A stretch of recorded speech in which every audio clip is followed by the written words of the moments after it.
Good, thanks.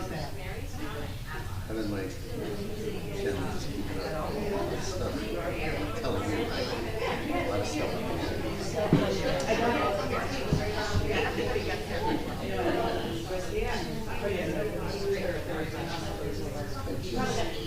I just got the check for sterilization.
Jane, you were asking if so I got a question. Oh.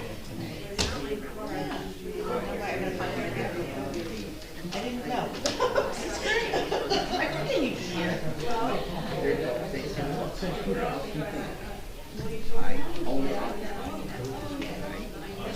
Yeah, so I consider college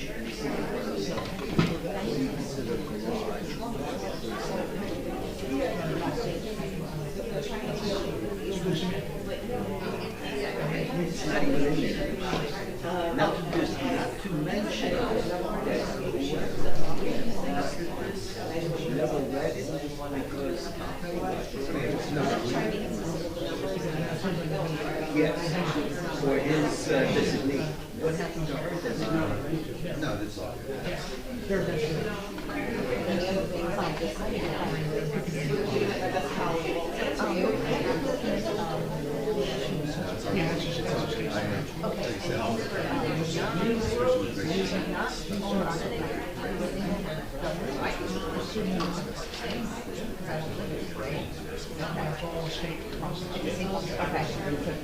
When you're going to say, you're required to send that to the museum clerk? Yes. You are? Well, I'm just thinking, like, you know, let's say someone sues you, and you're like, oh, Well, no. No time it really comes up. yeah. Eviction. Oh, I see. Your eviction, because it is part of the legal process. Your eviction, usually either you or their criminal actually do that registration. Right. Which then means you must get a phone call, hey, it's not that thing or registration. We don't have that process in town. Yeah. Oh, Right. I'm good? No, they're looking for a state.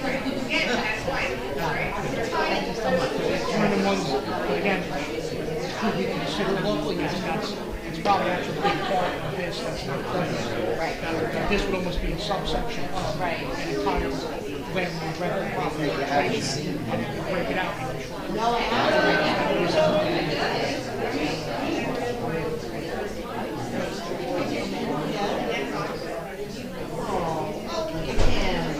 Yeah, the top end got my head to the point. Yeah.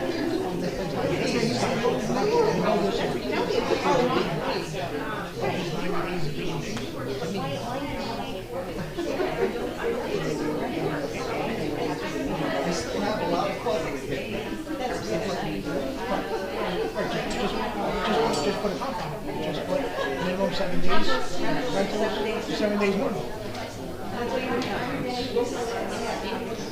If you simply did that, as I said, minimum stay of 7 days. But then on the top of it, then you can still say that where I'm going to get 400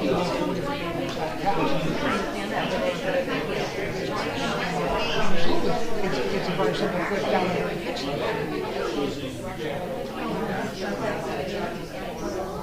Yes, it's not cool, it's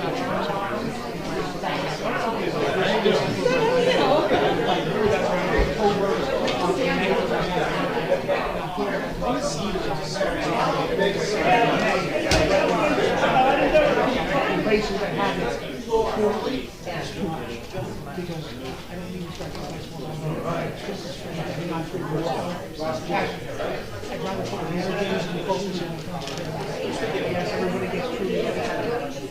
Everybody gets treated. But one of the issues that we all have is kind of interacting with folks. Oh, you know what? I come back. So I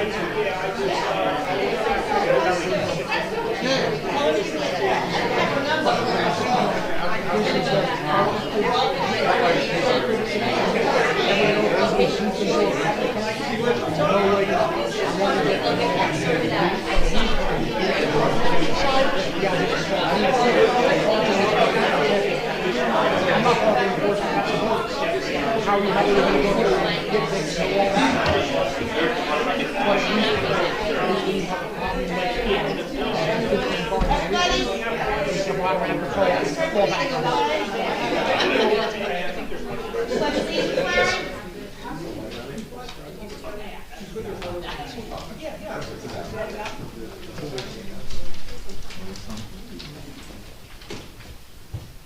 Pledge allegiance to the flag of the United States of America, to the republic for which it stands, one nation, under God, indivisible, with liberty and justice for all. I wish to announce that the 48-hour meeting notice was advertised in the Asbury Park Press, the Co-Star, and the New Coaster on December the 16th of 2022. That a copy has been placed on the bulletin board in the borough office, and that a copy has been filed with the borough clerk. Ms. DeMarco. Present. Ms. DeNoble. Here. Mr. Gubitozzi. Here. Mr. Weber.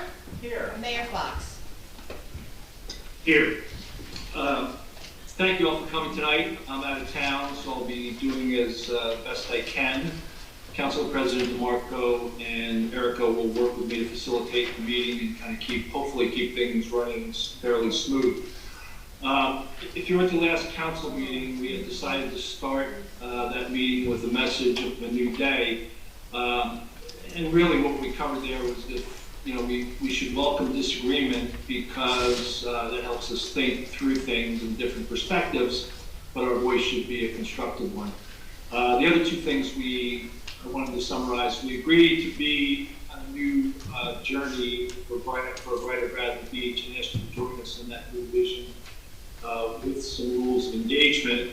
And I'd add one tonight that I'd ask everybody to gauge their tone going forward in these meetings. I did get feedback on that in the last meeting. I think we have to recognize we're all neighbors, we all live in the same town. Let's try to gauge our tone on how we address each other. Again, thank you all for coming tonight. This is our third meeting of the year. If we went with the poll last weekend, we have a number of topics to cover tonight. Our BA, Kim Humphrey, did return from work last week, and for medical leave last week, back to work, but she won't be here tonight as she had a follow-up doctor's appointment that was fairly important. We have a couple of interesting workshop topics and a couple of ordinances for one for introduction and one for adoption. So we'll jump right into it. We're finally moving on a short-term rental ordinance. It's very exciting to me. We went through a workshop on this last September. We followed up on some things, made a couple of modifications, and I feel like we're in a pretty good position to move that forward. We did put another workshop Mayor, one Sorry. moment, I'm sorry. For the record, please, our Borough Attorney, Christine Malouet, has just shown up for the council meeting at 6:35 PM. I'm sorry, I didn't realize Christine wasn't here. That's okay. No, that's all right. Sorry, Christine, I'm in a remote world here. I'm in cyber, but it's not actually too bad. It's good visuals. We did, kind of as a courtesy tonight, put an additional workshop on, because it had been since late September that we reviewed this. I asked Paul Murphy, who's been working on this and making sure the language makes sense, to provide us an overview before we get into a discussion. So with that, Paul, maybe you could come up and give us your short-term rental wisdom. Sure. So the mayor and council obviously have this, and everybody read over it. Some of the main highlighted points of this, first and foremost, is the document as a whole, is it addresses short-term rentals. It addresses them, it puts some rules and regulations on, so that's number one. What does it do? It put rules and regulations on short-term rentals. It defines a short-term rental, it puts a minimum stay period of 7 days. So you can't rent a property for 3 days, you can't rent a property for 4 days, you can't rent a property for 6 days. Minimum stay on a rental property is 7 days. It caps it at the top end at 90 days. So if the property is rented between 7 and 90 days, it's a short-term rental. There's a $500 fee for a short-term rental permit. That permit is an annual permit. You will not get an application or date for your certificate of occupancy if your short-term rental permit is expired. It establishes some parking guidelines in here. Occupancy is kind of like for its own, but occupancy is in here. Those are the biggest things that it does. It's addressing the problem, it's setting a date on it. There's a revenue stream coming in. It has some parking regulations, it has occupancy regulations. A lot of the things like the parking and the occupancy are impossible to be proactive on and stay ahead of. This document is both proactive and reactive, all right? So if somebody's sneaking into an apartment tonight, right now, don't know, no way to know. If somebody's got an extra car in the parking lot tonight, no real way to know or not. Same as if somebody's, God forbid, doing 100 miles an hour down Main Street right now, don't know. But when we see it and we're aware of it, this document then provides the reactive measures and puts functions and mechanisms in place to address it, right? We can revoke the permit, we cannot issue the CO moving forward, and penalties and fines can be issued for anybody violating this. So those are some of the real main quick hit big issues that this addresses and calls out. So. Thank you, Paul. So with that, I open it up to any council comments or open the dialogue, please. I'm going to start, Mr. Mayor. Thank you. For everybody that doesn't know, Paul Murphy is the code enforcement officer for the town. So if anybody's doing 100 miles an hour down Main Street, our police will know. Just to make sure that everybody understands that. And thanks for going over the major tenets of this. Paul, does this require that short-term rentals are only available to owner-occupied properties? Yeah, so it calls out that if it is a two-family dwelling, one of the units has to be owner-occupied. And I think the premise behind that is to limit the short-term rental. Listen, short-term rental, we're really trying to, is a different term for an Airbnb, which is the problems that we currently have with people renting spaces, dwellings out for extremely short periods of time, weekend, Friday, Saturday, and Sunday. And when you have one of those on a property, it brings enough of its own issues. If you had a multi-dwelling property and you had 3, 4, or 5 units on that property, that kind of becomes a whole different process or problem per se, because now you've multiplied the factors of that short-term rental by how many units are on location. So by calling out a two-family and saying that one of those units has to be owner-occupied, you've now only given it a choice to have one as a short-term rental, or a single-family unit. So on page 2, where it spells, or sorry, maybe 3, where it spells that out. It does put limits on it, for the owner occupied.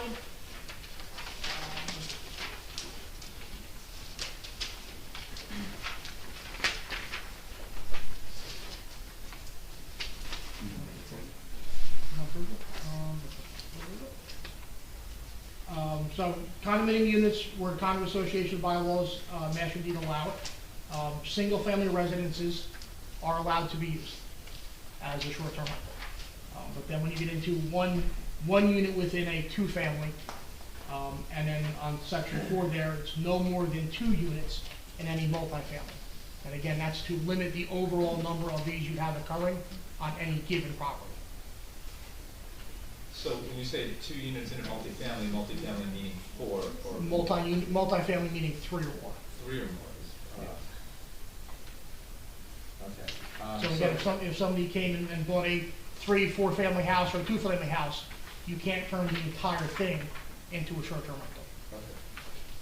I appreciate that. Let me just say, this is, we did workshop this fact last year in September, and this is very, very different. I appreciate some of the differences, because when we had asked for a 7-day minimum, I am in favor of making this for owner occupied if that's workable, or some version of owner occupied. I just have to say that the $500 fee on an annual basis, that is problematic for me, because I feel like that's going to encourage more people to do this or to do it more. Like, I was hoping for an ordinance where, well, the last one that we were presented with was 2-tiered, as you recall. We had, for however many times that you were going to rent out, so it was like 2 different tiers of 2 different levels of that. My concern is if somebody just wants to rent out like 1 or 2 times a year, they're going to say, oh, $500, geez, I mean, that's a lot, so we're going to have to rent it out like 5 or 6 times a year or whatever to make it worth our while. So I feel like it's going to kind of be encouraging more of that. If you have a big house with 10 people or whatever, like, okay, $500 fee, maybe that's like no big deal. If what you have is like basically a small unit, a back house or something like that, that's kind of small, and you're not going to get that kind of rent, I think $500, it's a little problematic to me. I'd love to see something that, again, like a 2-tier. Like, if you're going to rent a lot, like every weekend, okay, $500 for the whole year, that sounds fine. To me, I'd like to see something for smaller landlords that, they're paying less and they're not paying so much that they're going to say, well, it's only worth it if I rent this out a lot more. So those were my initial thoughts, but I appreciate the work that went into this.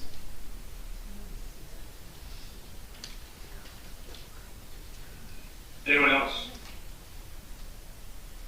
Yes. I don't know if you can see me, Mr. Mayor, but Ubatozzi has some questions. Yep, I can see, yep, it's fine. All right. So I'd like to just quickly share with the audience that I put together my own thoughts in preparing, I should say, for tonight's session. Just my own thoughts around objectives that I think we'd like to achieve as we move forward with a short-term rental ordinance of some sort. And I, in the spirit of sharing, sent out my notes this morning, albeit late, but I was preparing my own thoughts, and then I thought, oh, I'll share them with the council. The mayor responded to me today that my comments were too late, that this was basically, his words are, this is too late. I believe we have a good ordinance for tonight and hope we can get this moving. Well, he also mentioned that we had workshopped this in September, and as Councilman Weber noted, this ordinance version has changed dramatically since September. So I consider that progress, but I think we have every right as a council, and I'm going to speak only for myself, I think I have every right as a council person to ask questions and to raise issues and to be prepared to not vote to introduce this ordinance tonight. In fact, that's a whole separate issue. We typically don't introduce ordinances the same night that we workshop them. So for a lot of reasons, I just want to share with the public, I'm starting out a little bit on the defensive because I thought I was sharing comments openly with the council, only to find out my comments weren't necessarily, or my effort to share was not necessarily appreciated. Yeah, Councilman Ubatozzi, in the spirit of you know, we sent this out on Friday, and I was caught by surprise that the extent of what you put out there this morning. And, you know, what came to my mind was, you know, oftentimes perfect is the enemy of good. I think we have a good ordinance, and it's one that we did use from Highlands, and we made some modifications, and we'll continue to discuss it. But and you have every right to bring up what you want to bring up. But you know, my response was that, you know, morning of the meeting on an important ordinance like this and workshop, it just caused me concern. And my So with that, let's continue. Yeah. My alternative, ladies and gentlemen, was either don't share my comments and my thoughts to self, or share them and let the council determine whether or not they had time. And I very pointedly said that. So I just want to make sure everyone understands the challenges we face sometimes in trying to share and collaborate in an environment where certain folks have determined what the outcome will be already. Specifically, I actually think there's a lot of really good stuff here, so thank you very much.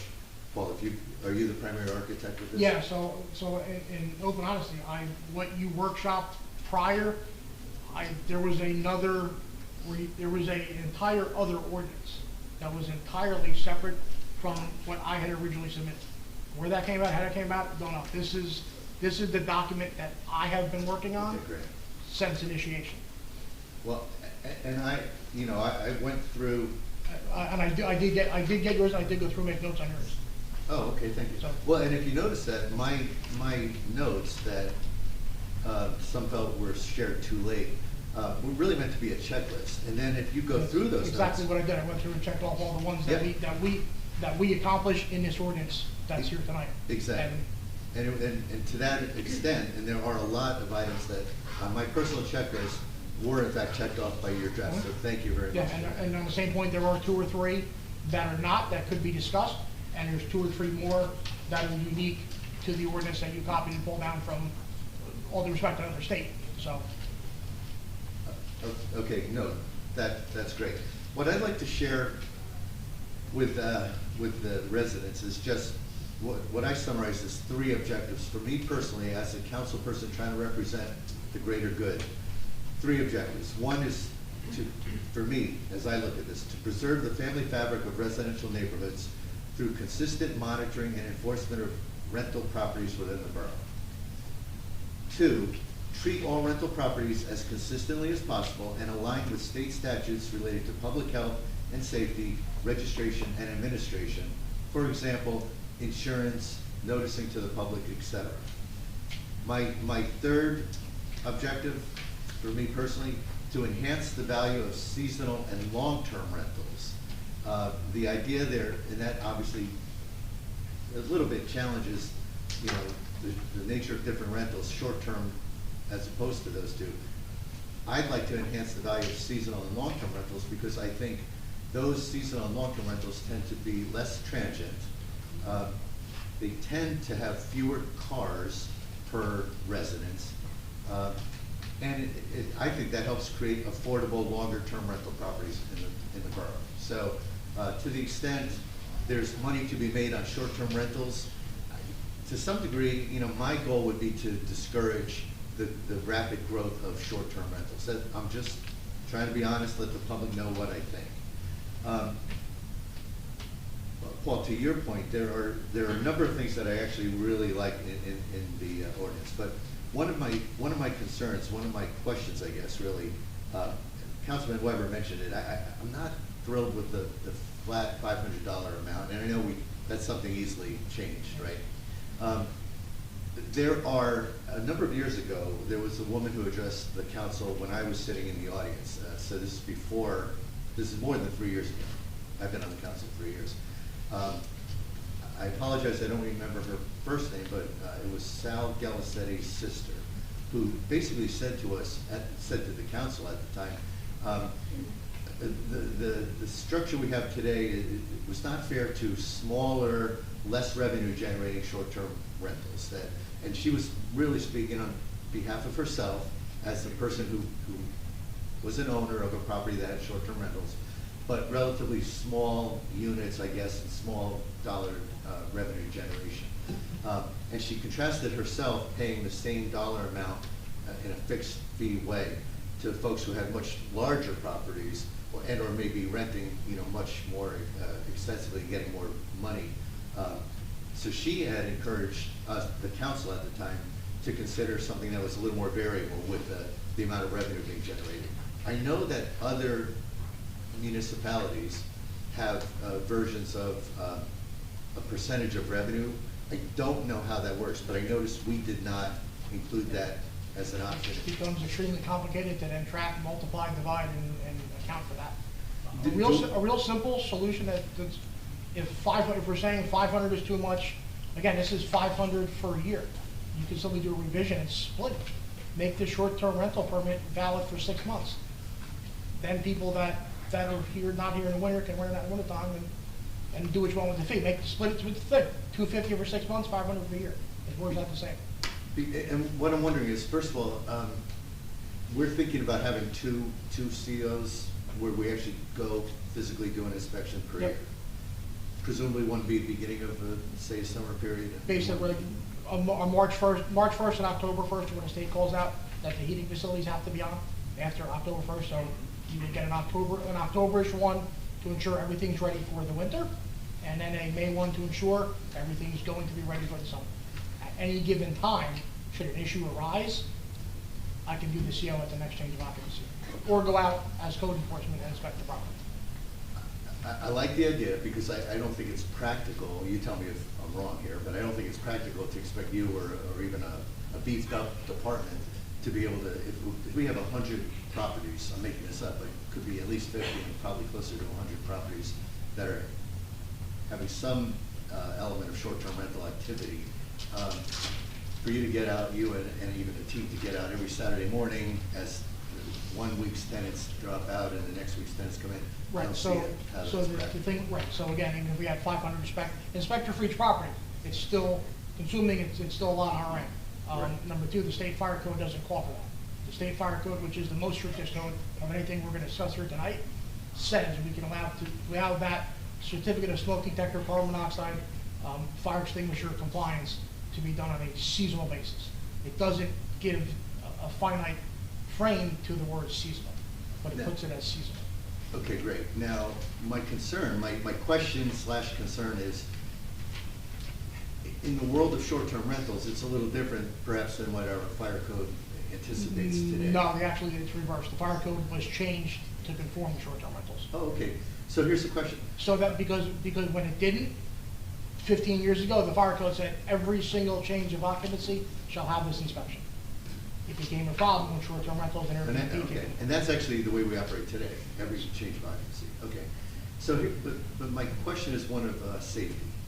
And from a safety standpoint, in the world, my observations about the world of short-term rentals is you get all kinds of transient guests.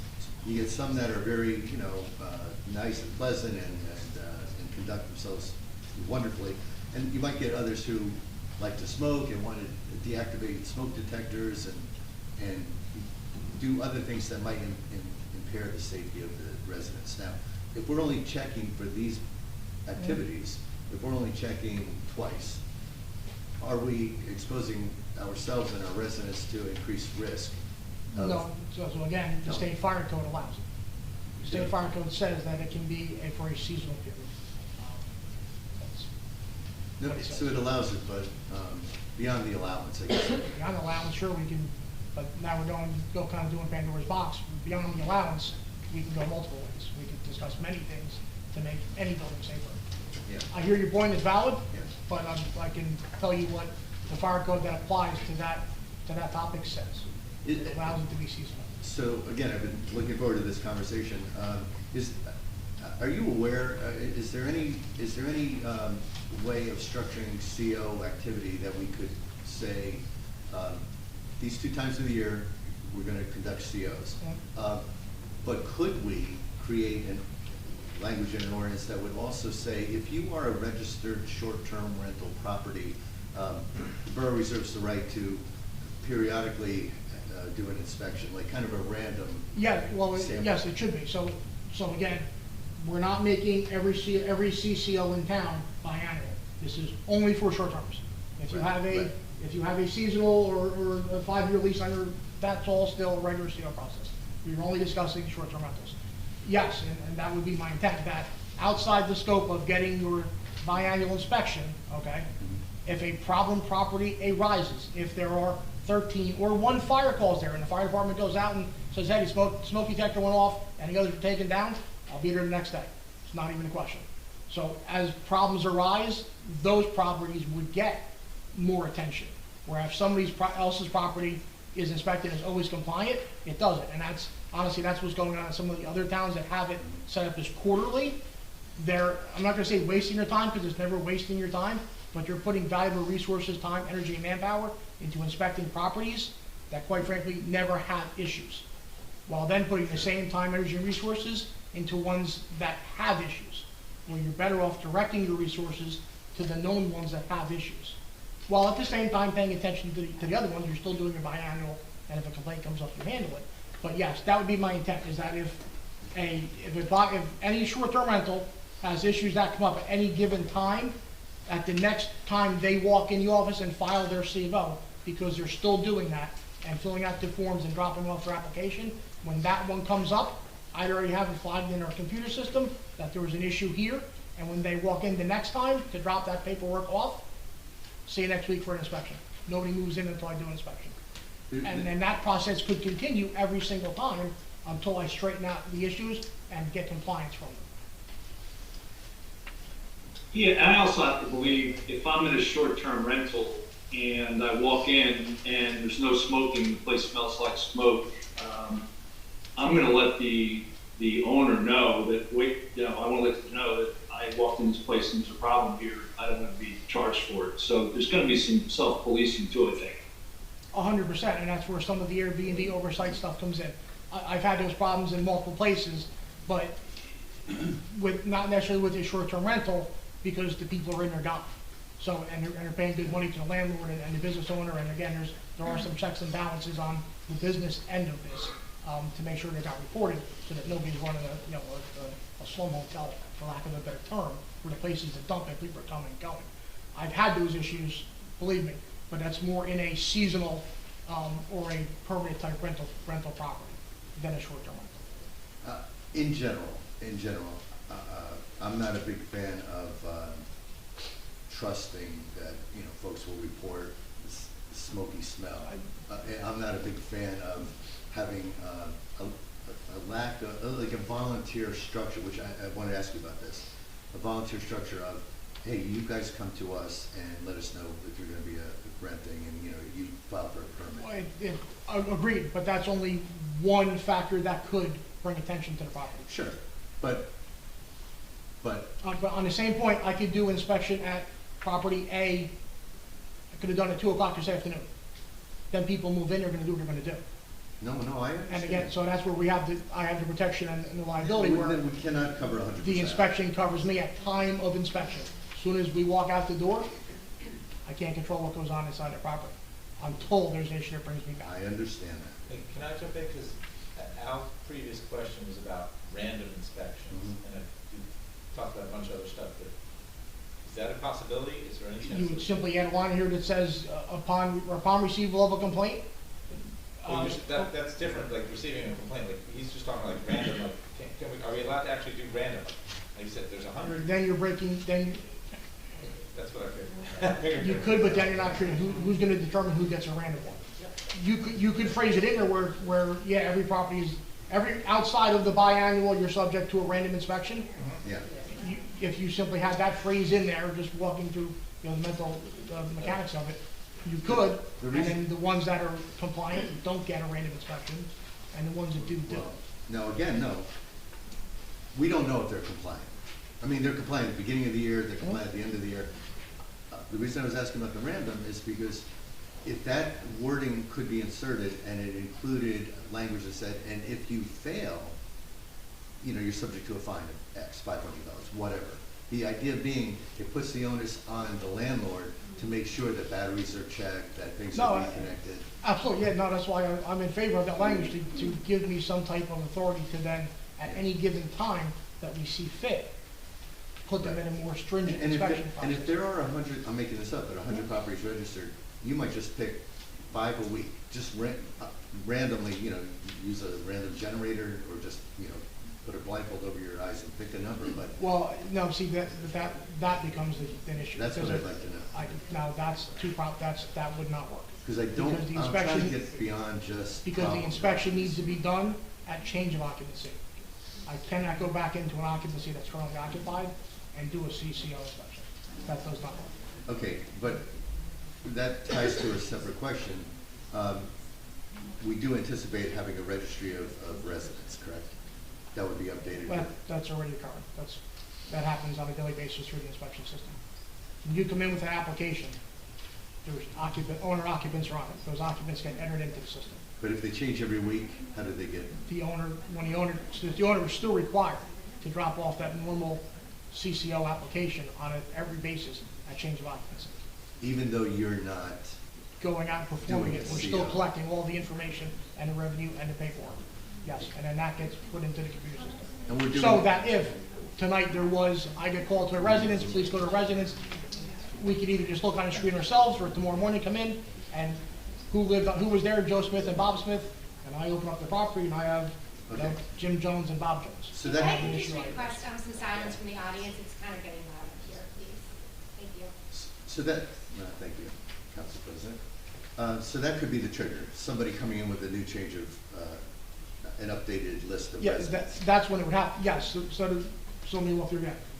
Biannual, May, October. But the random piece could be. The random triggered. piece, but I think you're more prudent basing random off an issue, and an issue arises. Because if you put random in there, it's gonna get subjective as to who's getting random inspections and who's not. And it would be problem properties, not properties that are compliant. I'm but- 100%. But following that then reinspection, the random reinspection, we'll call it, would have to occur when they walk in to then change occupancy next. Okay. Before the next set of people moved in is when I would have to do that inspection. Okay. And that's when they would be held up. Now, that may cause them a problem. I have people coming tomorrow, or I have people coming at noontime today. Okay. Okay, your inspection is scheduled tomorrow, you're gonna have to wait, that's now your disruption and your penalty because you were not compliant. Another big issue that I'd like to understand is the notion of owner occupied. In this current draft, we define owner occupied, but we don't, that I saw at least, we don't have language that says must be owner occupied, must not be whatever, in the actual ordinance. We just have a definition of it, so it's. Correct, well, except on, right now, I'll refer back to section 3, which then calls out what properties can or can't be. What properties can be used. It defines owner occupied, you are correct, but if you go to page 3, Mhm, section 3, when it, regulations pertaining to short-term rentals, mhm. and then, under section B there, those are the properties that, again, this ordinance allows them. I'm sorry, does it say in here, I'm looking right at it, does it say? Two single-family residences? Does it say owner occupied? No, you then have to get into the multifamily properties before it brings that in. Well, I mean, whether it's a single-family residence, multifamily residence, it may or may not be owner occupied, right? I think it's about C2, who's not eligible. Tell me. C2. No, I see C2, Yeah. where does it say owner occupied? Yes. Which occupant? Which neither occupant the is owner. neither the owner of the dwelling unit, but Yeah, but on C2 calls out a room, which is not a dwelling. So whether that's just verbiage Right. or. Just not permitted. So I guess a comment Right, would be, C2, I think the intent of C2 is that you can't rent out rooms. yeah, right, Done, end of story. not a room in your home. It's not a rooming house, end of rooms. You can't rent out bedrooms, can't rent out. So just as a takeaway from this discussion, if that's the council's objective to require owner occupied, we probably should have a statement to that effect. Modified to say something. Um, Now, the question is, you know, my understanding is there are a significant number of lawsuits that occur when other municipalities have language to that effect, that Airbnb and the VRBOs of the world get pretty aggressive about limitation like that. I just want to understand, what's your understanding of the strength, you know, of that provision surviving? That only a owner-occupied one? Owner-occupied. Honestly, I'd defer to legal for that. I mean, I've seen other municipalities limit to owner-occupied Airbnbs, and I think it would be an issue of the homeowner with the liability concerns with the borough rather than actually Airbnb or with VRBO. Okay, because our definition would be that you've got to have per your ordinance draft, you need a driver's license showing that that's your primary residence. Now, that person's primary residence could be this house or apartment, but they could go to Europe for a month and rent that property. They don't have to physically be at the property as long as they are, as long as it's their primary residence. That's my understanding. Is that accurate? Yeah, I don't think you're inaccurate. It's another very valid loophole way to square around the system, because that does happen. I mean, I go to inspect somebody's house and their clothes and their kids' toys are in it, and I'm like, whose stuff is this? Oh, it's mine. I'm going to Florida for the weekend and somebody else is staying here. At that point, it's owner occupied, but not physically because I'm on vacation. So that's a valid discussion to have. That's a valid point. And again, for the benefit of our audience, the principal residence, and I like the definition of it, but I was trying to understand how it works in practice. Principal residence shall mean the address, one, where at least one of the property owners spends the majority of his or her non-working time, and two, which is identified on his, and it is an and, not an or, two, which is identified on his or her driver's license or state identification card as being his or her legal address. So I quickly thought, okay, if I want to rent my home for 2 months, this is not restricting me from doing that. It's my legal residence. And I don't have to physically be there. And I know some of the ordinances that I've looked at focus more on having, and I know you do this, Paul, you have wording in here that says if the owner's not around, you need a property manager or somebody available within 24 hours. Correct, but that doesn't solve the way you're bringing it up. Right, so I just want to make sure, is that something that's appropriate? Are we intending to do that, or do we need to, address that language? And I know I've gone on a while. I'm just going to rattle off some of the things, Paul. It sounds like you might have these checked off Go ahead, yep. already, but I did think the penalties, I'd like to see them tightened up a little bit there. It's like, if you have a violation, the penalties between $500 and $5,000, things like that. A lot of that is weird when I have the ordinance book though, so that the court has, okay. depending on nature of the violation, they have some freedom in it. So Paul, you said, I think you've got your own checklist.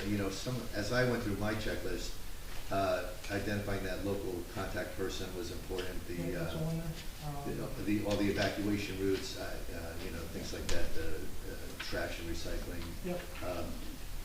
The process to track complaints, I guess that just comes through you. It's all in our inspection system that we currently have in place. I think the verification for zoning is done, tracking complaints is done. The advertisement is addressed in there. Item P and R for the gross receipts rental fee, that's all Greek to me. That's nothing I've ever seen. Yeah, I before. got that from another ordinance. Yeah, that's all I know.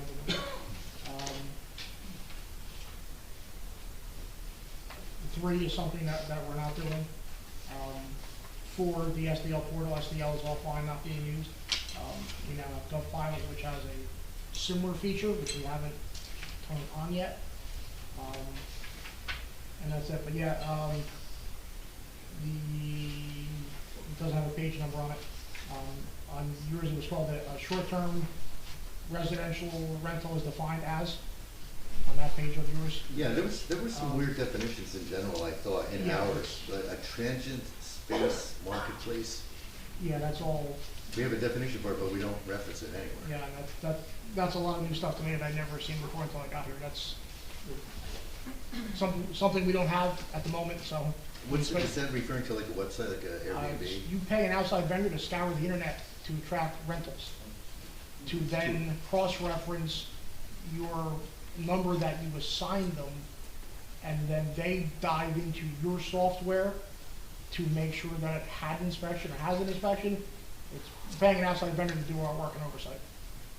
Okay. Well, on that note, the borough a couple of years ago had hired a host compliance. It's an outside vendor. It sounds like what you were talking about. Without getting into a lot of detail, what I liked about the concept, the vendor, I don't have a preference one way or the other. I'm sure others do this, but this particular vendor scoured Airbnb, VRBO, other types of websites, and they saw who in our community that's renting on a short-term rental basis. And the idea was they would identify, I don't know, 50 locations that are renting in Bradley. And then if we had a registry of renters, which we didn't, they would match it up and say, hey, you got 40 renters registered, but there's 50 advertising. And they identified the 10 that you could then go out and knock on the door and say, hey, we've got to give you a warning if you're not signed up. Well, and I know they had other modules. They could do some of the tracking of the weekly transient renters, whatever the word is, transient occupants. They could record complaints from residents and neighbors, and it was a pretty multifunctional website, as I recall. It wasn't crazy expensive, but is there value in the reason I like that, by the way, before I set you up with this question, I like a proactive approach to monitoring that doesn't just rely on neighbors reporting neighbors. Right, well, this is not strictly relying on neighbors. I've never seen that, system, I've never had actually hands-on work with that.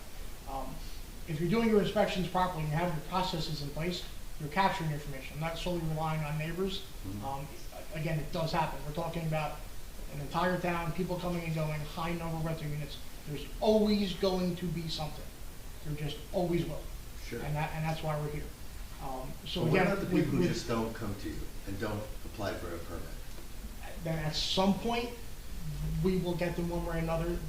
The squeaky wheel gets the grease. A neighbor, a police dispute, an eviction, there's a couple checks and balances. One is an eviction. When they put them people in there without a CO, and at some point that deal goes bad, they need an eviction. And when they go to landlord-tenant court, they start looking for paperwork. Need a copy of your CO. Don't have it, got you, now I've identified the landlord and property, that's putting people in without COs. A fire call, property maintenance issues, there are numerous things that bring us there, not just a nosy neighbor calling up, hey, I see somebody moving a dresser tonight. That becomes problematic in and of itself as we're chasing stuff that's done properly. So there are checks, and that's not solely relying on neighbors. But back to that data collection system, without knowing how many we have and we don't, I don't know. If it's 25 or 50, office staff can go online and look, and search properties, that's not hard. There's a finite amount of places that are calling them. And again, we may not get them all, probably never, may never. But we'd still be able to scrub the internet for information and line it up and make sure that we have them in our system. And if they don't, this gives form and function and mechanics to go out and execute and issue penalties and gain compliance from something that is not following what you would adopt. Okay, thanks. I'll cede the floor to anyone else who has questions. Thank you. I just want to say, I'm very interested in hearing from the residents, and so I'll be brief. It's a lot. It's 10 pages long. It's from the Highlands. I just don't feel like we're the Highlands. I look at Avon or Spring Lake, and I'm like, that's more like us. Like, why don't we follow that? Spring Lake, all they do is say, hey, you got a rental, it's got to be a minimum of six nights, 7 days. And that's it. They don't give it a special name. You treat it just like the other rentals. To me, it's a lot more simple. This is a lot. It's almost unrealistic to ask for the people. But again, I look forward to hearing from everybody here and sharing your thoughts on this. Thank you. I just had it, it's more of a logistical question for you, Paul. So as far as under section 4, that are at the short-term rental permit and rental certificate of occupancy shall be renewed on an annual basis based on the anniversary of the original permit issuance. Just as far as staff ability to track that goes, I know for me, permits that I have on the anniversary basis are a lot harder for me to keep track of than the calendar annual ones. So I was just wondering if you guys do have the ability to be able to track that, or would it make more sense to move to a calendar calendar year, or your thoughts on that? Again, very valid. Probably either or. Life is simple if it's January 1. That is very simple, but in talking with some realtors and the public, which I get feedback from all the time when this gets out, not everybody rents, that wouldn't comply to everybody whose rentals, our inspection calendar and permit calendar would not match their rental calendar the way they want to bring money in. Because they may not use that permit for the first through January through March. They may only use it for the summer months, or can I extend it, can I push it? It's something I've been thinking about since I've been reviewing this, but it's a valid question. Either way, if we did calendar year, or if it's when the day that person walks in and wants to do it, the computer system would be able to track it and flag it when it expires. Okay, so you're confident in the ability? In either way, it's more of what suits us best in the discussion.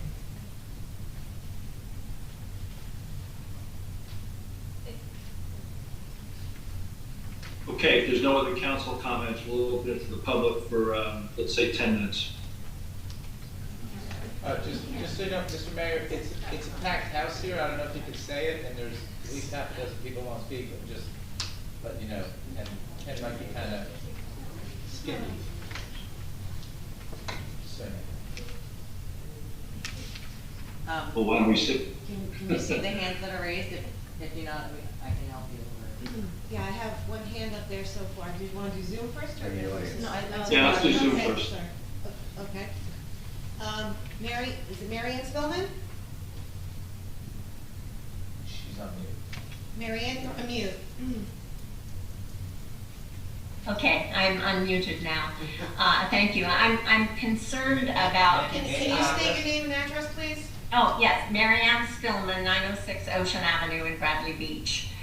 And I'm concerned, I understand the desire to have owners responsible for their tenants. That certainly makes sense. I own a 2-family residence on Ocean Avenue.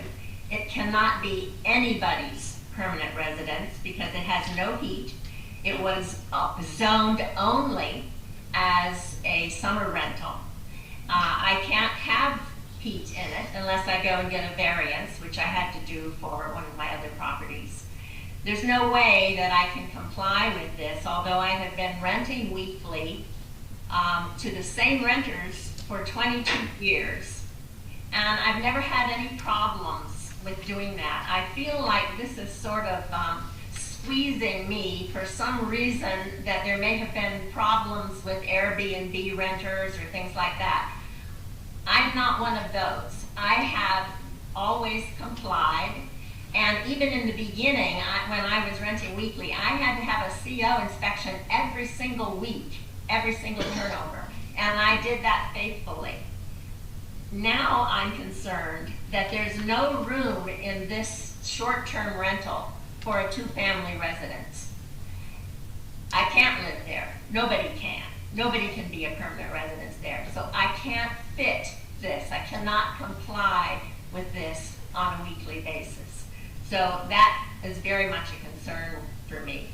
I know there is a summer rental license for rentals that are less than 100 rental license is available. If you have your tenants, if you give your tenants at the time of application, you have your whole list of tenants and when they'll be there. And that's very different from this short-term rental, where it's expected they'll kind of change randomly and you have to notify every time there's a change in tenant. My rentals don't operate that way. I have the same families come back every year. Some of them have been coming for 20 years. And I can get a summer license and I can say, here are the tenants that are going to be in here for this period of time. This is when they'll turn over. And that falls under the summer license rather than short-term rental. But I am concerned about the last time I went to get a summer license. I went to a new person now, and I'm used to new people all the time. I was told, well, there's no such thing as a summer license. Well, it's still there. It's still an ordinance. The rules are all there. And to have somebody just say, well, we've decided that it's not there without any legal process for ensuring that is either changed or eliminated is very disconcerting. So here I am wondering, how am I going to comply if I'm told when I comply with the summer licensing that it doesn't exist anymore? And I can't fit into this short-term rental because I have 2 family residents that nobody can be a permanent resident in. What do I do? She would do a seasonal rental.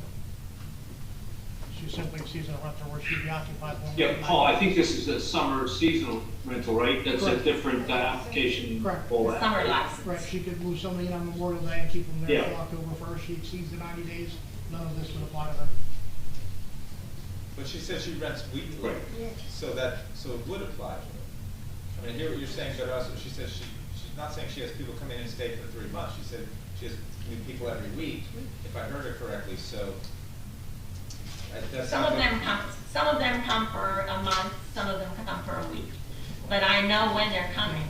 She's into this. And that's why I would fit under a summer license, because the summer license requires that you tell at the time of the application who the people are going to be at what time. Whether 1 week, 2 weeks, 4 weeks, it can vary depending on what vacation options those people have. But this owner occupied for single family residents, of course, you can't be owner occupied if you're renting it out weekly to somebody else. It's impossible. You can't have a single family residence rented weekly on short-term rentals and be an owner occupant. In her 2 families, she'd be able to use one of the units as short-term, and the other would have to go seasonal or yearly rental, based on how this reads, which is why we're here. Again, may I just request that if audience members are going to be having conversations, please just step into the lobby. Thank you.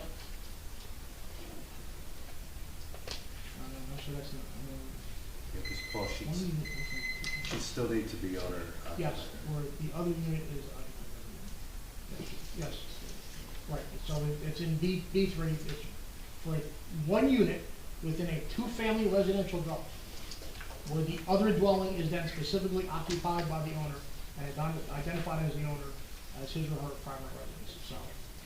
But It it's can't not- be but it's not occupied primary by residence. the owner. It can't be occupied by anybody. I see this dilemma that she has with this. Yeah. I think Right, that's it the case. can't, right, it can't be their primary residence because it doesn't have heating, it's a summer bundle. We can fix that. That's, Yeah, Paul, it's because it doesn't have. it doesn't have heat, it can't be primary heat or residence. air conditioning. Yep. There's a couple of sites in town that have that. Absolutely. Isn't that a separate application process because it is seasonal by definition? Yes. It can't be in there. Yes, it is, because it is, right, it's again, it's another one that fits in between. It can't be occupied past October 1st because it doesn't have heating facilities. It can only be occupied after May 1st. So those, per state, when you don't have heating facilities in the house, you're May 1st to October 1st. So she could operate within that, and follow, she would fall into this because she's putting people in there on a weekly basis. And that's what this is put there to capture, but then this eliminates one of her units. I think we can fix this with It's, like one exception, you know. yeah, there's a caveat in here. It can't be the only place in town that's. It's not the only place in town without heating Can't move facilities. in full-time. Yeah, I think there's 3 sites in town, John. I think it's fixable. Yeah. Well, what do I do? I can't comply with this. You wait for us to amend this ordinance and then. I think that's what I think. Well, you know, if you can have single family, under section 3, it says, what's allowed are single family residences, which of course cannot be owner occupied if they're being rented out weekly. If you had single residence or 2 family residences there, that would be okay, because then, it doesn't say that, I mean, neither of those could be owner occupied and rented out weekly. It's impossible.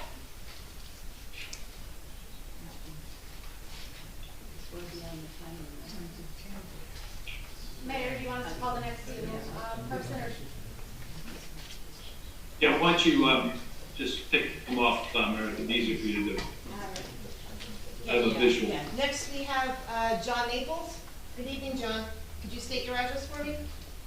1009 Ocean Avenue. Thank you. I find this ordinance very problematic. I know you're trying to fix a few things, but first of all, I still think there's an ordinance on the books for group rentals that expanded from Beach Avenue down to Ocean Avenue. I don't know if that was ever taken off the books. Does anyone know that? Yeah, so that came up early in the process of doing this. There's a discrepancy between if somebody comes in and Well, says. it's been on the books for a lot of years.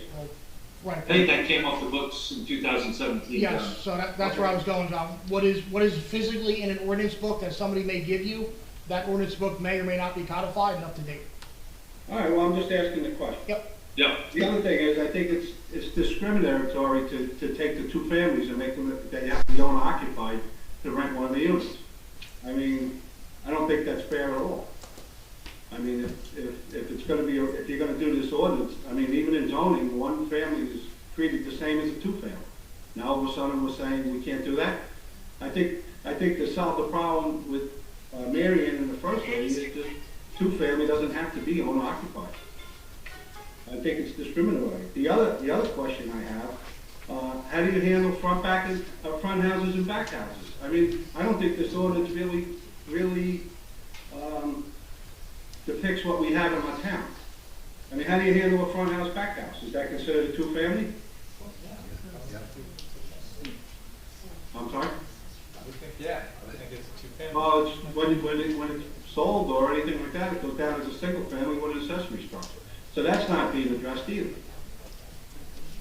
I think, you know, I don't want to criticize somebody that did hard work, but I don't honestly, I think there's a lot of fixing that has to go on with this. The other thing I'd like to see, if there's going to be a license for short-term rentals as far as safety, I haven't had anyone talk about how many people could go in these houses. I think the fire marshal should go in and write down how many people are legally able to occupy that property. So if there is an issue, it's recorded, and the fire department goes in there with the police, or there's a disturbance, and there's 100 people in there, there's only supposed to be 40 or 20, at least we know how many people are supposed to be in that house. Unfortunately, occupancy is not a straightforward thing. It doesn't work that simplistically, or it would be done everywhere.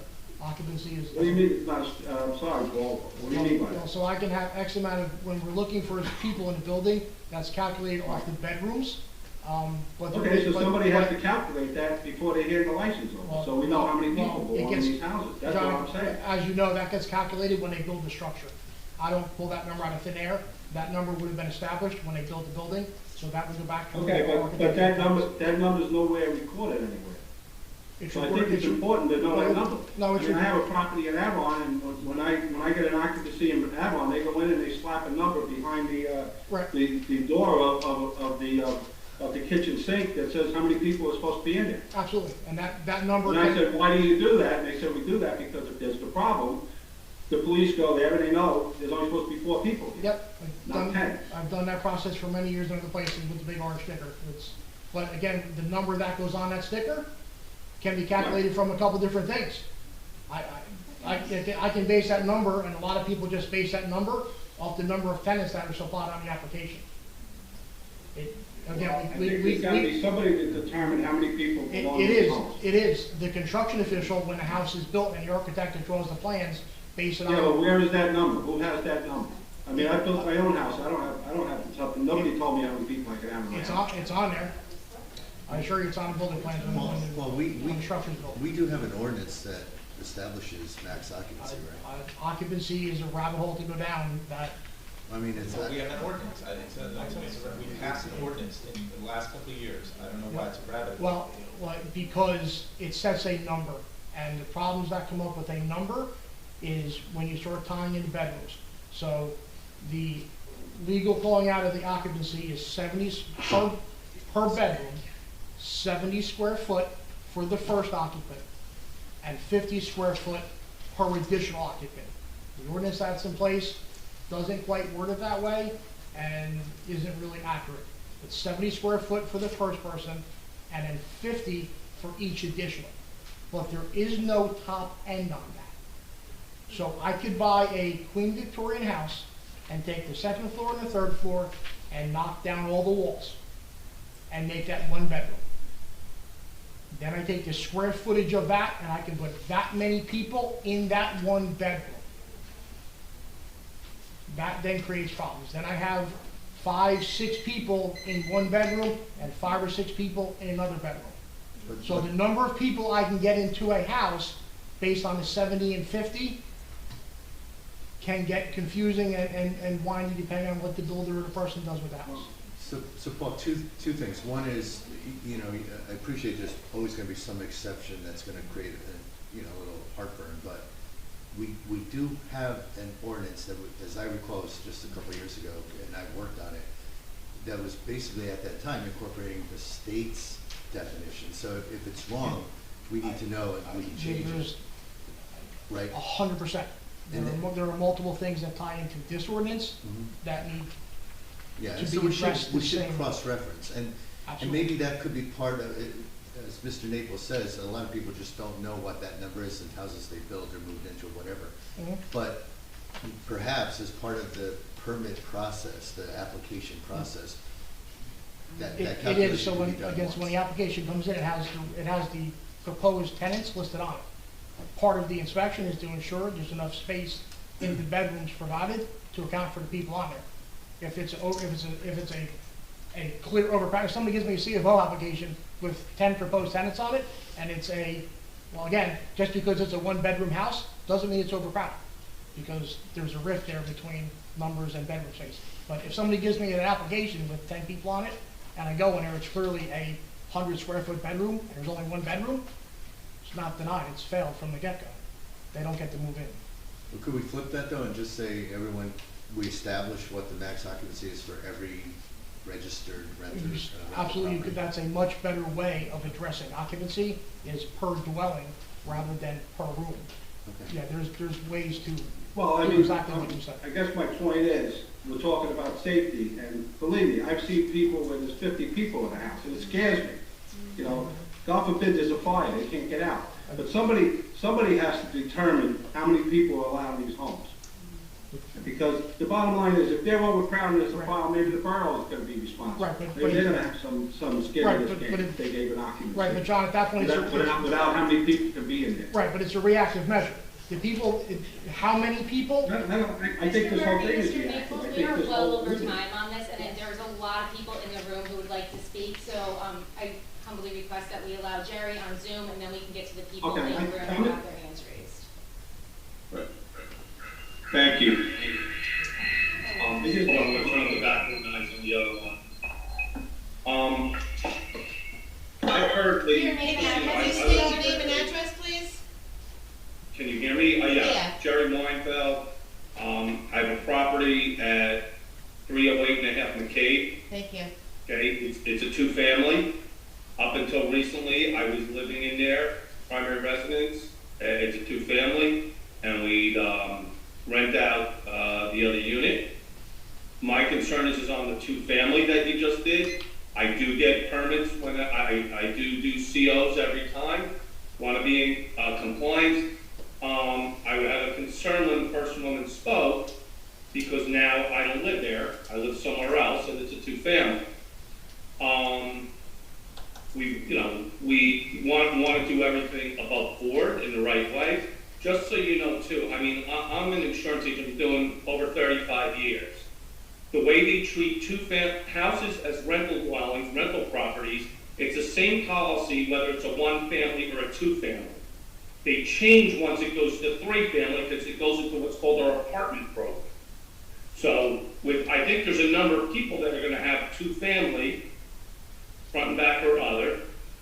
And getting back to that, I think I want to agree with the fact that if you change the wording, that it applies to 1 and 2-family, and you separate the larger units, because we're talking about hotels, it's a much different exposure when you have a larger unit than it does 1 or 2 families. That's why it's the same insurance policy, and I know doing it, the premiums are dramatically different once you jump to 3 family. Okay, and I know I'm not a real estate expert, but I would think there should be some type of consistency with it. with it. I just wanted to bring that up and give you my opinion on that. Thank you. Thank you. Ready here? Can I go up? Yes, please, and just state your name and address, please. Shauna Greenblatt, 414 Monmouth Avenue. Thank you for this. This is really important. You know, I just want to remind everyone that we live in a residential community. And I know my street is residential. It's not Main Street. It's not, you know, for businesses. So the fact that we're all of these towns are now dealing with these challenges of daily and weekly and so forth of short-term rentals is something that we really have to address. I'll just say, I bought my house in 2001. When we were looking for a property, I know that Belmar was going through a whole issue. This was well before Airbnbs and VRBOs and these very short-term rentals.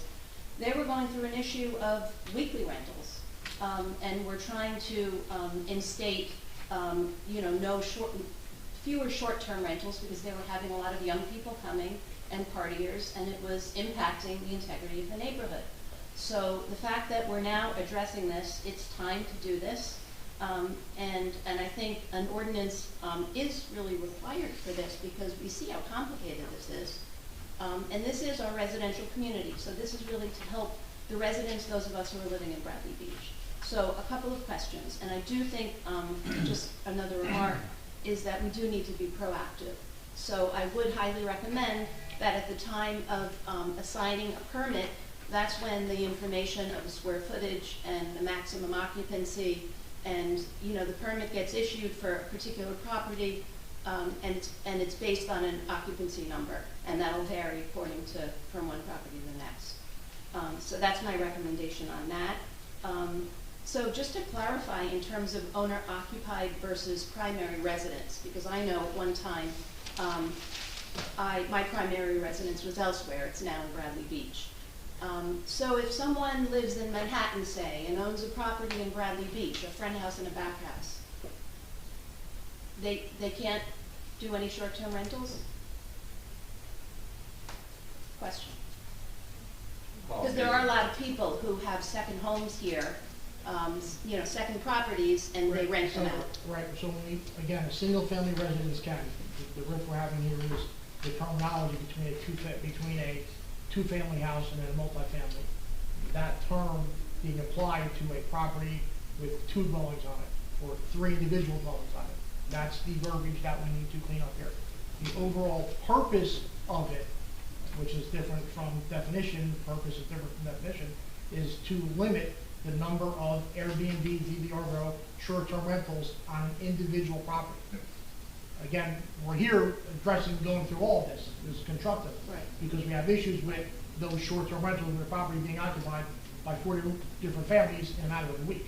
So let's say one individual owns a block and lot, a parcel of property. A property with a friend house and a back house. Mm-hmm. It's not their primary residence. So their voter registration is not Bradley Right. Beach. Can they do short-term rentals? It's not directly spelled out. So what is the feeling about that?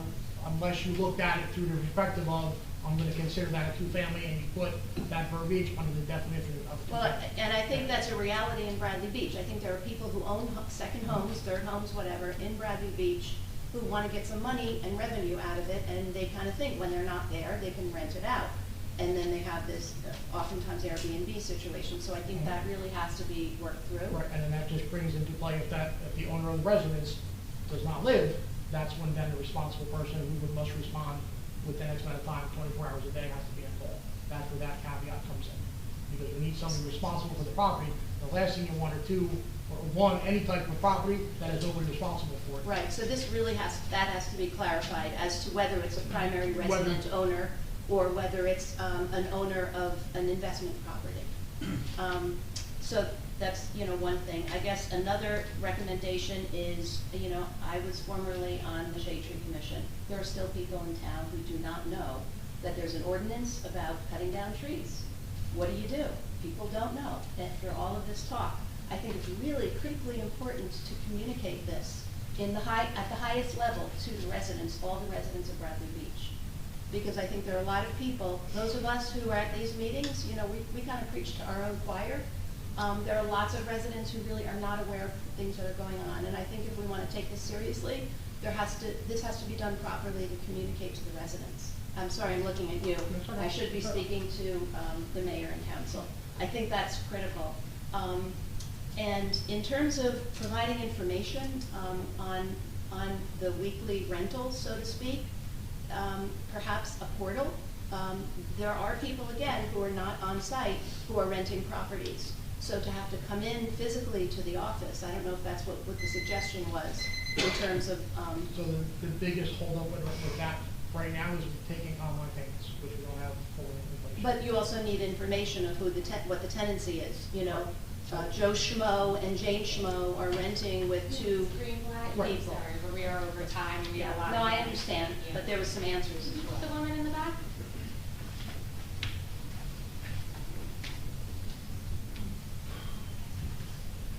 Nancy Meadow, Ocean Park Condos.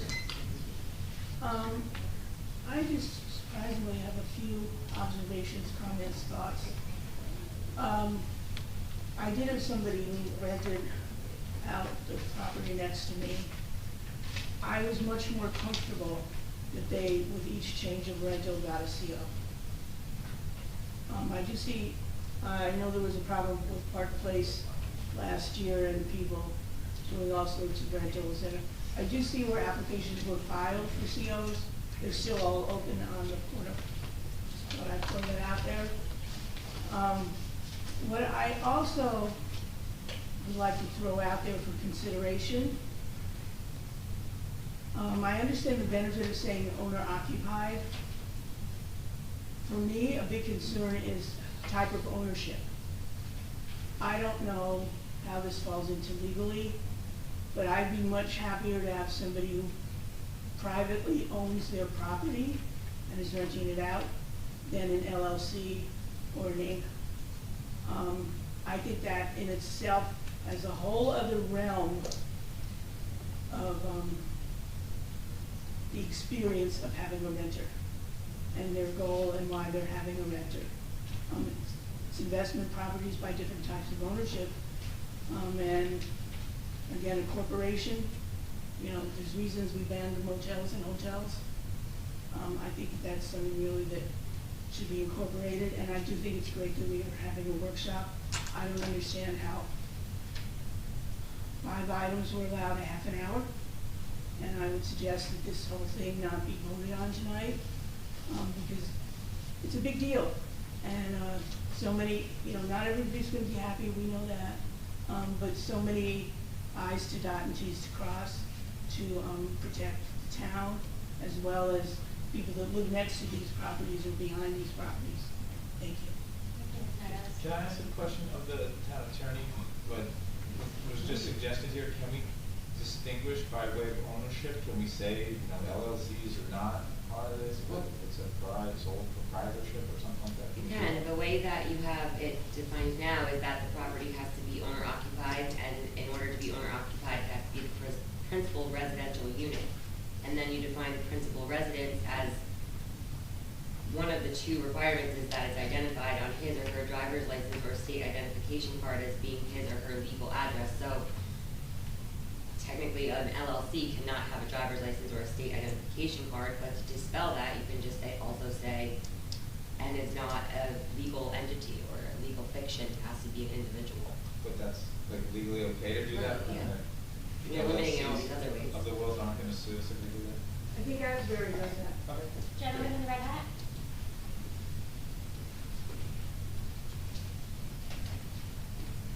Brett Morgan, 506 Brindley Avenue.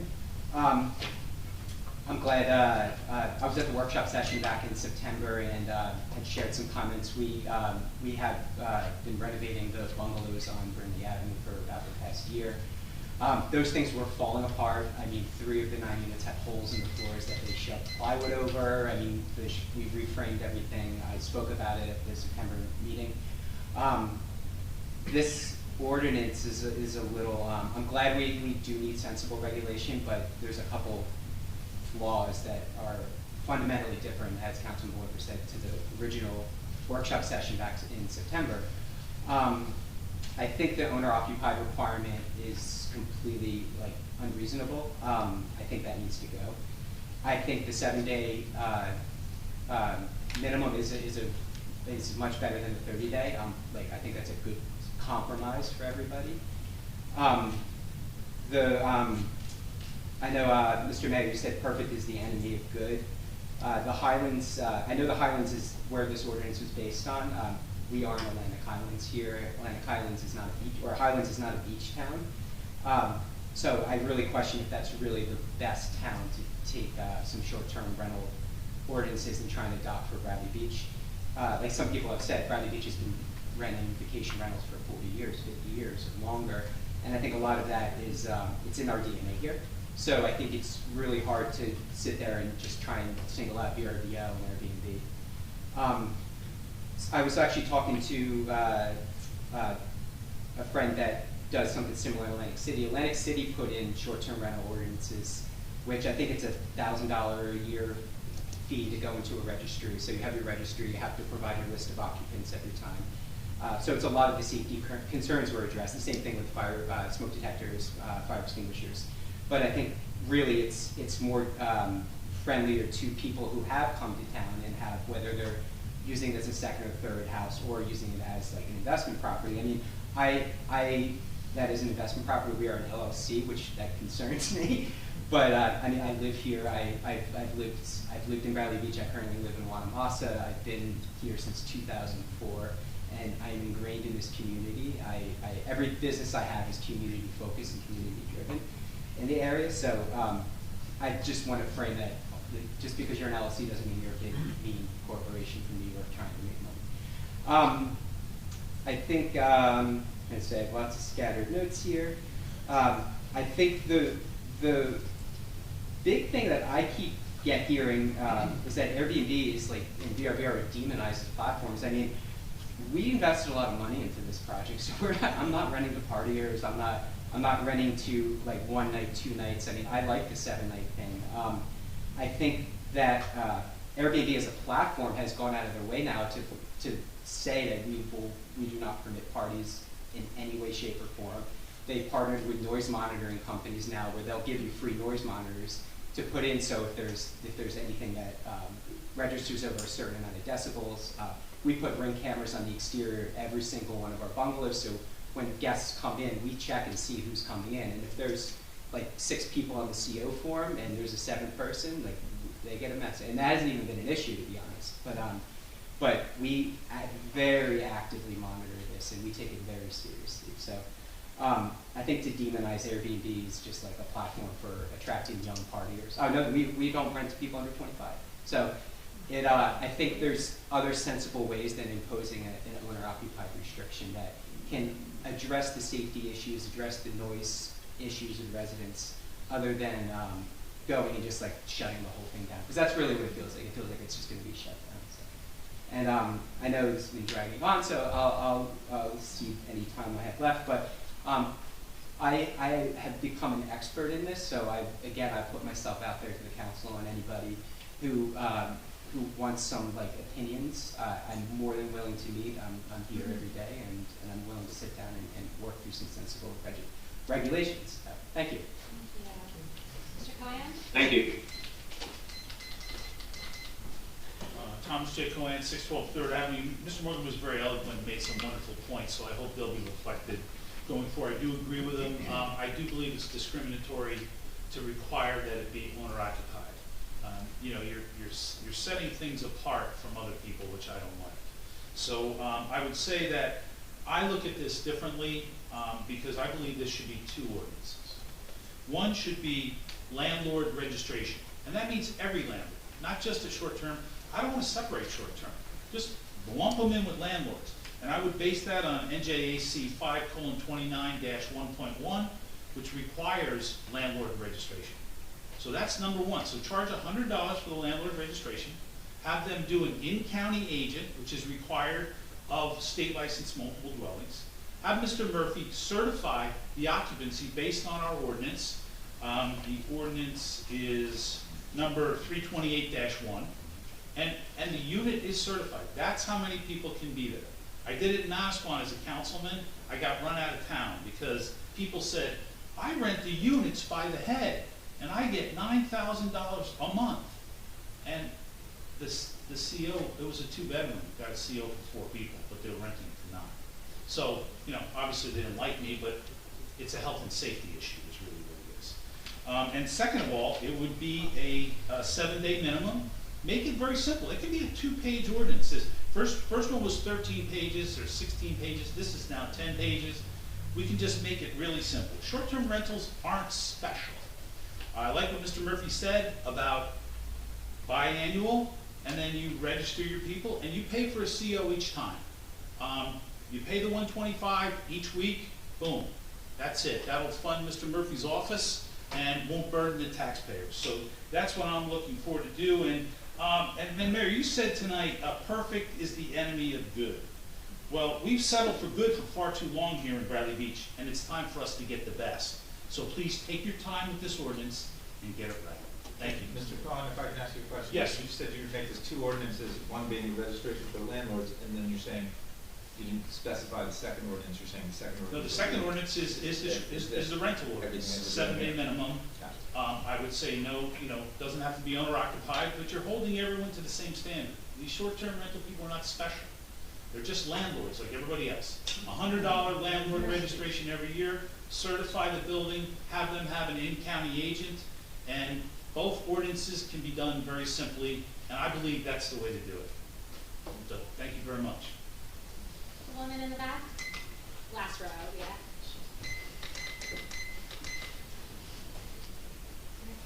Jamie Hausman, I have a house on 104th Ave. So there's a couple things that I wanted to just bring up about this. I feel like no one's really, except for Mr. Morgan who just spoke, I feel like no one's really talking about the fact that as owners, we care about our houses too. I rent out my house. It's a single family house. I don't live there. I rent it primarily in the winter and then primarily in the summer. So I have 2 separate sets of time periods. But I don't think anyone's talking about that this is my house. I've put time and money into this house as well. And so I make sure that when I have renters, I pre-qualify them. I don't rent to anyone less than 25 years of age.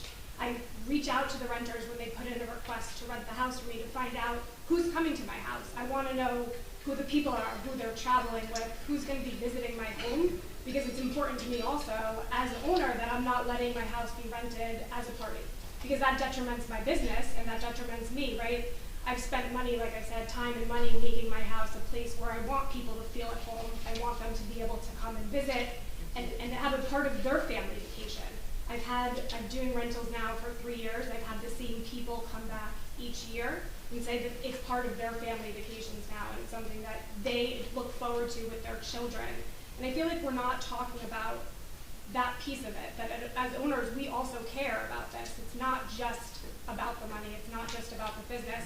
My family's been in Bradley Beach for 50 years, so Bradley Beach for me is home. So why would I want anything that would negatively impact that?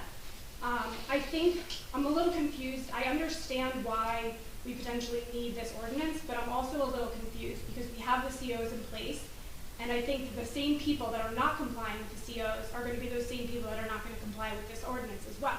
So where's the part that's going to satisfy that? How are we going to find those people? And I'd like to know, and it's not, I'd like to know, I'm paying $150 for each CO I submit. If I do weekly rentals, that's 12 weeks over the summer, and that's $1,800 for my COs. 75 of that goes to the town, and then 50 goes to a tourism fee. I'd like to see where that money's going. I'm paying $2,300 if I add in this $500 fee, so $2,300 for 12 weeks. And that's just one renter, one owner doing that. If there's 10 owners that are also doing it, that's $23,000 that the town's making. And that's 10. And we know that there's way more than 10 houses being rented for each period. So I'd like to know where the money's going into the town, right? There's $50 of each CO goes to a tourism fee. What is that going to? Are we getting more parks? Are we getting more playgrounds? More ice cream shops that we want people from out of town to come visit Bradley Beach. That's where we're making our money with the beach badge sales. All out of town people. I don't know what the percentage is, but I'm sure that they contribute a good percentage of our beach badge sales. So why would we want to prevent that from happening? I think also someone mentioned having it against an LLC. I think LLCs are smart business. I think they protect, I don't have one, but I think about getting one. I think it protects me and my family. If something were to happen and someone in my family were sick and I had an LLC, that would protect the government from taking my property to pay for my family's health care if someone were to be that sick. So I think of that as a smart business decision. I don't see that as a negative corporation looking to be this big bad person coming in. All LLCs, like Mr. Morgan said, aren't a bad thing. I think it's a smart business decision. And I think we want to see the future of Bradley Beach as smart business. I think in the ordinance, you make a point about having a list of phone numbers and all emergency contact information. I think that's great. I think when you submit the CO, that should be provided to each owner so that they can have exactly what you want it to say provided with each rental. I provide that information already, but if there was a standard for that, I think that would be great. I did also have a question about in the ordinance, it said that owners would not be able to advertise on their own properties. I'd be curious as to know why. If we were restricting that, are we also going to restrict real estate agents from advertising short-term rentals? Because they also do advertisements for that. And then I think also, I mean, I'm an owner. I like renting my house. I enjoy it. I like the joy that people get from coming to my house each summer and sharing Bradley Beach with me. So if this is going to be a sticking point, I'd love to have a conversation with those people that are making the decisions. I'm open to being on a roundtable discussion where we're talking to, there's a lot of people in this room, but not everybody is an owner. And yes, it affects people in different ways, as neighbors, as owners, as citizens. But having a conversation with a subset of owners perhaps is maybe an idea to consider to figure out what's going on. I strictly use VRBO, except for the people that are coming back year after year. And it's a way for me to gather interest for it. That doesn't mean that I'm renting to 18-year-olds though. Yeah. Thank you. Yeah, Ms. Hausman, before you go, so I can make a clarifying, when you did the math and how much you're paying, Yeah. I believe the proposal, and Paul, correct me if I'm right, it's saying you're gonna pay that $500, not the $500 and the CO every week with the $125. No, it's 500. Plus the CO. The existing CO process that we currently do is not changing. Right, so you This pay is- $125 each Is week, on top of it. and then a $500 per year. Well, no, but isn't it, you pay it twice, you were saying, or no? Well, no, that was the proposal, The so. way this says $500 per year. But how many CO fees? You have to get a CO every Every time. time you get a rental. Oh, So if that they're was- doing 12 weeks of rentals, you have to get 12 COs. Currently, but I was under the impression the COs would be twice a year under this ordinance. Correct, so currently No, the CO only has to happen at the So- beginning of the season. So we're all on the same page. The paperwork and the process still has to be submitted every single time. The physical inspection is buying it. How many times would we charge for a CO? Every single time there's a change of occupancy. Every time new people come in, the paperwork and the check. Plus the 500. So that ends up being for 12 weeks in the summer, that's 2,300 per owner for 12 weeks. And I'm happy to ask say, again for silence from the audience. Everyone, please, this is, it's getting a little out of control. Thank you.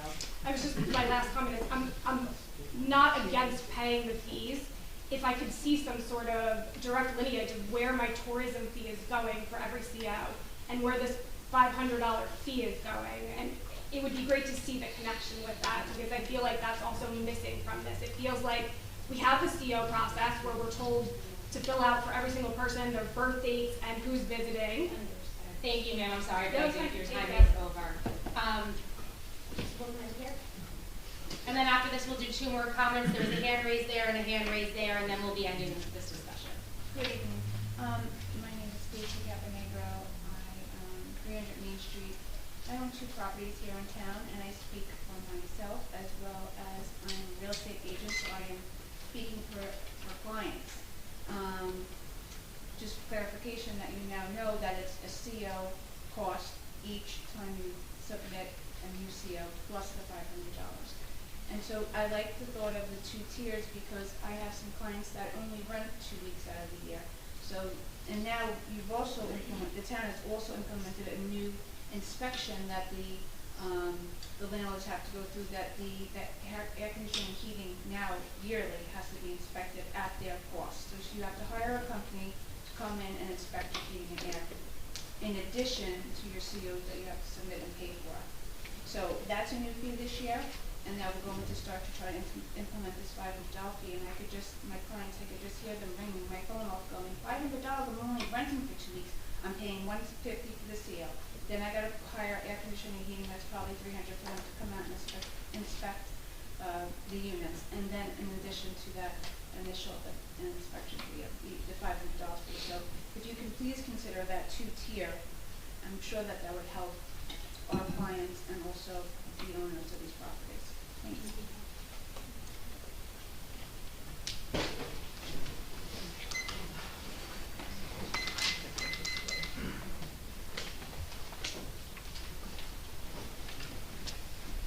Jean Leahy, 419 Park Place, Lowell.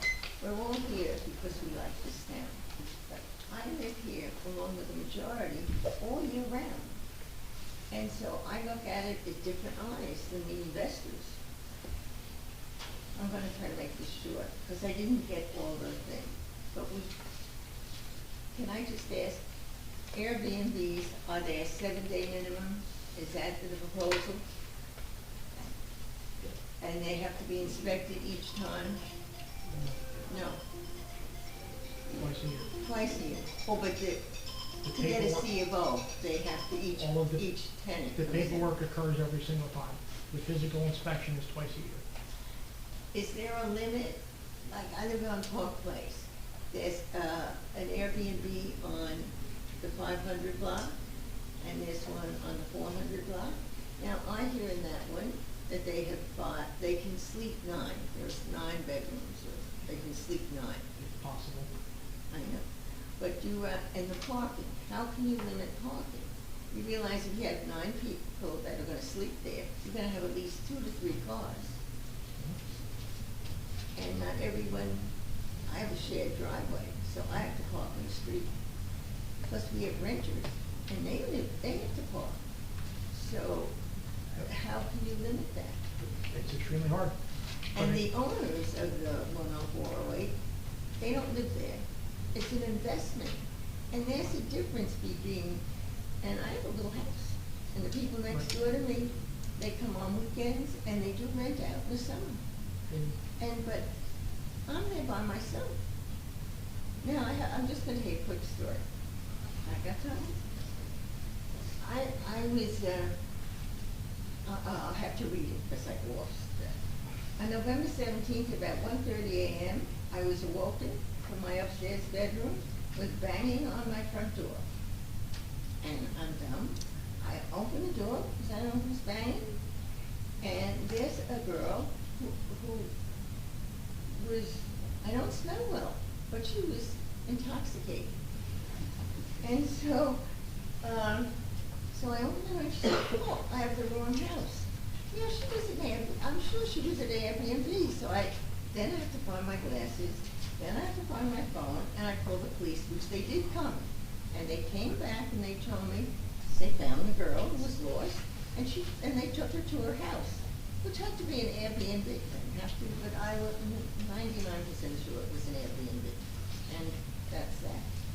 And I don't feel safe.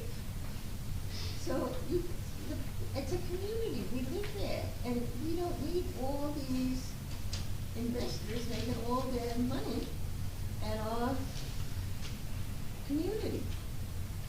That's all. Thank you. Yeah, and our final comment on this. Thank you. Hi, I'm Linda Duffy, 312 Brindley. I agree with a lot of the things that were said in this ordinance. First of all, I have to say the SEO portal was like a wonderful thing. We need that back up again, whatever the new website is going to be. Because how are the public going to know that 5 houses down, oh, now it's a rental? We wouldn't know that unless we could look there. Why call the police, bother the police in the middle of the night? And we should be able to look to see if they got the permit. And if they didn't have the permit, if you wanted to, call up and complain, you can call up and complain. But what Jean was talking about, that's the problem. You could rent out, saying you have 6 people living in the house, and now you see like 10 cars there. And they're having a huge party, and no one went home. Do you have to always be on police yourself? We can't just relax on our front porches? I mean, it's a very difficult ordinance to enforce, and this is a vacation town, and people do have money-making businesses here because of that. I don't forgot the word for it. You know, but I think it's a safety issue when you don't know and how you can tell by square footage how many people are gonna be living there. I mean, we do have an ordinance for how many people can live in a house in each bedroom, right? And you have to be all in the same family. Don't we have something like that on the books? I want to address occupancy, but we're done. I don't want to cut into your time. Oh, I'm By sorry. answering your Oh, question. no, I'll my answer your time was question. always- I'm gonna touch on occupancy, but I don't want to cut into your Okay, because question. that to me is like, I know if they're family members, you can have, I think, a number of, I don't even know how many family members can live in your house. But if they're non-family, you can only have a certain amount of people in your house. I think it's something like that. But anyway, I'm so glad we had this workshop and we entertained all the folks' comments, and thank you very much. Thank you. Can I address occupancy real quick? Wait, what was that one? Well, We did say that was the last comment. Okay. Can I touch on occupancy real quick to clean this up? When we're looking at occupancy, I have the feeling we're looking at it as the focus of, as a fire marshal, I walk into a bar or a restaurant, I have a set number. I have 50 people. Doesn't matter who they are, 50 have to go. If there's 52, 2 have to go. When we look at residential, I can no longer simply say, as Mr. Cohen said, I have a two-bedroom house, I'm allowed 4 people.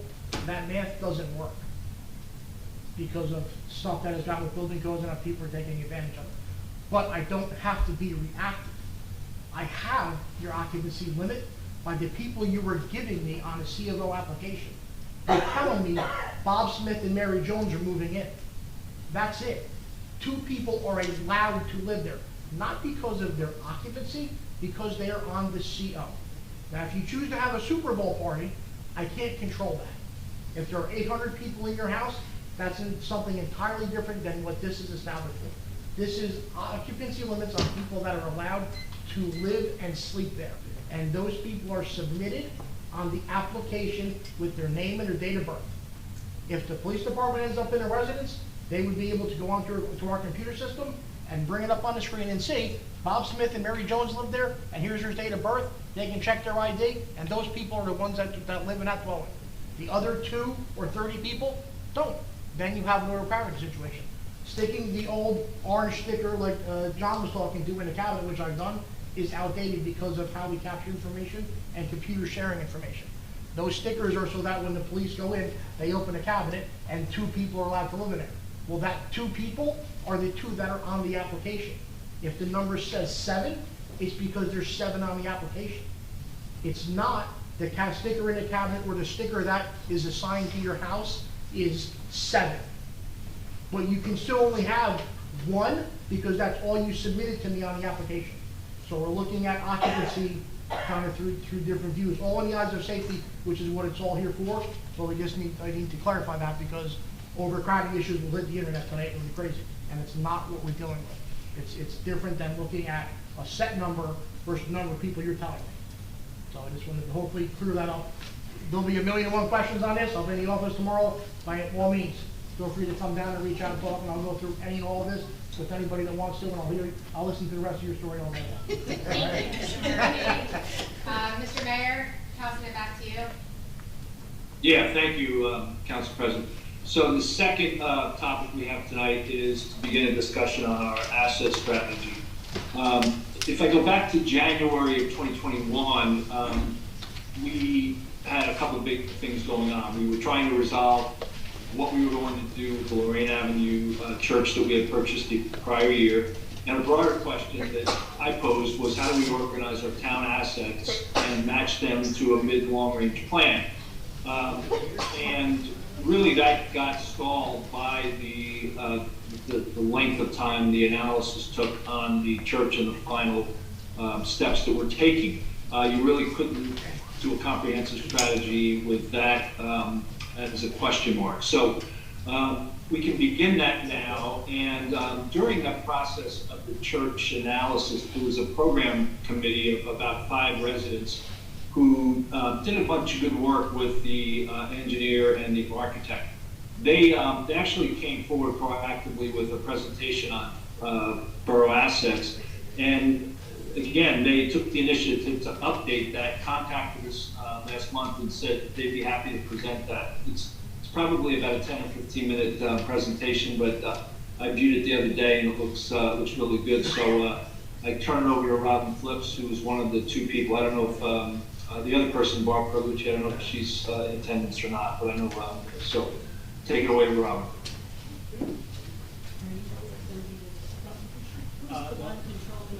He's in the back. Oh, I don't have. Ty, can you please put the screen up? Thank you. Yep, it's coming up. It's coming up. There it is. So as the mayor said, I'm Robin Flipsy. I live at 408 Lake Terrace, and I was on the church committee. Part of the work that we did was to evaluate what the assets were we had in town, or more specifically, what services did we already have in town, so we could better think of ways we could use a community center if that was going to be the outcome for the church.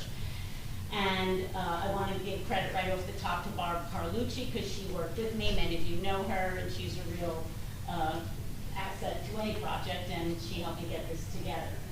The why of this, and I want to make sure I cover it, is that we have all of these properties, and there's different things going on in all of them, and many of them are community-owned or borough-owned properties that we maintain and take care of, so obviously we want our tax dollars to keep taking care of them, and others are businesses or commercial entities, and some are nonprofits, all of which provide activities and services and recreation and so on that different segments of our community are already participating in or attending things there because that's what they choose to do.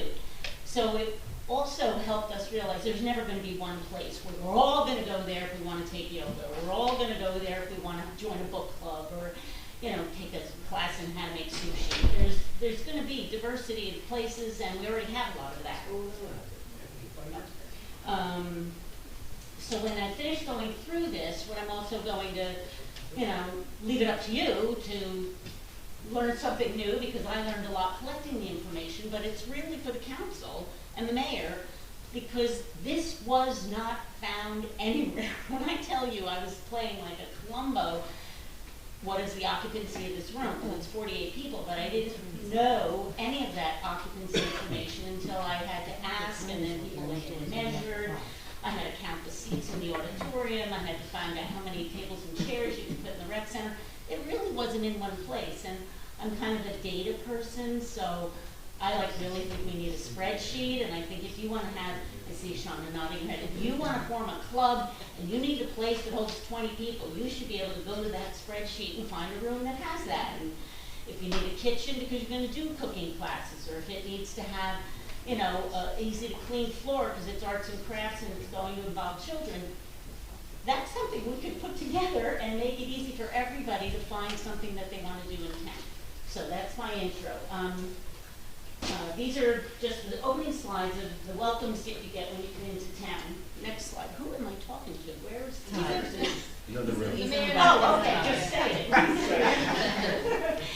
And I included this, it's the only text slide, or one of the only ones.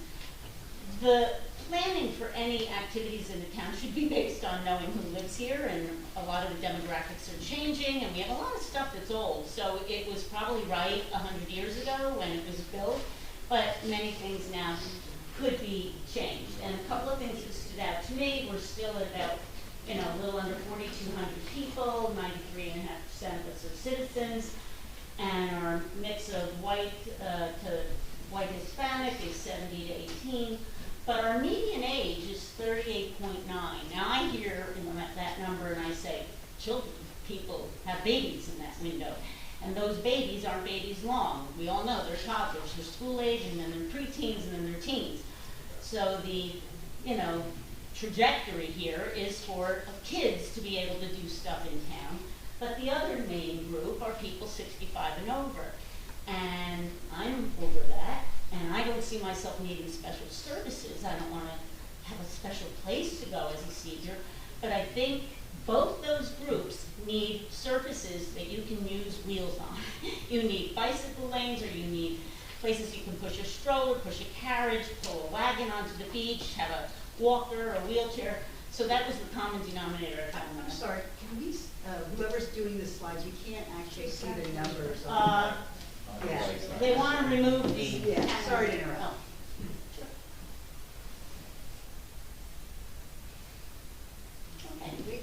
Oh. And again, these were just a few that I pulled out. You can go to the 2020 census to get a lot more. We're a fairly well-educated community. We have more people living here who rent where they live than own. I think that's of significance. And our poverty level is lower than the state average or the national average. Median income is higher than state and national, and we have a median property value that isn't over the top, but we're, you know, middle. Okay, next slide. Is that from 2010? 2020. It's 2020. Yeah, the most recent one. So this is the take a snapshot slide, and it's the handout you can use because everything I'm going to say has to do with this. I divided the properties up into the borough facilities, the private and commercial, that had something to do with fun, fitness, and recreation. Obviously, we have a lot of other businesses in town, but the idea of where can we go for fun, fitness, or recreation kind of was what I focused on. I have the house of worships in here, houses of worship, and I'll explain why they're there. And the train station, only because it's a town you can get to by train, you can leave by train, you can take advantage of using the transit system. Next slide. Okay, so the first public building is our Bradley Beach Elementary School over on Brinley. And just in case everyone doesn't know, we have a theater in there. It was renovated in the past 10 years. It has 228 seats with orchestra seating and a mezzanine. We have a basketball court in there, but it's a 3/4 or junior high size. We have a cafeteria where 220 people could sit. Different number if you're seated at a table, higher number if you're standing. It's an ADA compliant building. There is an elevator. And outside, one of the things, again, and I took all these pictures, by the way, and I'm not a professional photographer. I just walk around town with my cell phone. It was just like everybody else. You could take the pictures. But there are 2 playgrounds on the school property. There's a practice basketball court with 6 nets. There's a big blacktop area for kickball and skateboarding, whatever kids do on that. There are 8 raised vegetable beds, picnic tables and benches for parents or people who have to supervise kids while they're playing. There's a lot on that outside property, and I know it's not always open, but I think there's a lot of hours of the day where people with kids can go over there and play if it's more convenient than trying to get to the boardwalk park or over to the rec center. Next slide. This is, since all that wording is up, that button can go. The library is a real good meeting place, and it does have a meeting room downstairs. I don't have the photo of that, but it is a room with a closed door that has AV hookups and connections, so you can have movies or videos or meetings that have to do with, topics where it's a private audience. And then throughout the building, there are computers both upstairs and downstairs. We actually use the main floor to have concerts. This was from just this year, Christmas time.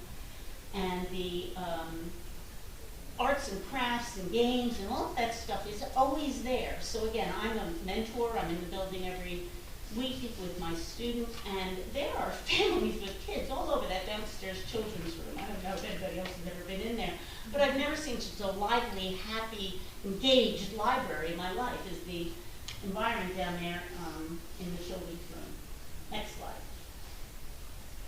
The Carmen Diazzi Community Center, we all know it, it's right across the parking lot. This is the view from Main Street, and obviously the entrance over opposite where we're visiting now. And the seniors meet there, but that room is available for other meetings. There's also a Meals on Wheels kitchen. The Historical Museum has its permanent display in there. It has restrooms that are ADA compliant.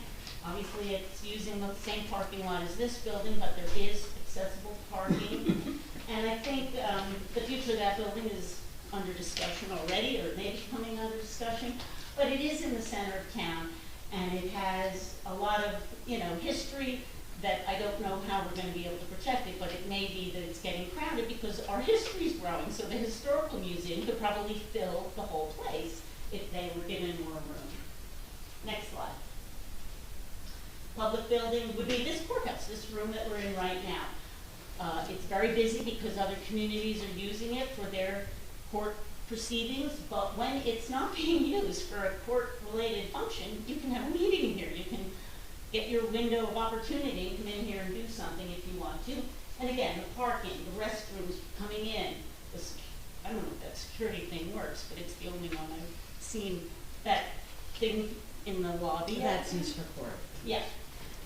So you have to remember, this is one of the other assets we have in town, something that has heat and air conditioning and AV and, you know, Wi-Fi, and if this would be serviceable, it's available sometimes.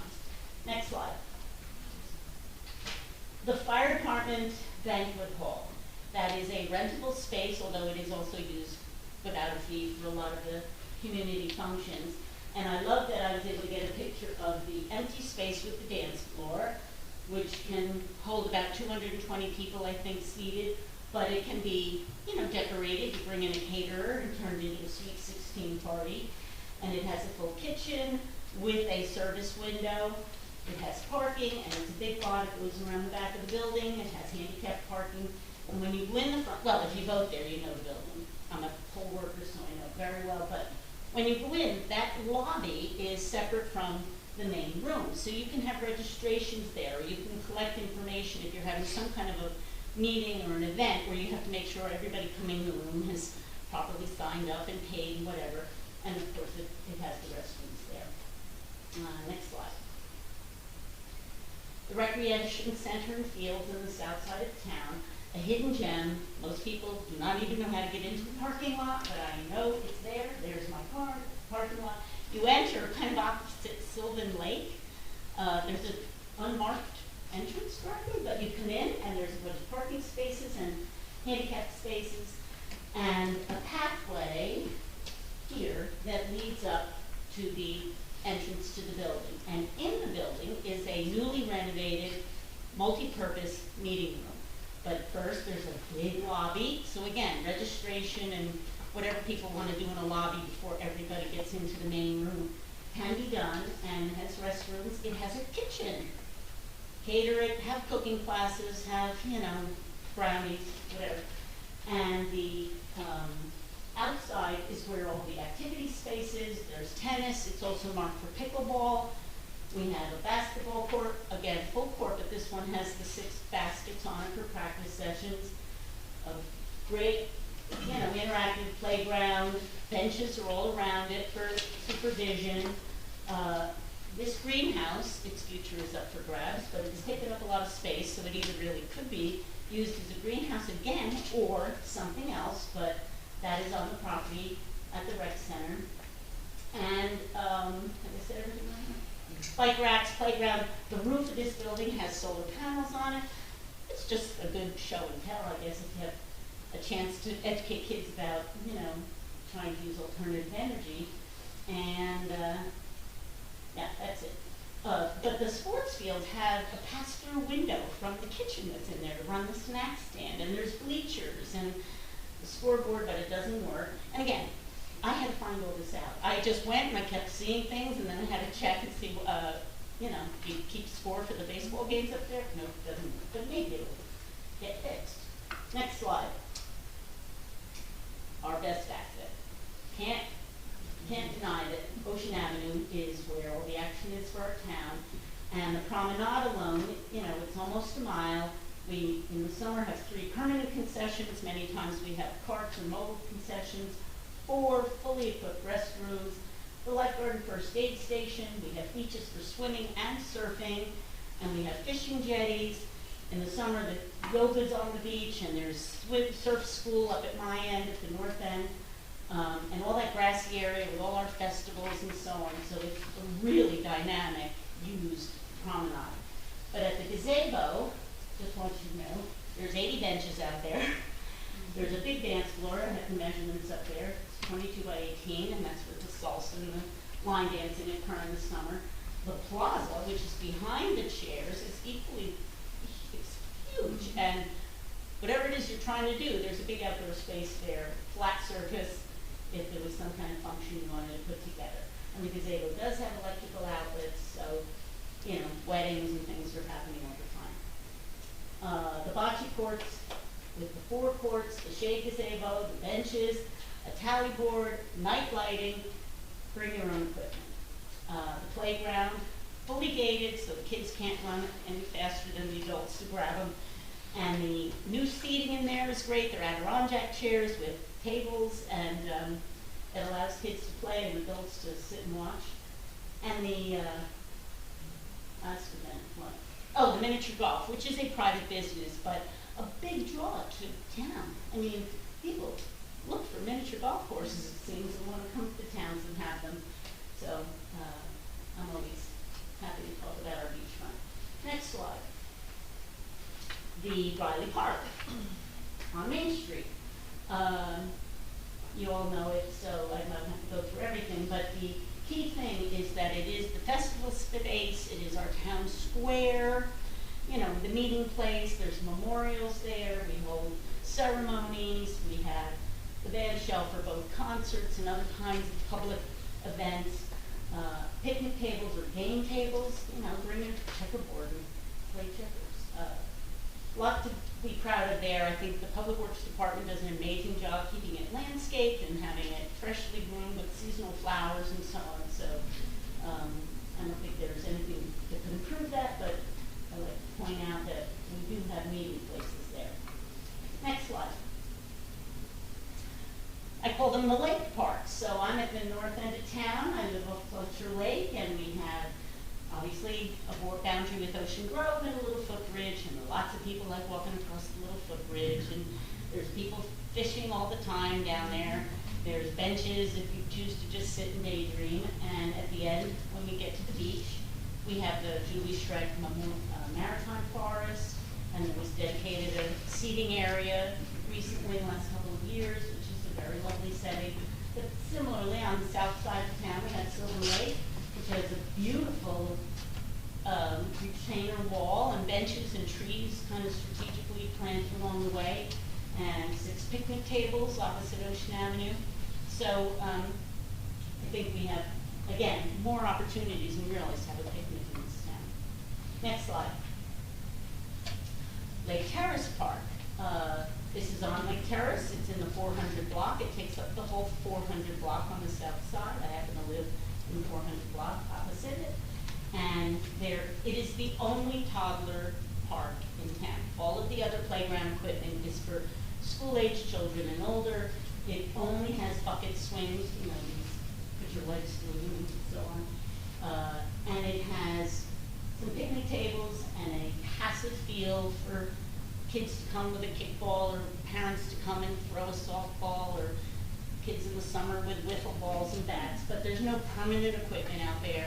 It's grass, it is irrigated, sprinkler system, and it really does have the only trees in any park in town. It's very shady down at the activity end, so when all the trees are in bloom, it's nice to go if you don't like to be exposed to the sun. Next slide. Now I'm on to the public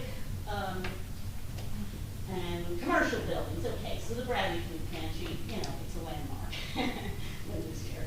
But the pantry has been enhanced with ramps which make it completely serviceable for wheeled carts and for any patron that can't make it up the stairs. And it's all beautifully connected to the church.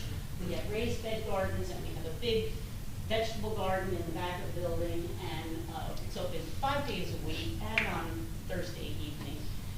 But it is active on weekends for pantry purposes, and after about noon until, you know, the rest of the evening, the main room can be used, or is being used by some groups for meetings. It's like sitting in the middle of a grocery store now, because we have self-selected shelving for the patrons who come in. But just so you know, it's a community asset and a very, you know, compatible relationship with the pantry nonprofit operation in the middle of town.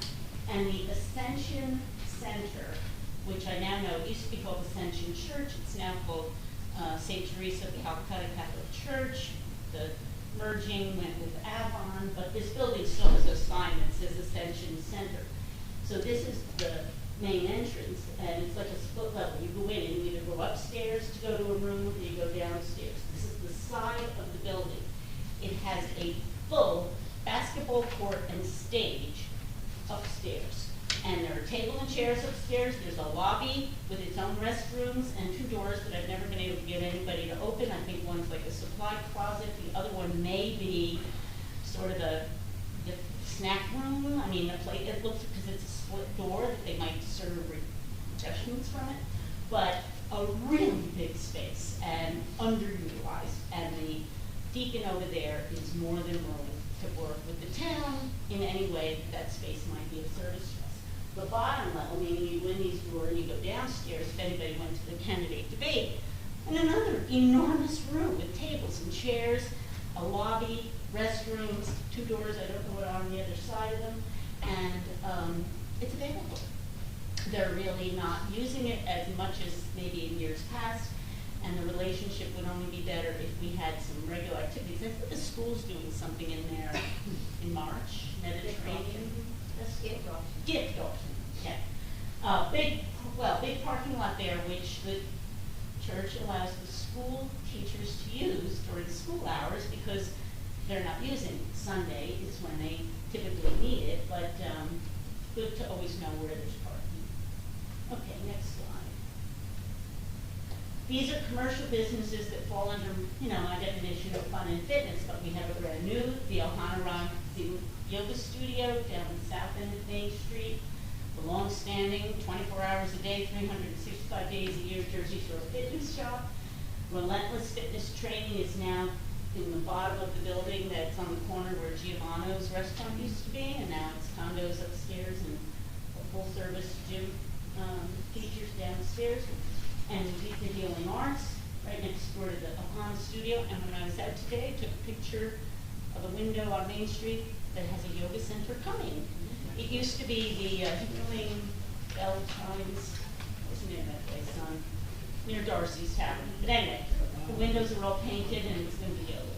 So these are things that, again, I think we should support them if you're into these things, and that we wouldn't necessarily feel we should have a place that we, offer that closes these out. But also, we have yoga in the summer at the rec center. We have yoga on the beach. We have seasonal things like that that are made available. So these are just bonus things. Next slide. The Bradley Cinema. Coming back. That's what they keep saying, but let's hope so. The good news is, this is the original version. The new version will be all glass in the front. The lobby will be a cafe and bar. They have the liquor license from Giovanno's.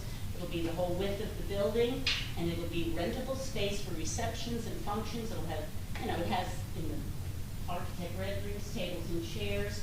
But the theater seating will be the main theater of 180 seats and twin theaters of 40 seats each, all new restrooms.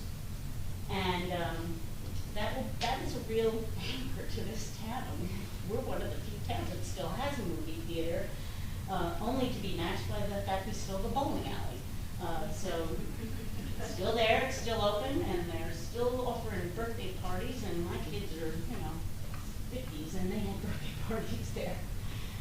So, next slide. The 4 churches that are operating all year round, other than Magna David Congregation, which is only in the summer, but these churches offer services to their congregations that are the community center for many people, because that's where they go for classes and groups and good deeds and fundraising and, making gift baskets and doing things. And I think it's important to recognize that those are centers for people who have their community within their church. And I just was looking on the website for the temple, and tonight, instead of being here, you could be over there having a sushi lesson. So that's on the website, sushi and a discussion about food and culture. It was one, anybody can go. So it's a fun thing to know that these are part of the community. their assets, and they offer something to people who are not going to the rec center. Next slide. Train station, and for no other reason, just because when you come into town or are going down Memorial Drive, you have a chance to be reminded that we can get to Bradley Beach from New York or from, Philadelphia or from right Bayhead, where the train starts, and get off and walk to the beach. And I have a grandson who lives in Montclair, and his big 14, there's not a lot that they can do alone. But he can get on a bus from his house, get to the Secaucus station, get down to Bradley Beach, gets off, walks to the, gets the badges with his friend, walks to the beach, and I kid you not, they walked to Pete Nelson's for lunch because they heard that it was better than Dick's. But I think a train station is an asset. And I only put the Jersey Shore Fitness Center mural up there because everybody sees that. If you're driving on Memorial Drive or you're coming in and out of town on the train, that's on the side of that building, as big and bold and colorful as it can be. And it's really a great other welcome to the town. So that is my story about the assets of Bradley Beach. Last slide is just thank you for listening, and I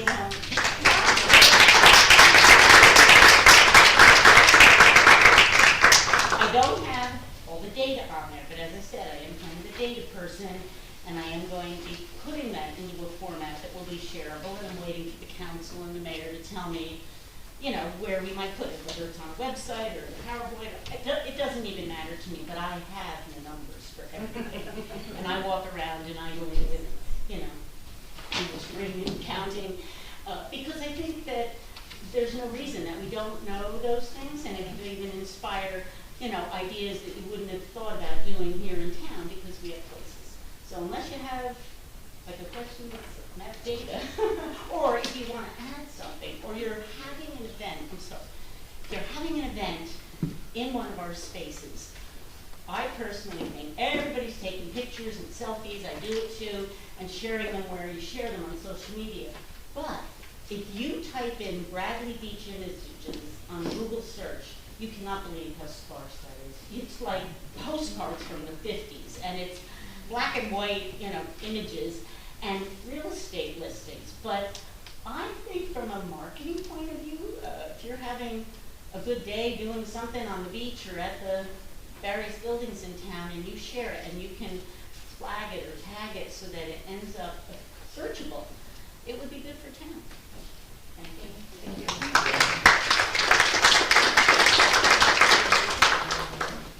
Thanks, Robin, and I really appreciate it. When I saw this presentation the first time a couple days ago, first reaction was wow. We have real significant amount of assets, and when you collect them all up and you look at the size of our town, it's pretty impressive. So this presentation wasn't really meant to get into a long and detailed discussion similar to the last workshop, which was more of an ordinance-based workshop. This was more to create some awareness, start the process, look at the as-is, start thinking about the to-be, and have some conversation in the coming weeks about what are our needs, how do we proceed with a strategy on this, what do we want to look like in between 3 and 5 years in the context of our assets. We're dealing with one of our assets right now, 319 Moraine. The next meeting, we're going to be talking about our public works. We've got 2 yards. We are contemplating trying to go to 1 yard. And there's probably other big elements we need to talk about. I probably just hold this open for some council comment and not go in, because of the sake of time, because we're already at 8:38. This was not intended to debate. It was really, again, to create some awareness and recognize the good work that these folks have done to date. I think it's a great start.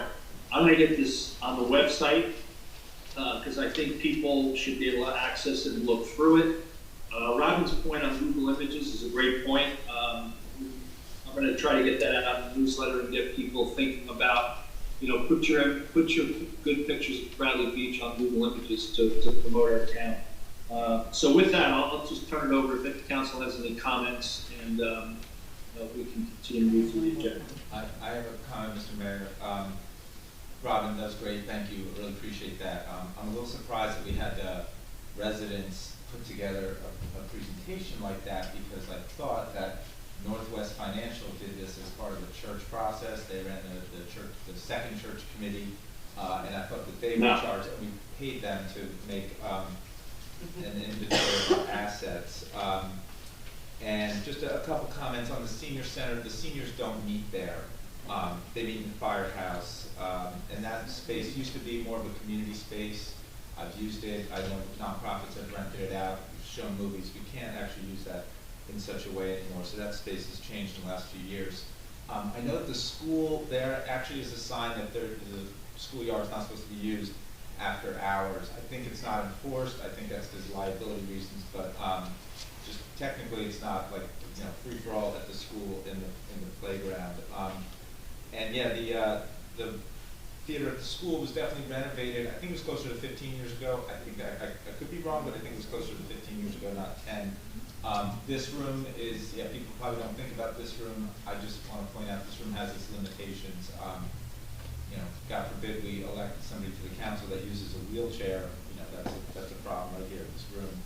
And then everybody's familiar with the fire department, the banquet hall. I'm not sure that we would want to use. I would call it a foyer, not a lobby. I don't know if that can be used for registration and tables if there's an event in there, just because of the bathroom and the blocking the entrance and everything. I would say same for the rec center. I mean, maybe it could be, but I know like even on the fish fry department, they don't set up their ticket taking table, the tables there. They put it in the room itself. But it's a great room, and everybody should know it's for rent, and we should rent it and support our fire. So, great presentation. I just wanted to add those comments there, and thanks very much. My quick comment, Robin, where did you go? Oh, okay, thanks. Wonderful job. Thank you very much for the work you put into that, as well as helping provide an ongoing resource for the borough and our residents to be able to access your presentation. One thing that, I'm not putting this on your shoulders, you've done your job already, but maybe for the council and for the mayor, residents regularly ask us for resources, I know it's asset management, but resources that are available to them for challenging situations, warming stations, and if there's, hurricanes or loss of power, where do they go? And there are a handful of residents who bring this up every so many meetings. To the extent we create information on the website where folks can go to see broadly our assets, I think we, the council and the mayor, should work to include those other resources for our residents as well. But thank you again for getting us started.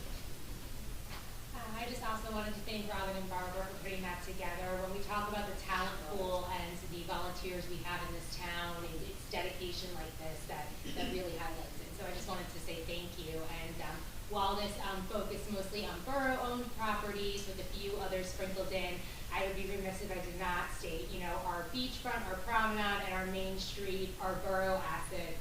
They're assets to our town, and so, I want to make sure we're including those in conversations, in future conversations we're having. Thank you, Robin. Great job. Great pictures, too. Okay, why don't we move to the last three items on the workshop. Thanks again, Robin, and we're going to talk as a council and try to progress this and a couple other strategies going forward in 2023. We have three other items on the agenda, and I'll explain that we kind of tried to go with a more open agenda, putting what everybody wanted on the agenda. These last three items, Chapter 5 proposed amendments, Chapter 450 zoning review, and scope of Holman, Frenia, and Allison HFA duties. I can explain these, just overview, and then see where the council wants to go. There was some, Councilman Tosi made some recommendations on some changes to Chapter 5. I think Greg Cannon and Kim was going to work with them on incorporating a more comprehensive view of that, but we can certainly talk about the few that Councilman Gubitosi brought up. Chapter 450, we've had a group working on 450. What happened last year was that our new zoning officer, Donna Barr, came forward and said, there's just so many inconsistencies in our chapter 450. I find myself denying a lot of things that I don't think should be denied from a zoning application perspective if we could get some consistency and some better understanding. There was a group prior to that that worked very hard on definitions and trying to clean that up, which they did. So CME worked with the group. I don't know if they're done or they're about to be done. I gave Donna one more pass at maybe one or two things that she thought really should have been incorporated that maybe didn't get in there. And I think Ben and her were trying to complete that. So I'm not sure. I think CME is there today. They can report out on that. And then HFA, I think Kim's not here tonight. She was going to be, but isn't. I know she prepared and sent out an email on the elements of what HFA does for us. I don't know if we need to talk more about that today or just get a report issued. So I'll be quiet at this point, and I guess Councilman Gubitosi, I think you're the primary person questioning these. If you want to comment and see where you want to go with this. Yes, thank you, Mr. Mayor. I can't help but notice that we've been going at this for 2 hours and 15 minutes. So thank you for pointing out that all three of these, to some degree, were at my request, and we've run out of time for my issues. As far as I'm concerned, I think we've run out of time if we're going to be fair to the public. So I'll let my other council colleagues determine whether or not they agree with me. But I'd like to just make a motion that we table these to our next meeting. That's your request, I'll second. Mrs. Marco? Yes. Mrs. DeNoble? Yes. Mr. Gubitosi? Yes. Mr. Weber? Yes. Mayor Fox? Mayor Fox? Yes. Okay, so all Yes. the these are being Sorry. to 220. Can you hear me? Yes. Mayor Fox. Yes, sir. Yeah. Okay, number 6 on the agenda is presentation of bids and engineering report. Ben Matlack is going to provide a short status report on some engineering projects. Ben, I think I saw you in the audience. I'm here. And I think additionally, I think Greg Alessi, the president of CME, might be with Ben. If so, if you could raise his hand and acknowledge that he is there. Thank you, Mayor. Yes, very true. Thank you. Don't have that visibility. Thank you, Mayor and Council, for having me here. Just a couple things I wanted to touch on, some of the things that we're working on and trying to advance. I gave a pretty detailed report in December, so I won't go through everything, but a few of the things that have some movement. The improvements to Lake Terrace Park, we had to put that back out to rebid, which it's going out to rebid. The bid opening is scheduled for the end of February, and we anticipate awarding the project in March, the first meeting in March, and that would be a spring construction. And Ben, I'm sorry, but just a quick question. Why did we put out to rebid? The project came out, the bids came back, and it was over the budget that was allotted. So we made some modifications, had some changes to plans to reduce costs and have some deletion items in there in case bids come in high, we can delete and still be able to award a contract. Can you give us exactly what came out, what's not happening? For example, there was a rubber safety surface, rather an expensive surface treatment for the playground areas that was intended to be installed, and that's been substituted for a wood fiber mulch. Both are still ADA compliant, but it's a less expensive alternative, and that's one of the items that was changed.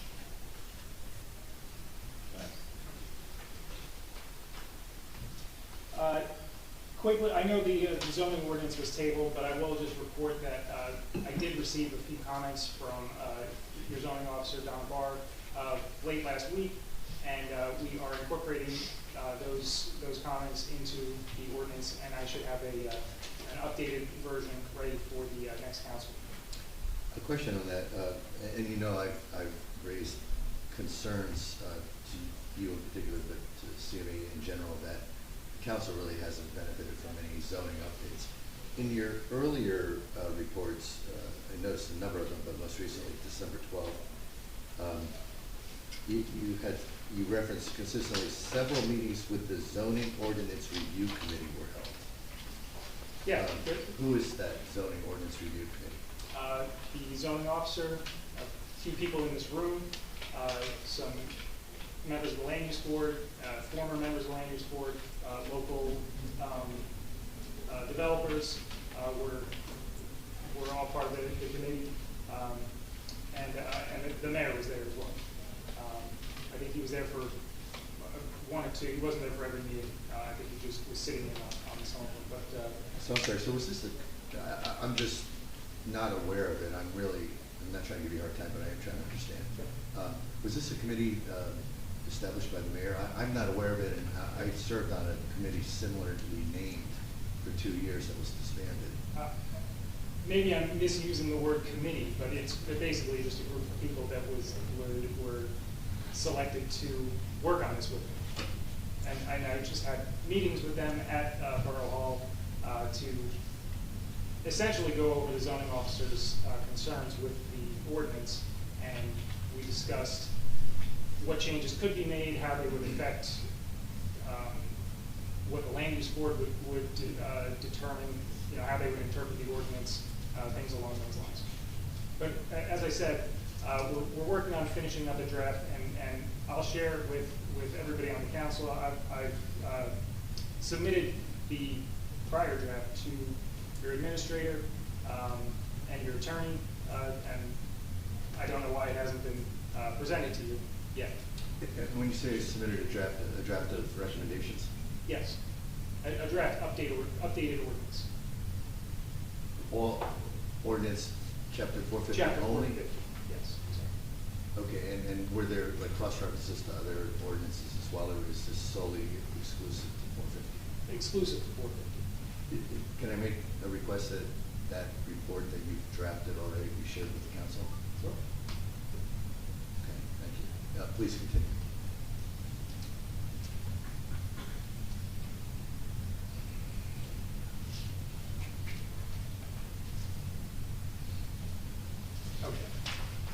Next thing is improvements to Park Place Avenue. This is a project that is received a 2022 NJDOT grant and getting out of $193,000. If you remember, I gave a presentation to the council on this back in June of last year. We are wrapping up the plans. We're getting ready to advertise this project in the near future, and again, this would be a spring construction. And the improvements to that project include curb, sidewalk, paving, and we also know that that Park Place Avenue is part of phase 4 of the sanitary sewer overall plan that the borough has. So we're replacing the sanitary sewer main. We also know that there are some needs to replace that main based on feedback from Public Works that there have been some issues in the past.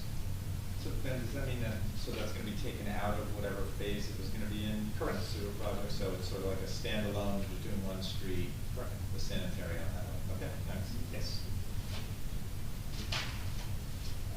Next thing is we have a few additional grants that have been awarded and we submitted. The first one is your DOT grant for 2023. That was awarded for 5th Avenue,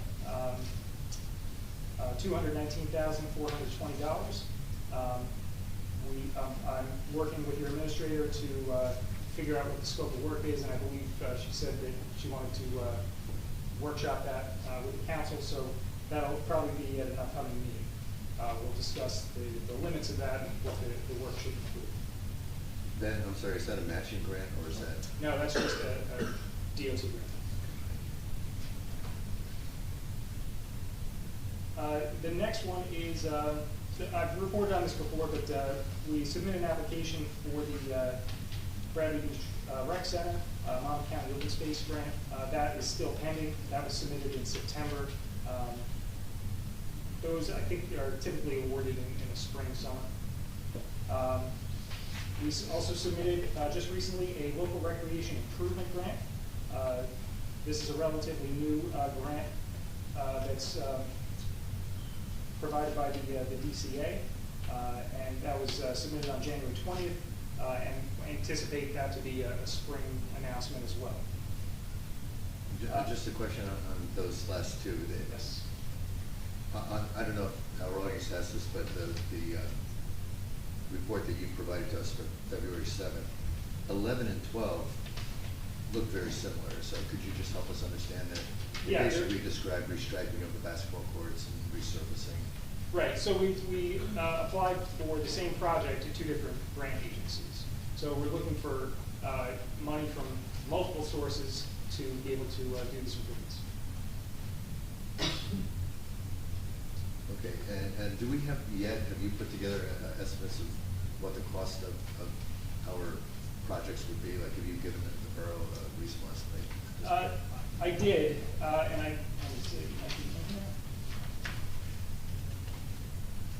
I'm sorry, I don't have the number in front of me. We did prepare one, and I submitted it along with a scope of work to design the improvements. I can provide that to you again, and I can have that available for the next meeting. Yeah, it's part of the budget too. We've been putting into the budget. I think just part of the challenge in general is, on a lot of these, it looks like the work is really well done, and maybe there's just a communications gap that we have to overcome, where the council is better informed of the progress. I've submitted these monthly reports to your administrator for the past year. Understood, but even as I look at the report, improvements include replacing paver walkways, fencing, drainage improvements, then the very next one says the exact same thing, but I have no idea what the total cost is. I have no idea what the grant applications represent. Obviously, you've had discussions with the mayor and our business administrator, but these are things I think the entire council would like to be made aware of in a little more depth. Okay. But thank you for the summary. Yeah, I would totally agree, and I think having good status reporting with council members will hopefully alleviate that in 2023. Please. This last one is late-breaking news. Just I think in the last few days, they don't want you to cover it, but it's exciting. Yes, the last grant that I want to talk about is one that was just recently awarded, Safe Streets and Roads for All. This is a federal grant. It's part of the bipartisan infrastructure law bill. It's a $5 billion program spread out over the next 5 years. So what this is the federal goal, objective, is 0 deaths on American roads. That was the tagline for this grant program. So they're targeting safety improvements, areas of accident history or areas where safety can be improved. So what we did was we submitted an application and looked at all the roads in the town, not just municipal roads, but we looked at Main Street, we looked at Brindley Avenue, Ocean Avenue. Main Street's a state highway, and Brindley and Ocean are county roads. And we were contacted by the grant agency after we submitted the application in September, I believe it was, that some of our application was overlapping with Monmouth County. And I had a meeting with the grant coordinators and the county. We joined efforts to get a better chance of receiving some federal money. So we did this grant application in conjunction with Monmouth County. The county received a grant award for $1.18 million. This is for a comprehensive action safety plan. And what does that mean? That's a planning document. It's for us and for the county to identify areas of need where we can implement projects, safety improvements, technology upgrades, whatever the case may be. I'll tell you that. Yeah, just to Ben, just another quick point on this. Besides the county, Homedale and Highlands kind of chimed in too. So our three communities in the county are going to work in concert, divvying these funds up. But it's exciting that we can really do some safety things on our roads. So I just want to make that point on those couple of towns. Yeah, those are the only three towns in Monmouth County that applied, and I prepared the application for all three. So we're the next step right now is we're waiting for the county to receive a grant agreement from the Federal Highway Authority.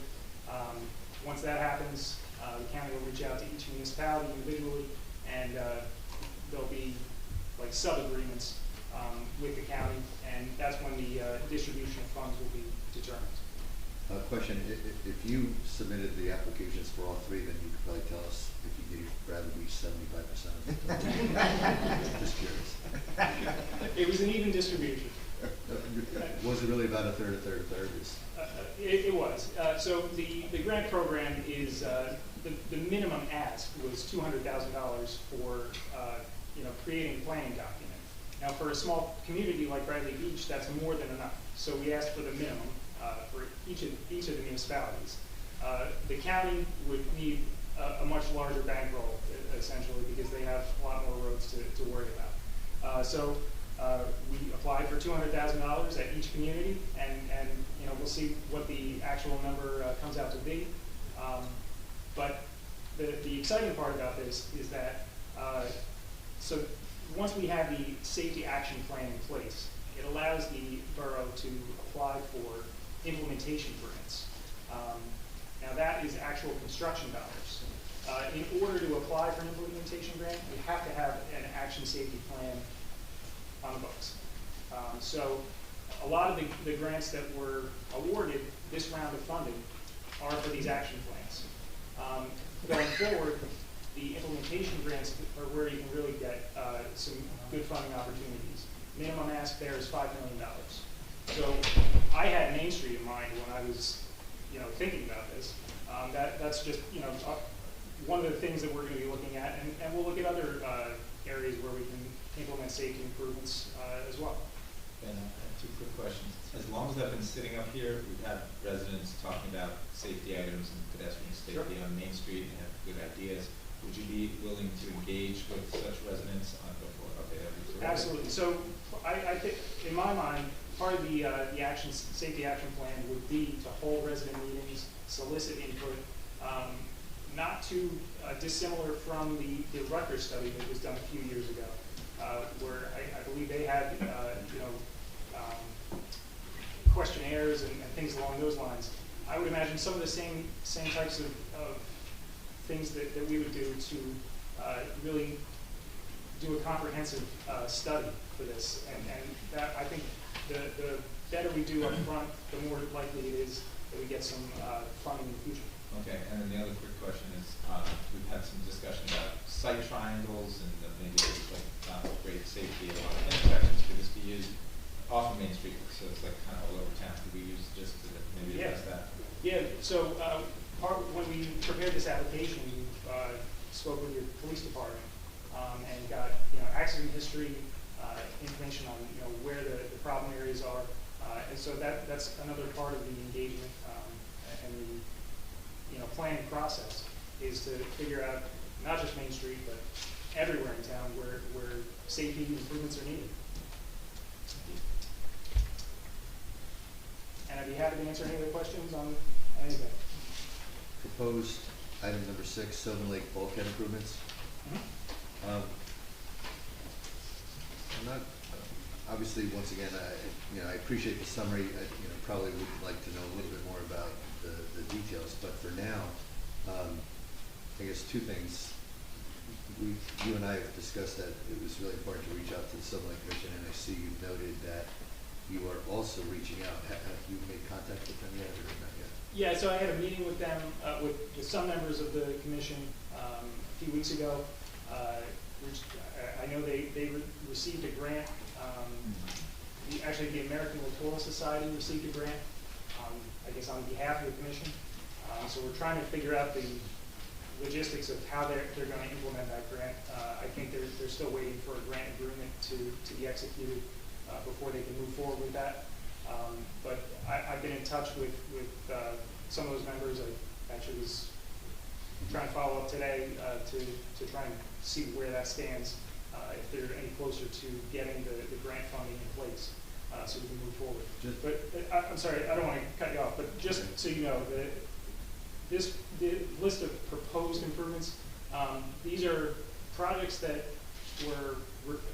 where I was requested to either provide an estimate or a scope of work of what it would take to do these projects. None of this has been authorized by the council, mayor and council. So these are not projects that are active. They're just on the books as in the sense that they've been brought to my attention, and I either prepared a scope of work or a cost estimate for your review or for your administrator's review, and that's as far as it went. I just want to help you out with a little point, one or 2 points of clarification. One, the Assembly Commission is different than the group that you met with, which is focused on the restoration project. But the commission is actually a bunch of residents, both from Bradley Beach as well as from Avalon by the Sea, and they're resident volunteers, but they are identified as an official commission by our ordinances, and they have a voice. And I want to make sure that at some point you're able to connect with them. If you need my help to do that, let me know. But I'd be happy to attend a meeting.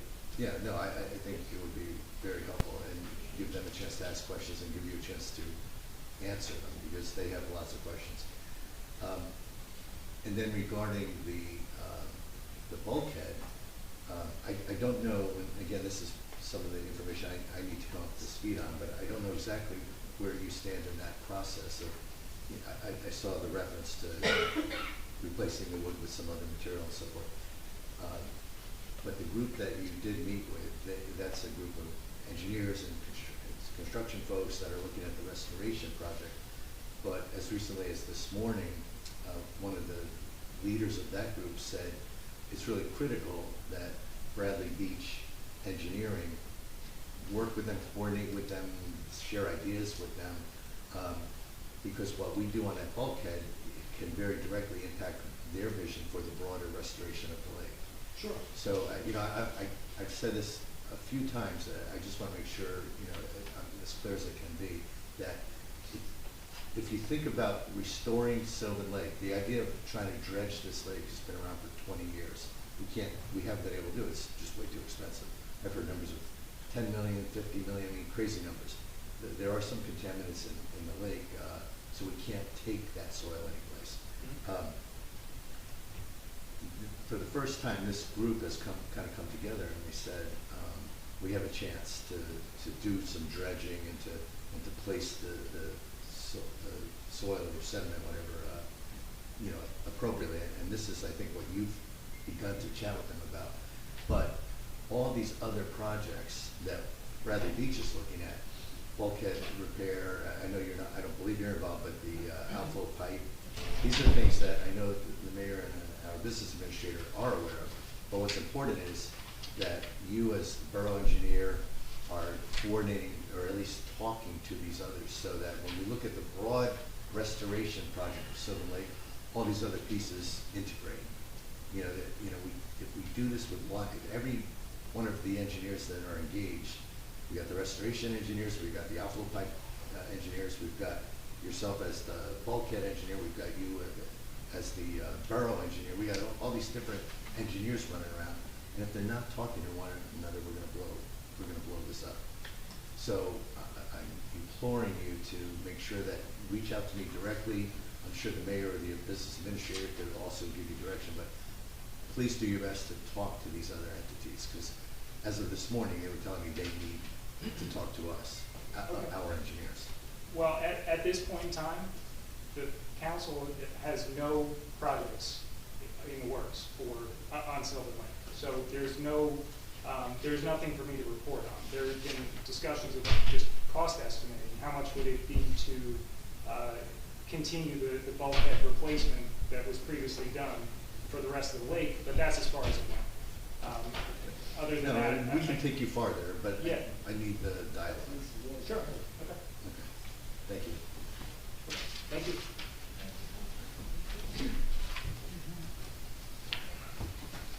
Thanks, Ben.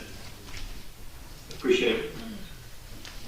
Okay, let's go to approval of minutes.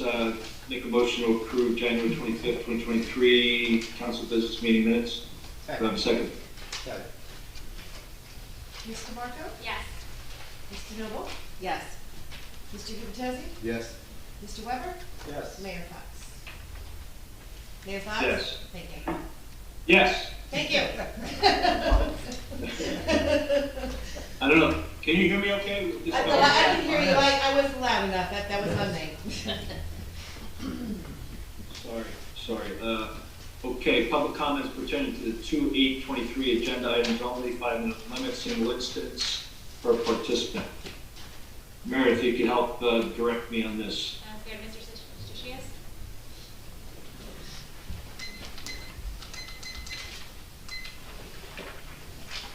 Jim Shishias, 112 Fourth Avenue, Dryden Beach. For the benefit of the two new members of the council, at the direction of former Mayor Engelstad, a fellow resident, Rick Bartholomew, and I submitted a report to the Strategic Planning Committee that dealt with the sewer infrastructure. I've reported on this before, but especially for the benefit of Meredith and Jane. And we're very pleased that a number of the recommendations in that report have been implemented, which included having developed a more fair and equitable fee structure. It's not perfect, but it's moving in the right direction.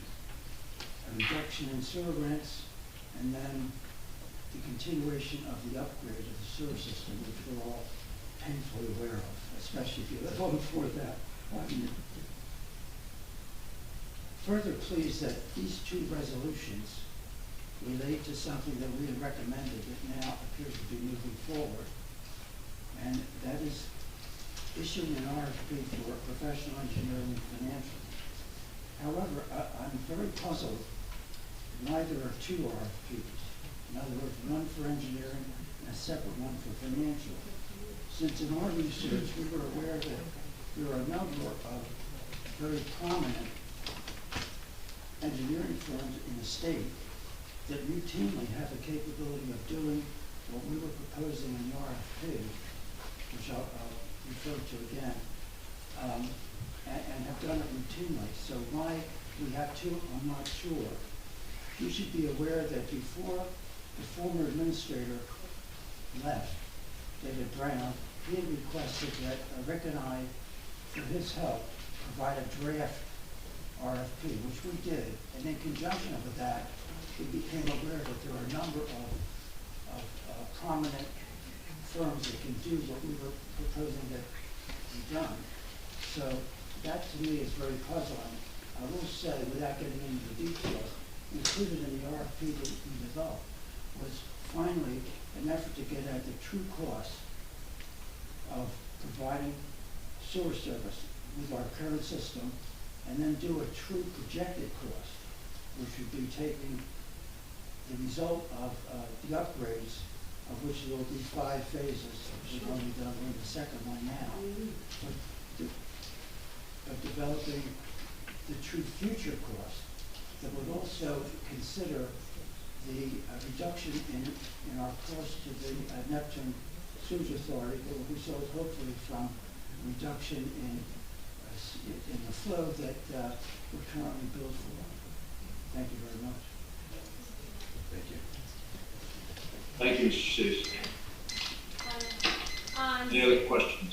On Zoom, we have Rick Bartolome. Apologies if I'm mispronouncing names. Hi, it's Rick Bartolome, 116 Newark Avenue. To further add to Jim's comments, I think the benefit of having one vendor is twofold. One, I think the cost of having one vendor would be significantly lower than having two vendors respond to RFPs. And the second aspect would just be the time involved.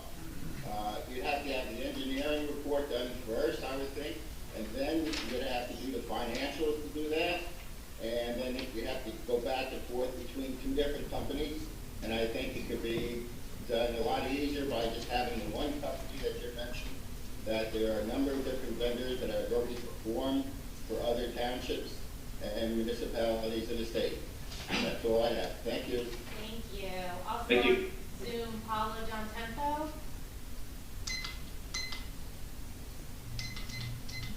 All right, we're gonna skip over Paula for now. Hello? There we go. Yes. Okay, it's Jack that wants to speak, not me. Okay. Are we commenting here on the strategic asset report as well? Any agenda item, Jack? Okay, any agenda item?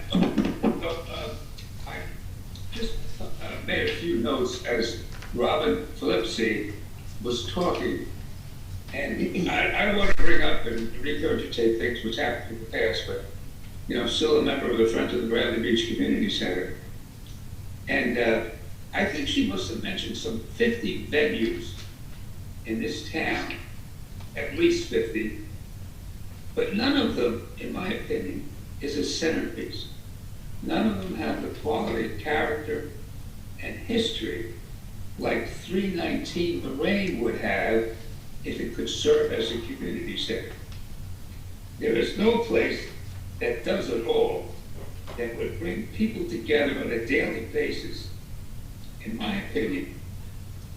And the rest of it is all pick and choose at your will. Not to me a centerpiece at all. Thank you. Appreciate it. Thank you. Thank you. We're just gonna do one more Zoom, so we'll finish up Zoom and then go to in-person. Don L. Phone.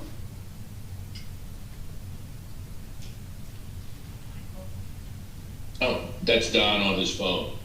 Great. State your name and address, please. Changing my name to an Italian last name, are you? It's Don Greenberg, 302 Park Place Avenue. Just one question for the engineer. You mentioned the Park Place project. Is that for the entire street, or is that just for a certain portion? It's I not. don't know if Ben's still there, but it's a portion. Yeah, From where, Mr. Mayor?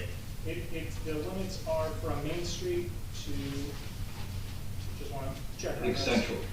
Fletcher Lake Avenue. So just Oh, the Fletcher first Lake, two okay. blocks off of Main Street. Okay, and are there any plans to do the remainder of Park Place? And if so, when would that happen? Yeah, It's either phase 3 or 4 of the sewer project. Okay. All right, thank you very much. That's all I have tonight. Thank you, Mr. Greenberg. All right, in person. Ms. Meadows?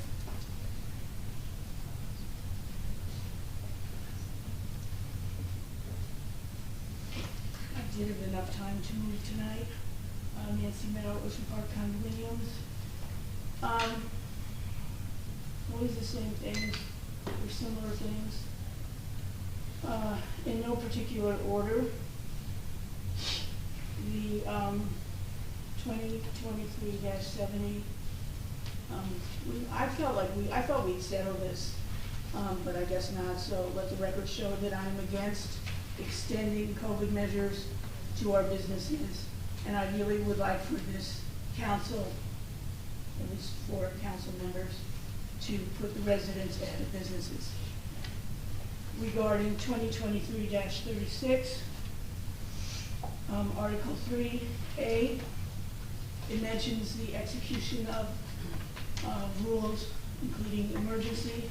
So I'm going to assume, which always gets somebody in trouble when they assume things, that there's not going to be a hand put out for a stipend for emergency management. This is quite a extravagant compensation for a small town, and I would think there's not any necessity, along with the Schuler car and all of that you all weren't even probably living here for. It also says on E, there's to be a report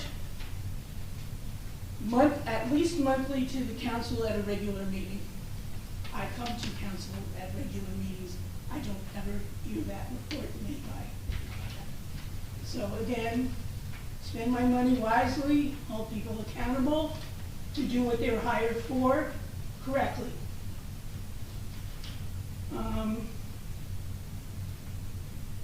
Let's go to the bill list. I mean, I don't know, pick a page. Page 5, Elliott Network Consultants for $6,000, some sort of mailing. Page 6, Jersey Cape, $296 for tablecloths. Those were the same people who charged us $200 and some odd dollars for shipping with badges. And then we got billed 2 months later for a badge deposit. Backing in $31,000. These are big numbers. Where are the breakdowns? Who's looking at that? Or we just pay people to sit for 3 hours out here while we conduct our business? Our seasonal ads classified as janitorial supplies. I was told numerous times by this administration that come January 1st, 2023, all of these descriptions will be straightened out. Once again, in my opinion, substandard work. We the people pay for it. I don't know how Taylor Hardware is part of office supplies. Village office calculator tape, $83. I wish I had been consulted. I think I have 24 rolls that I will not be using. I will have donated them happily. More importantly, how is calculator tape building maintenance? Again, substandard work that we the people pay for and is totally ignored. I think that's what galls me more, is no effort to do better. And something about perfection tonight, I would just settle for some sort of standards and accountability. I also would like to say regarding 2302, I hope these people do not show up to McCabe Avenue to fix water and stormwater. There is no outfall pipe there. And I don't, galls me. I mean, do you want people to come, contractors, to do work on your house but to go to a different address? Should hospitals operate on the wrong person? This is what this all comes down to. And in my opinion, as I always say, you guys hold the signatures. You need to hold these people responsible, if not legislate it. I just can't beg, plead. You know, we're going out for bid on an IT consultant, and yet we don't even go out for bids or even look at things we just sign off on. And this all comes down, how many times do I get up here and say the same thing? I know Mr. Weber teases me about it. I'm sick of saying it too. You need to review your purchasing policies. Again, prove the purchase and that price prior to presenting us with bills. And I guess I will save all my other comments for my second 5 minutes. Thank you. Mr. Cohen? Thomas J. Cohen, 612 3rd Avenue. I would appreciate it if you tonight withdrew ordinance number 2023-3 after all the conversation. I just want to be specific about that. I also do want to thank you for reposting resolution 2023-36, the police chief's contract, avoiding any more conflicts than we had in 2017. It was presented improperly the first time. I'm happy to see it being presented properly this time. Also, I want to thank the council for putting out the additional bids for other options for the Biazzi Center roof, whether it be a pitched roof, whether it be a repair, and not just blanketly approving $165,000. So that is, those are really beneficial things. I also want to thank you for putting out the RFP for the feasibility studies for the sewer, in that previously it was presented as a non-fair and open contract. I appreciate the fact that this is now a fair and open process for bidding, so hopefully we can get better value. I do have one question about the bills list. Page 5. Wow, man, I didn't do that. Holy cow. Did they make it any smaller? 60251, Glick and Walrath LLP. It says a conflict, special conflict consultant. I was wondering what they did for $1,170. Mr. Mayor, do you know that by any chance? Oh, so I do believe that the mayor is frozen right now. That's what I'm picking up on by his lack of movement. Yeah. Right, I was gonna say. Okay, so can I get a copy of the invoice then, or do I have to open that? I don't think I have authority to say yes or no, but what I can do is why don't I send an email to the business administrator and CC the mayor and you want it tomorrow to request that. That'd be great. And then if she says you have to fill out an Oprah, then we'll go that route. Okay, I have to fill it out. Yeah. Thank you. Yes, Mr. Sheff. Yes, William Shook, 110 Fifth Avenue, Bradley Beach. In reference to 2023, 67 and 68. I think these organizations do a fantastic job helping everybody else, but they're not going to be helping me or anyone that lives near that gazebo at 7:30 or 6 o'clock in the morning playing music. I mean, sound travels at that part of the morning. And the other thing is, are they going to provide any porta johns for them? I mean, you're looking at a lot of people. Where are they going to go to the bathroom? I mean, we allow these organizations to have these walkathons and everything, and there's no bathrooms for them to use. I mean, this is something that needs to be looked into, especially with the music that they'll be playing. The bathrooms are open. Yep, look where they're open. Look where the function's gonna be. Everybody's gonna be gathering around the gazebo, signing in. You know that's what they do. And then they have to walk all the way down and. 2 blocks. You're looking at possible people like 70 years old, you know? Murphy's Law is gonna call them. I put it this way, you do it for the 5K run for the Bradley 5K, why not put 1 or 2? Someone's in the area, just to help them out. Thank you, Mr. Sheff. Any other comment from the public? Seeing none on Zoom. Oh, wait, we have one more on Zoom. Mary Ann? Thank you. I just want to know what the next step is. What will be the process and the timing for addressing some of these issues about owner occupancy and fees and number of occupancy assessments that are going to be dealt with. When will that happen?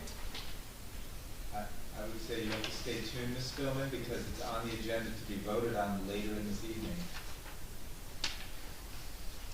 Yeah, so I'm gonna make a motion to table that because, given the amount of very good input we got from, the public, I think it warrants taking a look at and making the appropriate adjustments. So we certainly have this, meeting on tape, plus people took notes. We'll be back to this as quickly as we can get to it. Okay, I just want to add one other thing. There seems to be an error in section 8, 3658, number J. It references section 164. And then in K, it references section 164-5A6. I've done a search, I cannot find any such section. So I think that just might be an error or maybe a typo. Okay, we'll take a look at that. I'll take a look at that. Okay. Thank you. Thank you. Thank you. Any other comment from the public? Mr. Mayor, I hand it back to you. Okay, we've got our ordinances. As I said, I'll make a motion to table 2023-3 to incorporate, take another look at the input we got from the public. Second. Ms. DeMarco? Yes. Ms. DeNoble? Yes. Mr. Gubatose? Yes. Mr. Weber? Yes. Mayor Fox? Yes. Okay, adoption, bond ordinance 2023-02, bond ordinance providing for McCabe Avenue stormwater outfall improvements, appropriating $1 million thereof, and authorizing the issuance of $1 million bonds and notes to finance a portion of the cost thereof, authorized in and by the Borough of Bradley Beach in the County of Monmouth, New Jersey. I'll make a motion, make a motion to open the, first get council comments, and then we'll make the motion. Thanks, Mr. Mayor. I would just like to change the wording in this title to say the Ocean Park Avenue stormwater outfall, because it's perfectly in line with Ocean Park Avenue. And if the attorney says that that's not a material, serious change, then I hope others will agree. Yeah, that's fine, just make the motion to make that. Oh, you can make a motion to do that? No, just note it for the record though, you're gonna change the word. I can change that? That does not come from the attorney? Yeah, yes, you can make that non-material amendment. So when you move it, Mr. Mayor, if you with that change, the attorney said that's okay. He and the mayor's frozen, but maybe you can hear us, Mr. Mayor? No, but I think he's freezing up. I just want to confirm with Nancy that it is Ocean Park. It is. And also you should, I don't want to hear you should next make week the that was motion. not that one either. It is Ocean Park, right? It is Ocean Park. Okay, thank you. So vote on it, yeah. You said that last meeting. And then make the motion to make the amendment, then make the motion to approve the resolution. Okay, great. Mayor wanted to hear from all of us. So any other comments on this? Yeah, I think we're fine with that. No other comments? Okay, I'm gonna make a motion that we change this ordinance, 2023-02, change the wording, from McCabe Avenue stormwater outfall to Ocean Park Avenue stormwater outfall. Second. Yeah. Mr. Marco? Yes. Mr. Noble? Yes. Mr. Gubertozzi? Yes. Mr. Weber? Yes. Mayor Fox? Oh, now you're just muted. Back when you're muted. Larry? You're muted. Mayor? Sorry. No, you're muted, Larry. Yes, Okay. yes, I'm Thank sorry. you, that's okay. All right. I'm sorry, I've come in and out on Wi-Fi once or twice. I don't think it's on my end, I think it's on the borough's end, so we're gonna have to look at capacity. So we are on, No, now make the motion to Resolution. approve the resolution with the amendment. yeah, okay. Start with the consent agenda. Mr. Mayor, I'm gonna make a, Mr. Mayor? Consent agenda, we have 2023-65. Mr. Mayor? Larry, Mr. Mayor? Oh, well, he froze, so we can go for it. I'm gonna make a motion to approve the ordinance with amendments. Second. All in favor? Okay. Aye. Come on, roll call. Okay, Mr. Marco? Yes. Mr. Noble? Yes. Mr. Gubertozzi? Yes. Mr. Weber? Yes. Mayor Fox? It's okay. It's good. Nobody's reading past. All right, so we're gonna move along the agenda. We're gonna go to communication. According to the agenda, there is none. I can still advertise it tonight, right, in the paper. Erica, confirm there's no correspondence or communications? Nope. Okay, great. Thank you. All right, resolutions, we have the consent agenda. I just want to do a check-in with the mayor, see if he's back yet. He dropped off. All right. Well, do you want me to read it, or do you want to read it? What is it, which, I'm sorry, what's We're that? on the consent agenda, resolutions for business. I can read it if you'd like. Yeah, thank you. Great. Okay, so for our consent agenda resolutions, resolution 2023-65 bill list for February the 8th. 2023-66 approval of raffle license 2023-2 for St. James Episcopal Church. Resolution 2023-67 approval for the Brain Injury Alliance of New Jersey to conduct their annual 5K walk on Saturday, September the 30th of 2023 from 7:30 a.m. to 1 p.m. Resolution 2023-68 approval for the Alzheimer's Association to conduct their annual walk this Saturday, October the 7th, 2023 from 6 a.m. to 1:30 p.m. If I can just make a comment on the bill list, I actually had the same question, I know we're gonna get an answer to, but regarding the conflict attorney, I'm not aware of any conflicts that we had in town where we needed to engage our special conflict counsel. You know, conflict attorney is, we have a conflict attorney, for example, if our borough attorney, you know, if we're getting sued, but that borough attorney happens to somehow do business with the person that's suing us, then we need a conflict counsel. Or if we have, you know, a counsel person wants a variance or something like that. So I'm not aware of anything like that, so it'd be great to get the answer as to what we're paying the conflict counsel for. Being that the mayor is frozen and the business administrator is not here, I don't think we'll be able to get that answer tonight. So my suggestion is, do we want to hold that one particular bill and go ahead and pass the rest of the bills list if there's no other conflict? I'm just, if we can do that, that's great. I was just interested in getting the answer, and that's all. So, but you want to hold it? Can we do that? Yes, we can. You can pull it. We have to make a motion. Oh, then I would like to make a motion that we approve the bill list, but we'll pull out the item on page 5, paying the special conflict consult. That's kind of weird. Gluck Walrath LLP, $1,170. Hold that item. Am I doing that right? Well, you have to first pull it from the consent agenda, then you have to pull that payment from the bill list. All right. Well, then I'm going to make a motion that we pull the bill list from the consent agenda and vote on that separately. I'll second. Ms. DeMarco? Yes. Ms. DeNoble? Yes. Mr. Gubatose? Yes. Mr. Weber? Yes. Mayor Fox? I think he Okay, logged out. Now you make No, motion. hold on, Jen. I think maybe we should call him or see how long he's gonna be till he gets back on. Well, it's a problem with our Wi-Fi, it's not his. Oh, really? So-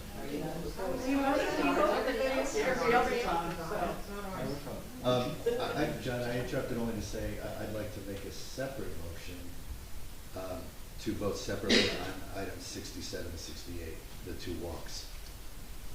Okay, so then there's no more consent agenda. Yeah, we've just blown the. But there is one consent agenda item left, Which makes it now an individual. but we will have to comment. Okay, so you will make that First motion of all, again?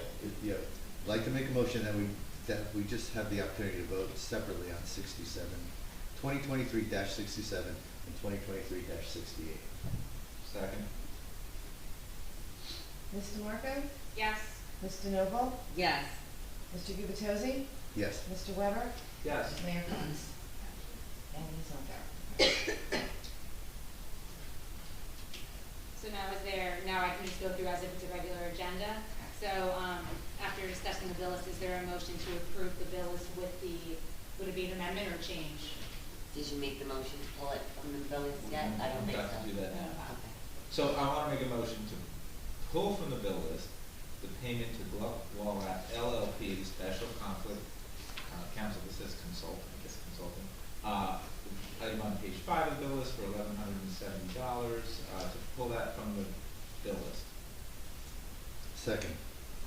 Ms. DeMarco? Yes. Ms. DeNoble? Yes. Mr. Gubatose? Yes. Mr. Weber? Yes. Can't see the mayor on there. Mayor Fox? Okay, and then I guess now I would make a motion to approve the remainder of the bill list as. I'd like to vote on this separately. Well, we have to- Oh, you're talking about. It's just, we're doing the remainder of the bill list. Yeah. Sorry. So, I'd like to make a motion to approve the remainder of the bill list, which is resolution 2023-65, the bill list of February 8th, 2023. I'll second. Ms. DeMarco? Yes. Ms. DeNoble? Yes. Mr. Gubatose? Yes. Mr. Weber? Yes. Mayor Fox? So now we're on to 2023-66, approval of raffle license 2023-2 for St. James Episcopal Church. Is there any council comment on this? No. Is there a motion to approve? I'll make that motion. Second? Ms. DeMarco? Yes. Ms. DeNoble? Yes. Mr. Gubatose? Yes. Mr. Weber? Yes. Mayor Fox? All right, 2023-67, approval for the Brain Injury Alliance of New Jersey to conduct their annual 5K walk on Saturday, September 30th, 2023, from 7:30 a.m. to 1 p.m. Is there any council comment? Yes, my comment is really just following up on Mr. Shuck's comments. I was ready to approve this, except I also had not noticed the relatively early start time for this particular resolution, but even more so for the next resolution. So I guess my question is, until we can just answer, are these times necessary to be this early? And I don't know the volume. I don't know what to expect in terms of the need for. The reason why it's so early, they have to set up a stand for people to register. At 6 a.m.? Yes, that's Well, what no, this one that you're talking. No, I know. The one I'm talking about is 7:30. But I they've called been them doing both this out. every year for us, since before I was here. And I have a question, like, do we know that there's amplification and a PA system? Does that? They didn't say anything about an amplification and PA system in their application. It's just, it's a registration table. Well, I guess the reason I asked about these separately is I wanted to at least test with the council, do we have the ability, despite the fact we've approved this in the past, to table this? One date is September 30th, the other's October 7th. Could we table this to next meeting just to find out answers to these questions? I would suggest we just ask Michelle, who takes the applications, who's in the next room, is there any amplification? I do ice cream. And we just figure it out. I mean, they're not allowed to do anything till 8 a.m. to the sound. Technically, right? Yeah. Yeah, I think the table, if you want more information, it's just a regular resolution. I believe we do have the mayor back by phone. Is that correct? Yeah, I'm back. Sorry, I got off Zoom. It crashed and burned. It told me I couldn't come back. Well, we're gonna fill you in a minute, or you want me to take this time? Yeah, I was gonna say, I'm just gonna take this moment just to let you know, where we are on the agenda, where basically the consent agenda is now all individual resolutions, and we are currently on 2023-67, and, there was questions about the start time and amplification and noise factors, so that is what Michelle, is gonna talk about, yeah. Yeah, I heard all that. Yeah, Perfect. I heard all that. Thank you.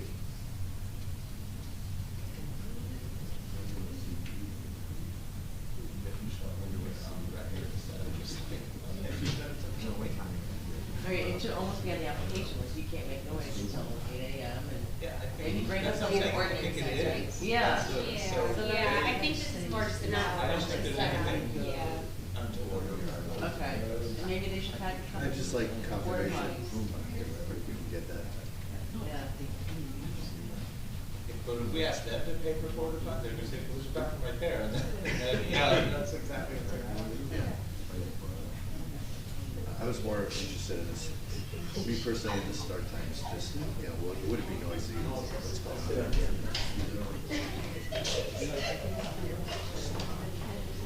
No amplification.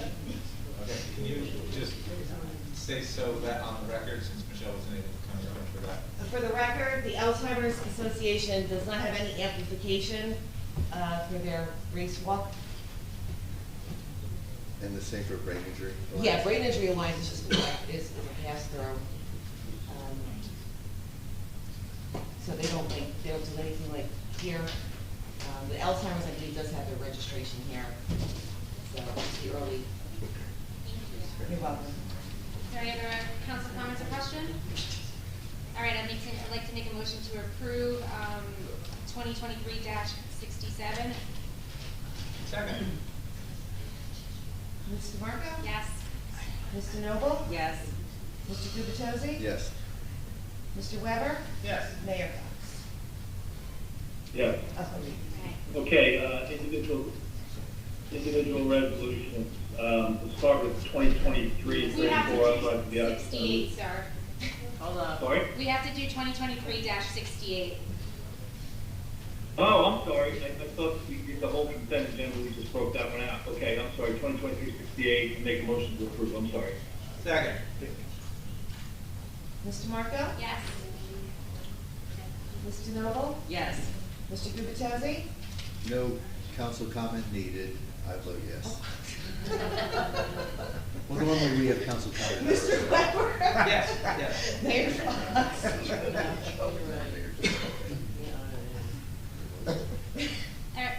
power bound to the individual resolutions. Okay, individual resolutions, start with 2023-34, authorizing Bianchi Center roof repair project through Crowdco Incorporated via state cooperative contract. I put this back on the agenda after the last meeting. I'll just do a quick explanation before we make a motion. After the last meeting, I did meet with Kevin Sedembrino, the administrator, and it was pretty compelling that, this whole project was based on repairing the roof, not redesigning the roof, not changing the roof. It started actually in the first quarter of last year, and we brought somebody in to just do some base repairs. One of our former council people just kind of shot that out of the cannon and said they didn't want to deal with that vendor, so we brought in the architect who did the work that he has done. We did do a comparable, I think Kim sent that out to the council today, had somebody do a comparable quote that came in less than the 160, but I think it was like 130 something thousand. But the things that I think we kind of started mixing asset strategy with some core responsibility we have, and we've got employees that are in not a good working situation in a key area, community development. We have customers, meaning residents, coming in there all the time. We have Meals on Wheels in there, and I just felt as though it was my responsibility to get that back on the agenda. I did have some discussions with a couple of council people who I think were leaning in the direction I was leaning, but I wanted to bring this to a vote, and so I'll make a motion to approve 2023-34. May we have council comment, please, Mr. Mayor? Sure. Sorry, I can't read the room, so yeah, thank you, Mayor. Is there any council comment? Yeah, I have comments. Go ahead. Okay. So just to remind the public, if you don't have this in front of you, we're talking about a roof repair that is more than a roof repair.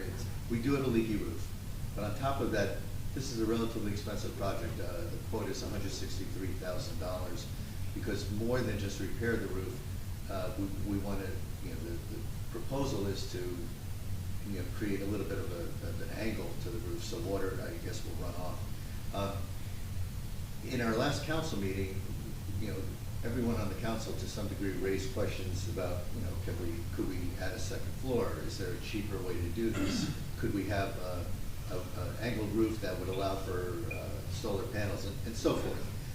And the architect who joined us by phone at the time or by Zoom said, they absolutely could help us understand some of these other alternatives before we committed to spend the $163,000.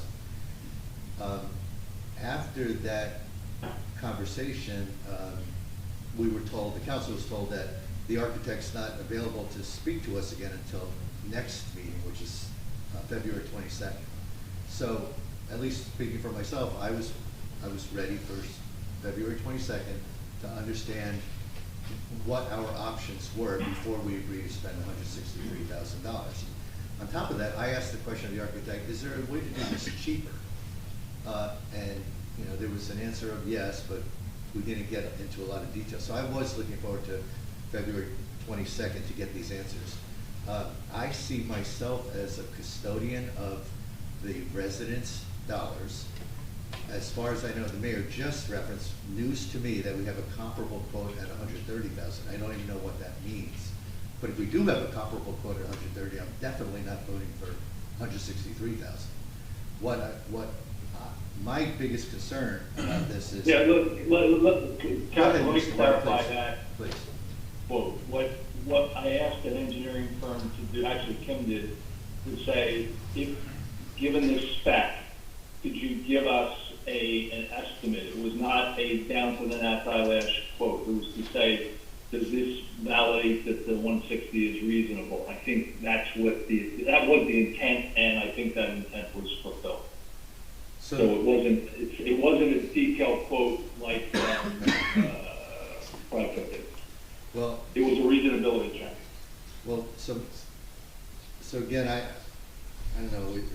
30,000 on 160, that to me doesn't sound all that much of a reasonableness check. However, more importantly to me is the questions that we ask, the more strategic questions like what are we doing with this property, what are the alternatives beyond just fixing the roof. I still would like to have those answered. I did exchange emails with the mayor, and I said, if there is any risk to the health of our employees, we should move them immediately, not wait another month or two, even if we were to go forward with this repair. So I see that as a very separate, very important issue, but I don't think that should put a gun to my head as a council person to authorize an expense when I have no competing bids. So that's my comment. Okay, thank you. Any other council comments? Okay, I'll make a motion to approve 2023-34. Second. I'll second. Mr. Marco? So while I was prepared, so when I think of these buildings, one, safety is paramount to me. The conditions that our staff is working in is very important to me. I was ready to go ahead and approve this tonight. That's what I thought while going through the documents. I do think there is potential for that building, right? There's lots of things we can do for it. There's lots of different options. What I don't like doing is looking at things piecemeal. I don't like just tackling one piece of property. I really would like a more holistic plan that looks at all this. If this does get moved and we can have a conversation on the 22nd about maybe looking at it a little bit more holistically, what are our options, all that, I'm okay to wait 2 more weeks. So I'm going to vote no tonight, but it's again not because I'm not in support of fixing the roof. I think we need to do it. I just feel we can have the conversation in 2 weeks. Mr. Noble? No. Mr. Gubertazzi? I'm going to echo what I said earlier than what Mr. Marco just said, which is if these employees are at any risk of health, the administration needs to find another location for them. This in no way represents lack of concern for our employees. But for the reasons I mentioned earlier, and because I do plan to vote yes for doing a separate RFP to get additional quotes so we can have a fair comparison of what really is a reasonable cost for this particular work, I'm voting no. Mr. Weber? Because I'm more interested in resolution number 72 and 73, for that reason I'm going to be voting no on this one. Mayor Fox? I'll vote yes. For the reasons I brought up, I think we're mixing tactical repairs that we need to be doing that we've been remiss in doing with more strategic discussions. One of the things Mr. Sedembrino said was, each one of those options that were brought up the other day are not going to be free to get those estimates. They're going to have a cost attached to them. So we're going to be adding cost on something that I believe is one of our responsibilities to take care of our sites. So that's why I'm voting yes. Okay, let's move to the next 2023-36 resolution ratifying a new 2-year contract with the borough's chief of police as previously approved by the Borough Council on December 13, 2022. Make a motion to approve. Discussion, Mr. Mayor? Yep.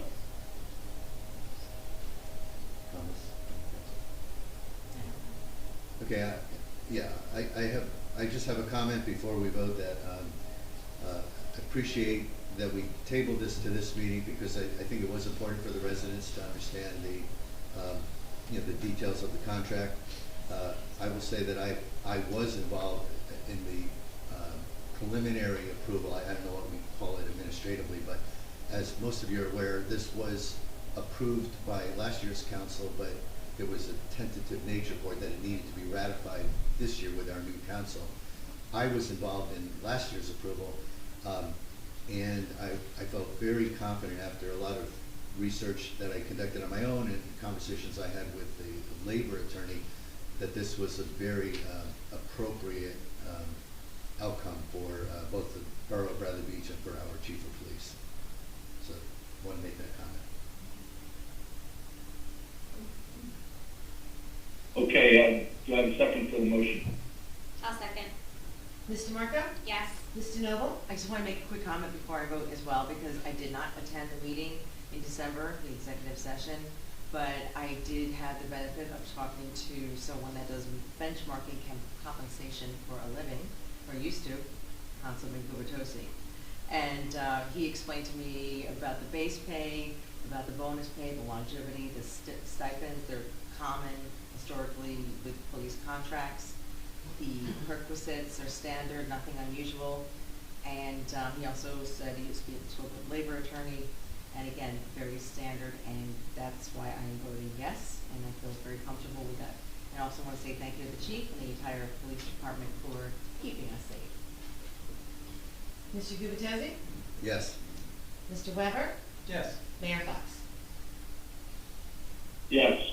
2023-69, resolution to support the governing body authorizing Sustainable Jersey grant funded by PSENG. Make a motion to approve 2023-69. Do I have a second? Do we want discussion? Well, I didn't know if you wanted to share with us. Sure. Well, Mr. Mayor, I'll just give a little history to this. This is in the December 2022 meeting of the Land Use Board, it was discussed that we would like to start doing some more planning, really tackling those issues. And, you know, we had talked about there was a grant coming up that specifically allows for planning and with environmental issues around the master plan. So Borough Planner Christine Bell identified a sustainable community plan as one of the options that we could go for. So what this grant would do is it would give the borough funding for to establish targets and indicators, a vision and goals, and an action plan to become sustainable community plan. And within that, there's so many opportunities for public input, and that's what I really liked about the design. So there'll be a town hall public, if the grant's successful, there'd be a public town hall where the public can come in and talk about their goals for sustainability and what they see as their priorities. This will involve the Environmental Commission, the Green Team, the Land Use Board, Borough Planner, members of the governing body. So this could be really great for the community if it were to get awarded. And who's drafting this? No. The first draft and second draft are done, and I will be hopefully submitting it. But yes, I did author it. Thank you, Mr. Lucas. Okay, thank you for that description. So made a motion. Do I have a second? Second. Ms. DeMarco? Yes. Ms. DeNoble? Yes. Mr. Gubitosi? No way would I vote no. Yes. That's a yes, yes. Mr. Weber? Yes. Mayor Fox scared me. Thank you, everyone. Yes. 2023-70 resolution continuing temporary relaxation of enforcement provisions of the Borough Code to provide local businesses with the borough with expanded capacity and additional space to practice proper social distancing during COVID-19 crisis through November 2024 to comport with new PL 2022 C.85 signed into law by Governor Murphy on August 3rd, 2022. Basically, this is a temporary relaxation through 2024 to align with the governor's what he signed in the law back in August. So I don't know if anybody has any comments or wants to comment on it. I'd like to make a comment, Mr. Mayor. I was actually really surprised to see this on the agenda just when it appeared, just because I feel like the timing was off. And you know, at the end of last year, we had a request from a business to have this thing in place, and through the discussion with that business owner, we learned that they sent a letter to the town in July asking for this to be extended, and the council was unaware of that. And what turned out is I guess the sun setted, and I'm talking about Darcy's, the World Cup happens once every 4 years, and they wanted to have their tent and be able to have everybody in there in December when the World Cup was happening, and we didn't Well, that couldn't happen anyway, because you have to have your tent down by November 30th in any case. Okay. So that wasn't an option. Yeah, well, And Mr. McGill came in, well, the only option that there was in that case was if you wanted to get a 2-day permit, or I can't remember, it was 2 or 3 day permit, and he really wasn't interested in that. So he completely conformed with the requirement that it had to be done by November 30th. Right, but my concern is that he sent a letter back in July and it never made it to the council, so, and then apparently, he was kind of upset with the council when that happened, so I'm happy to do this. I just feel like, we could have, the whole thing could have been handled a little bit better in the second half of last year, that's all. Yeah, and Mr. McGill came in, there was a miscommunication on that, we explained it all, and I don't know if Mr. McGill was there, he was there before, I think he was at the meeting, is he there tonight? I don't know if he is or not, but regardless, we did work through that issue with. I also have a comment. One of our residents mentioned it tonight, and others have mentioned it in the past that they see this as the council's going to either vote with the businesses or with the residents, and I understand the primary concerns expressed by a handful of residents that have reached out to me relate to the parking. And obviously, if we have a tent in the parking lot, we're limiting parkings to more on-street activity. So many of the votes we make every meeting are pretty cut and dry to me. It's an easy yes or it's an easy no. I mean, this is a legitimate question. I think COVID has been a tough challenge. We still have questions ahead. Where it's going to go? Does it get eradicated? Is there a new variant that comes along tomorrow? I'll tip my hand now, but I'm inclined to give the businesses as much leniency as I can, given the nature of the world around us. And I say that in part knowing that I don't feel the drain on our parking resources is as critical as it might have been even a couple of years ago, thanks to the fact that we were able to create, I don't know how many, 20 or 30 new parking spaces along 2nd and 3rd Avenue. So I've given this a lot of thought, but I've tipped my hand as to how I plan to vote. Okay, if there's no other comments, I'll again make a motion to, on 2023-70, do I have a second? Second. Mr. Marco? Yes. Mr. Noble? Yes. Mr. Gubatose? Yes. Mr. Weber? Yes. Mayor Fox? Yes. 2023-71, authorizing the administrator qualified purchasing agent to advertise for requests for proposals for professional IT consultant calendar year 2023. Make a motion to approve 2023-71. Second. Mr. Marco? Yes. Mr. Noble? Yes. Mr. Gubatose? Yes. Mr. Weber? Yes. Mayor Fox? Yes. 2023-72, authorizing the administrator qualified purchasing agent to obtain cost estimates for alternate options to address the leaking roof at the Ogden. Motion to approve. Somebody want to second that? I believe there's council comments, Mr. Mayor. Mr. Mayor, point of order. We should be afforded the opportunity to have council comments for every one of these resolutions. I'm waiting. If you have I'm making a motion, but as soon as you want to jump in, jump in. I'm sorry. I'm not trying to thwart it. I'm just trying to move the meeting along. I'm sorry. If you have a comment, just jump. I can't. I'm not sitting in the room, so I can't. No, understood. I feel like we're saying this every motion. It would be just helpful if you asked for comments. Thank you. Well, okay, fine.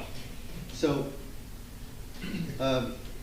my comment on this particular, resolution is,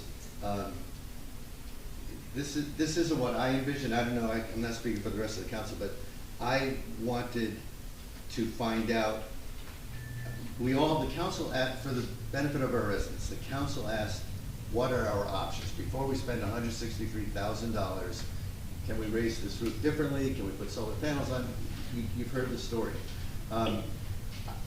We thought there would be a relatively straightforward exercise, i.e. inexpensive exercise, to give us a sense of what these other projects might cost. When I read this draft of this resolution, it strikes me that we're basically being asked to authorize what could be a fairly intensive project, using really detailed specifications, and I don't want to spend $50,000, $100,000 getting specifications priced out to tell us that raising the roof will cost us $1 million. So I guess my hope was in this particular resolution, we would basically be asking, not doing a competitive bid, but rather just asking our architect, and I thought we could do this unofficially, how much would it cost to put this together? I mean, if he says a relatively modest amount, Right. I'd like to know what that is. Yeah, so I understand your question, and that's the question I asked him after the council meeting last meeting, because I was concerned that we did go off track. My view of the world, again, was that we had a building, we had employees, we needed to get this fixed, that we've been working on this for a number of months. So my question to him was, could you do an estimate in a reasonably quick, by this meeting? And he basically said, I cannot. For what you're asking me to do, it's not, I'm not going to put a back of the envelope or even a kind of a ballpark, because it's just not the way he would operate. So, which surprised me a little bit, to be honest with you. I thought he could do a reasonable estimate. He did not commit to that, and he said, when I commit on the 22nd, I'm going to, basically say it's going to take me a little bit of time, and it's going to be a cost to do these estimates. So that's what he's coming in with, and that's what drove me to, I can't get into a long-term strategic conversation in my, and this is me speaking, I understand there's a difference of opinion here.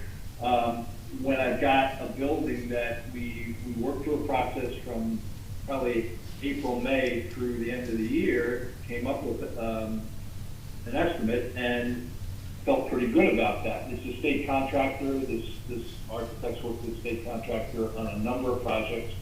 So there's a lot of confidence in getting this fixed. I understand the strategic issues, and I wish to God, 2 years ago, we could have started our strategy for our assets. Unfortunately, when you put 319 Lorraine in the middle of all that, it created a difficulty with the strategy. So that's what we're faced with. I would have liked to have him come in today with some kind of estimates, and he couldn't do it. So that's what drove me to say, look, if we can't do it, and this is going to drag on, I'm going to bring this forward again. So that's my synopsis of what's going on here. Well, I guess, and again, for everyone's benefit, the resolution basically says the mayor and council hereby authorizes and directs the borough administrator to obtain cost estimates in lieu of replacing the roof. I would like this resolution to say, we're asking, I don't even know if we need a resolution, we're asking our architect to give us a cost for doing that. Like, I don't want him to come in, I don't want him to spend. Yeah, we can have that. Yeah, he can come in 2 weeks, and I can talk to him tomorrow and say, can you do that? But the way I walked away with the conversation with him, and again, this is my own view, is that this is going to be a $30,000 or $40,000 set of analysis, which perplexed me, given.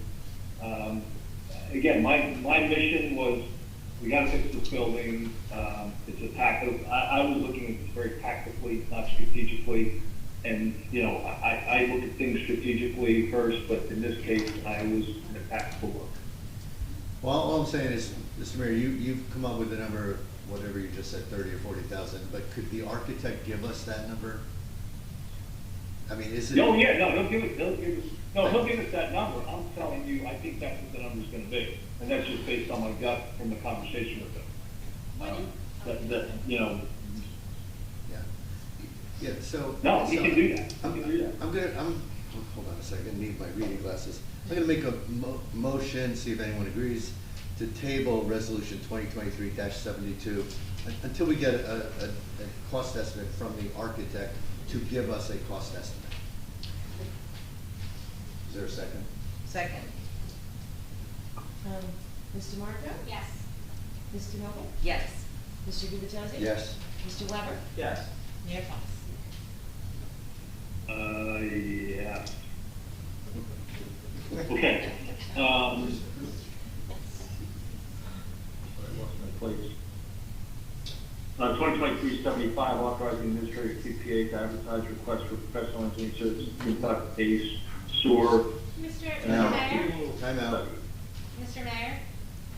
We're on Oh, I missed one. I'm 2023-73. I'm sorry, I missed one. I jumped No, around, we missed, sorry. yeah, we missed two. We're on 2020. 73. Yeah, 2023-73, authorizing administrator QPA to advertise for bids for the VIV Center roof repair. We dealt with that one, then 2020. No, sir, we only tabled 72. We didn't have any action on 73. Oh, got it, I'm sorry. 2023-73, authorizing administrator qualified purchasing agent to advertise for the bids for the VIV Center roof repair. I'm not sure why that.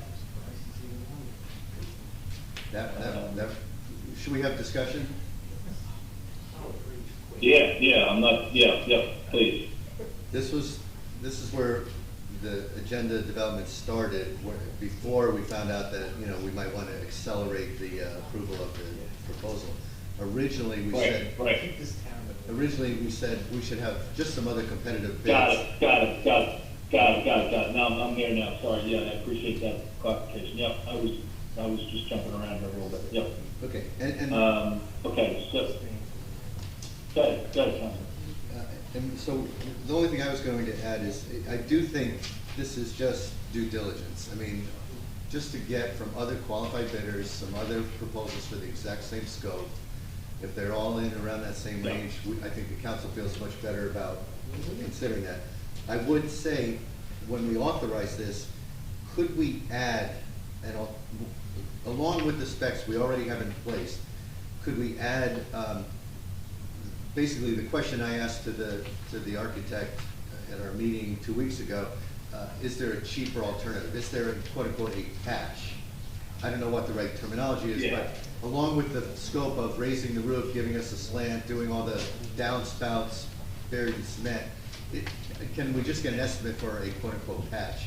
And the only reason I'd like to have that in hand, if the council agrees, is if we were to look at an alternative that said, next year, later this year, we want to add a sloped roof or something, would that patch buy us 2 or 3 months before we had any concerns with the building again?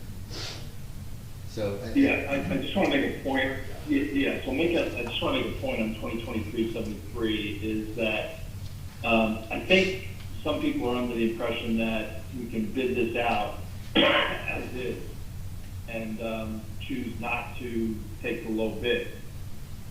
My understanding from the QPA is that that's not the case. We would have to take the low bid. One of the concerns Mr. Settendrino had was a lot of people who do roofs out there, and I'm telling you that you get a low bid roof person that isn't of the quality of somebody like Propco, you got a problem.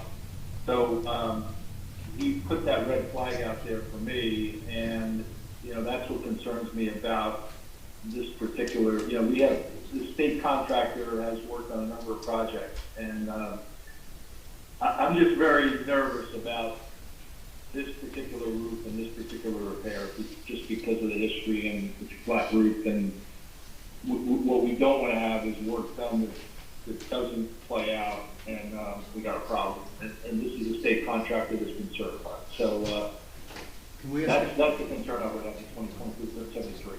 Could we ask our attorney? What's the question? I'm sorry. No problem. The question is, local public contracts law, are we required to accept the low bidder regardless of any other issues? Yeah, for a request for bids, you accept the lowest responsible. Yeah, responsible. And don't, I mean, there's There's only a few reasons, none of which are applicable here, that you would be able to reject the lowest offer. Well, for example, if they're not certified by the state of New Jersey. It has to be more specific than that. There's a whole laundry list of requirements in the statutes, such as they've been taken, like their Previous license has been negative taken experience away. personally. More so than a previous experience. It has to be almost like a court has adjudicated them for their quality of work, basically. I can pull it up if you want me to read the laundry list. No, I'm just curious, like, why do people ever do an RFP if they're always forced to take the lowest bid? No, RFP is different. An RFP is a request for proposal. RFP is different than bid. Right, so a request Yeah. for bids is Different. when you set out somewhat like a request for proposal, but they come back with the actual number and cost estimate, and then you choose the lowest one. A request for proposals is more so of there's no definitive number in the request for proposal responses. And so that does not have to, you don't choose the lowest bidder there because there's no bidders. A request for bids is an actual bid, an actual number. So, for example, this wording says, we're authorizing the administrator of the QPA to advertise for bids. If we said to request proposals, RFP, There's two here that I think that are up for discussion, right? Are you discussing both of them? 73. Yeah, one at a time. Right now, we're 2373. So for, just to contrast, 74 says a request for proposals. Mhm. So that is different from Right. advertised for bids, which is a subject of 73. So if you do 73, then you're gonna choose that lowest bidder. If you do 70. Yep. 73 and 74 are two different topics. One's about Yeah. sewers and the other one's Oh, I'm about- sorry, I mean 72 and 73. I'm sorry. 72 It's the same thing, isn't it? 72 is Okay. tabled. Okay, 72 is tabled. Yes. Sorry, I missed a lot when I went to the restroom. I- Okay, so then if you want to not have to choose the lowest person, then you would do a request for proposals, but you need to tell them what they want. You want them to propose. Right.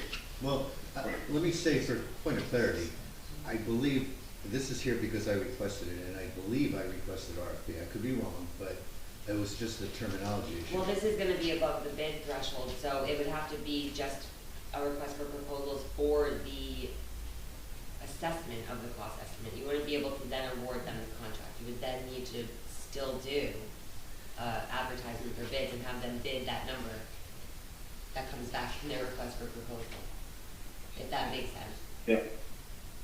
So this is above the bid threshold. You're talking about repairing a roof. Right. So Yeah. that needs to be a bid.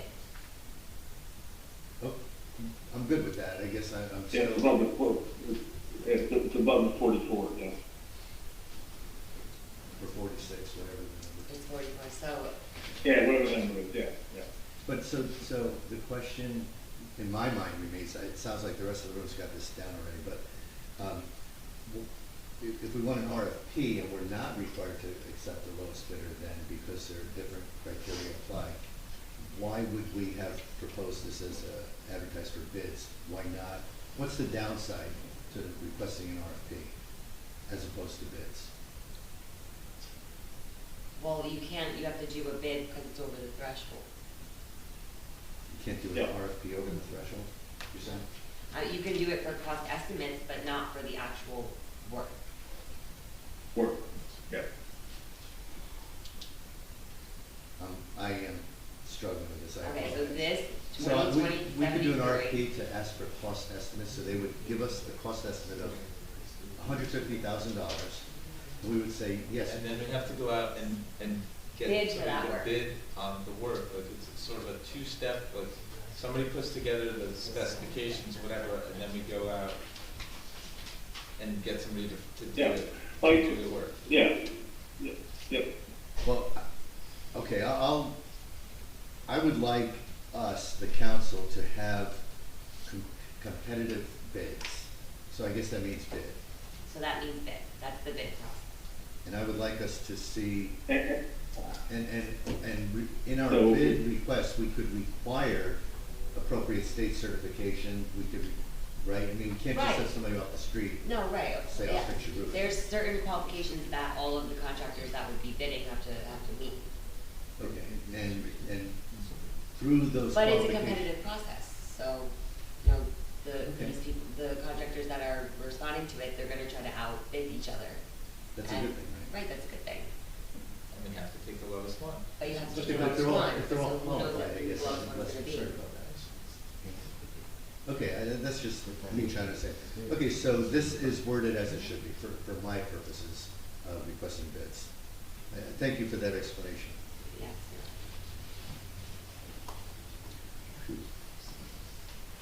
I just wanna double check, does the resolution say exactly what you're requesting bids for? Because now that you've tabled 72, That's It to would repair, be- replace the roofing system on the Biagi Center. And that's- so it would just be the roof replacement, you wouldn't be getting the bids for different alternative options? Right. Just to be clear.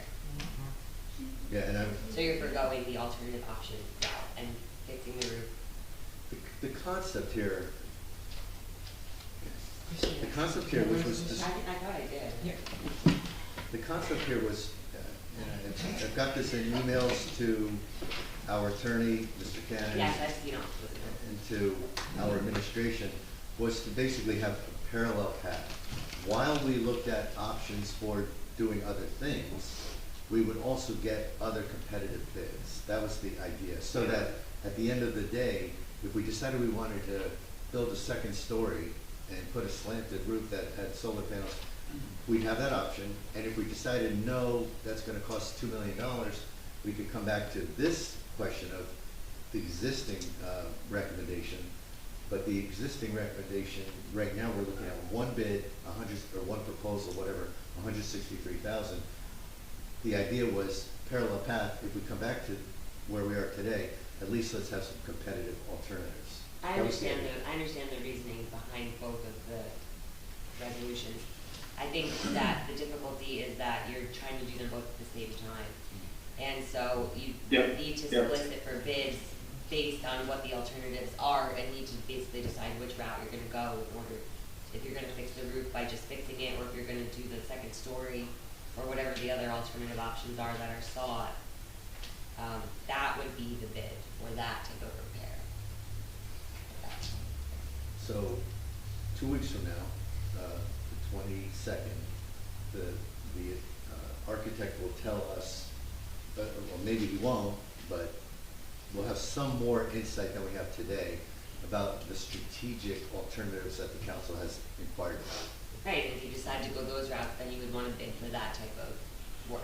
But we, Yeah, but I think what he will not provide us, and he's going to be very clear on this, he's not providing us a cost of any of those options. He's gonna provide us, I think, looking at a slanted roof is, I can do an estimate on that, and it's probably, my design is probably in the neighborhood of $5,000.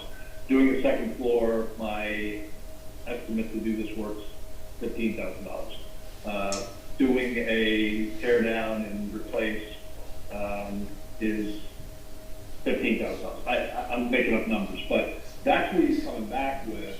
Again, I know Kim tried to push him to do more, but he was very reticent because he said this is just going to go down a slippery slope, and wherever I quote, it's going to be inaccurate, and I just don't want to go there.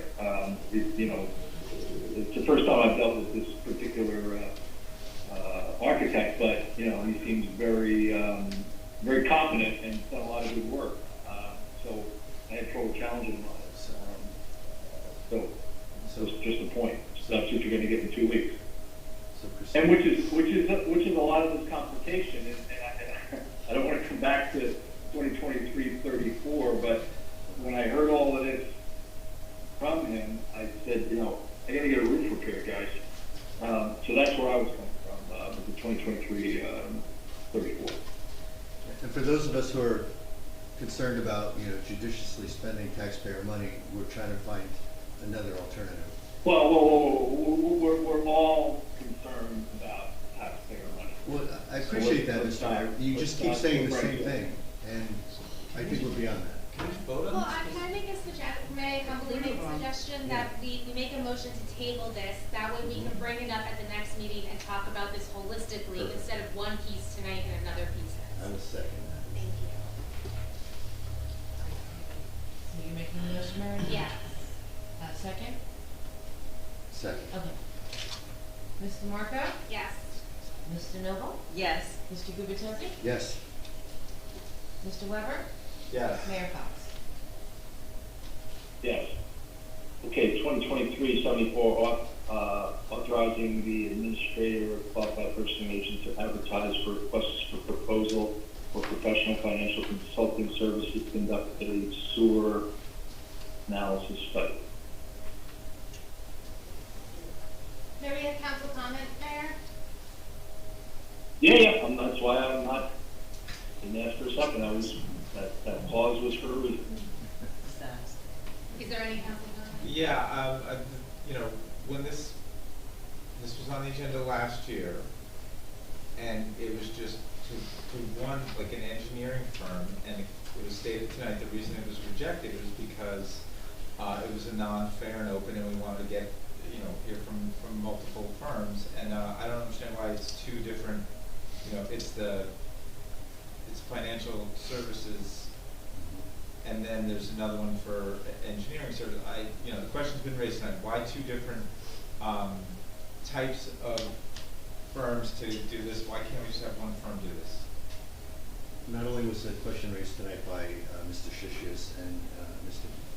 Bartolome, who both worked on this project a couple of years ago, but I very clearly requested that this be one consolidated resolution, so I'm not sure why it appeared as two separate resolutions as well. I don't know if the mayor would know or someone else would know, but the concept was to have one firm provide real cost of the sewers, development of a number for the council that would identify a quote-unquote real cost for the sewers, that would give us an analysis as to the pros and cons of considering the potential sale of the sewer. There was a third element 2 years ago in the specifications, as I recall, that was at least saying if the borough wanted to evaluate a sale further, that entity that would be the winning bidder, what would the price be to create an RFP? So it was a fairly compact set of requirements a year or two ago when I know Mr. Shishius and Mr. Bartolome put it together. So again, I'm not sure why, unless, maybe Mr. Mayor, maybe you know the answer, but if not, I'd suggest we just combine this into one resolution. Mr. Mayor, do you know why we have two separate? What I can tell you is that, whenever it was 3 or 4 months ago, we were, I think the resolution was to have H2M do the analysis,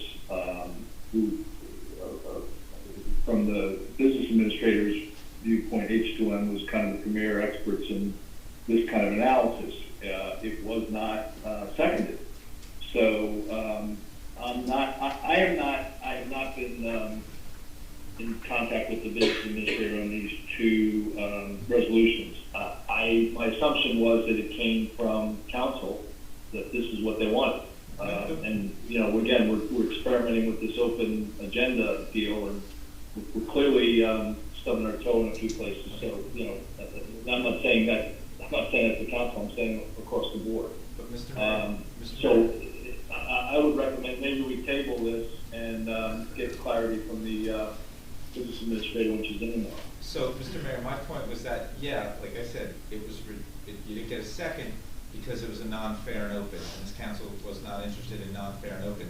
But it was one engineering firm, and if it, let's just say it was seconded and it was passed, we would have had an engineering firm give us this assessment of the sewer, sewer analysis study that we were looking for.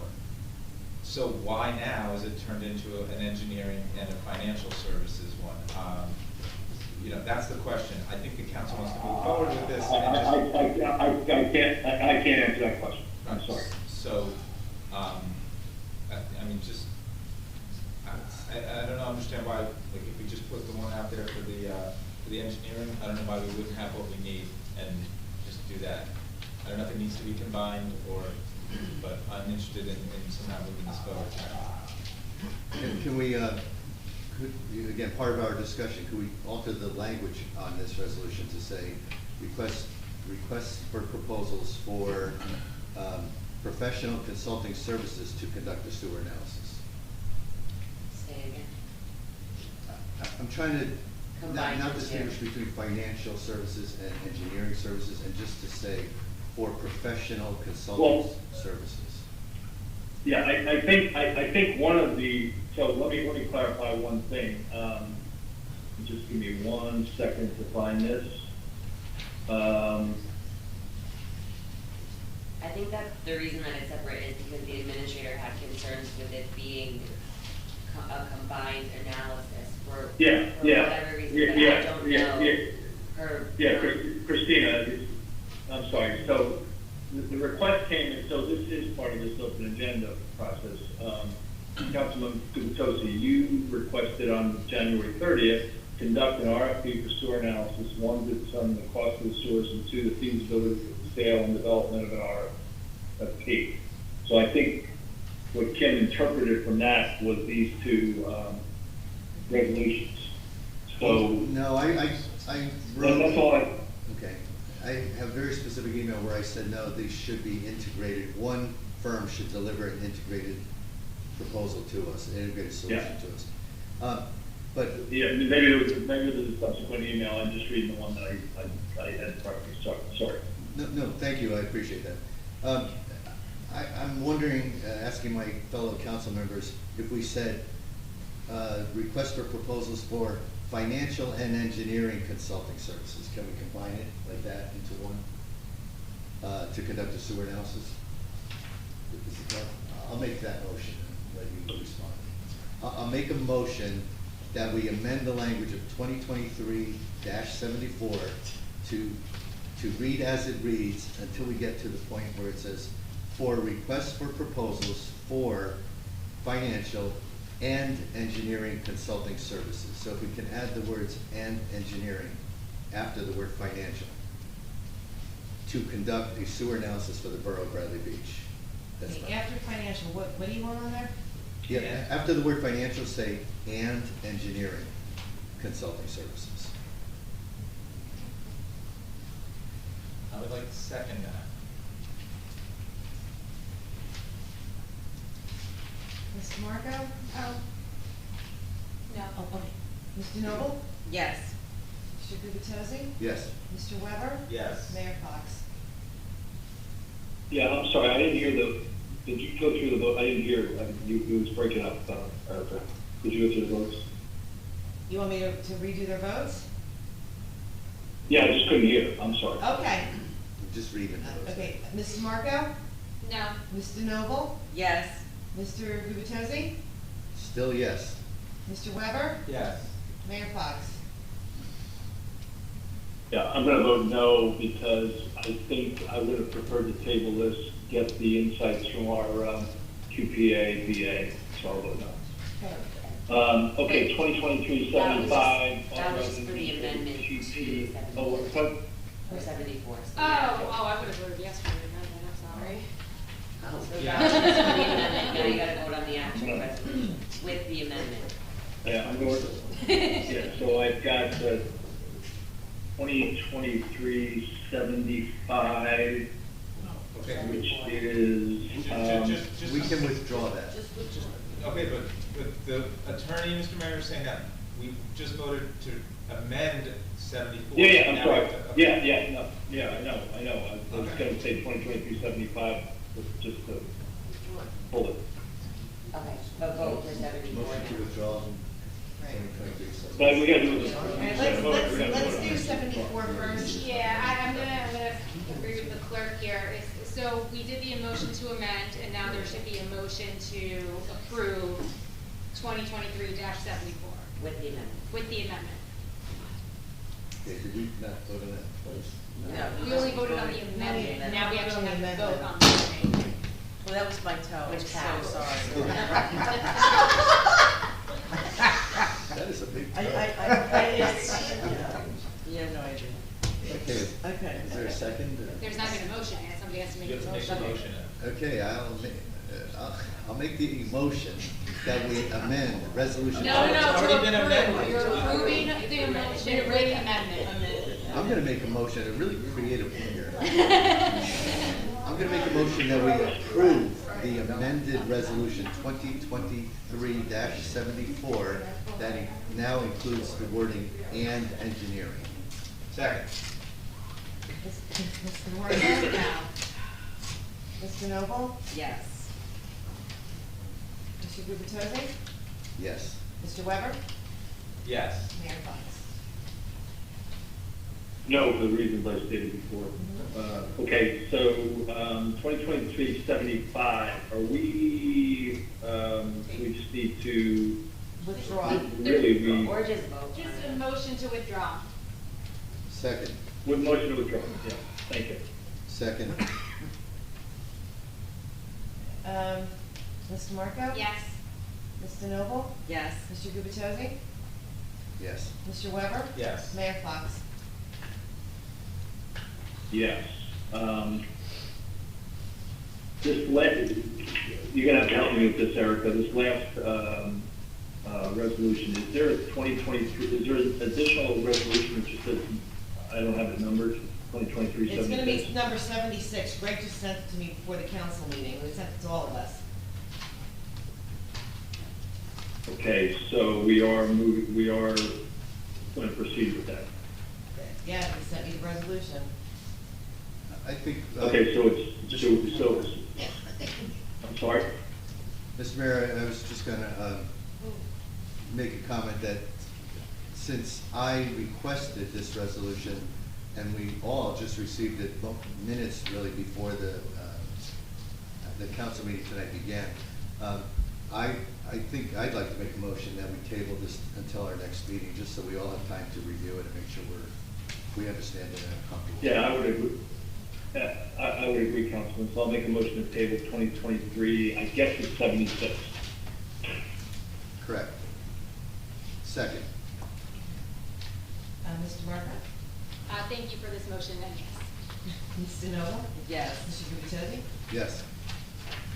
Mr. Weber? Yes. Mayor Fox? Yes. Okay, we'll move towards mayor and council reports. We can start. Mr. Mayor, are there any announcements? Yeah. Because we're at number 12, announcements. There's no announcement. No Oh, announcements? I'm sorry. There are no. I'm sorry. I jumped.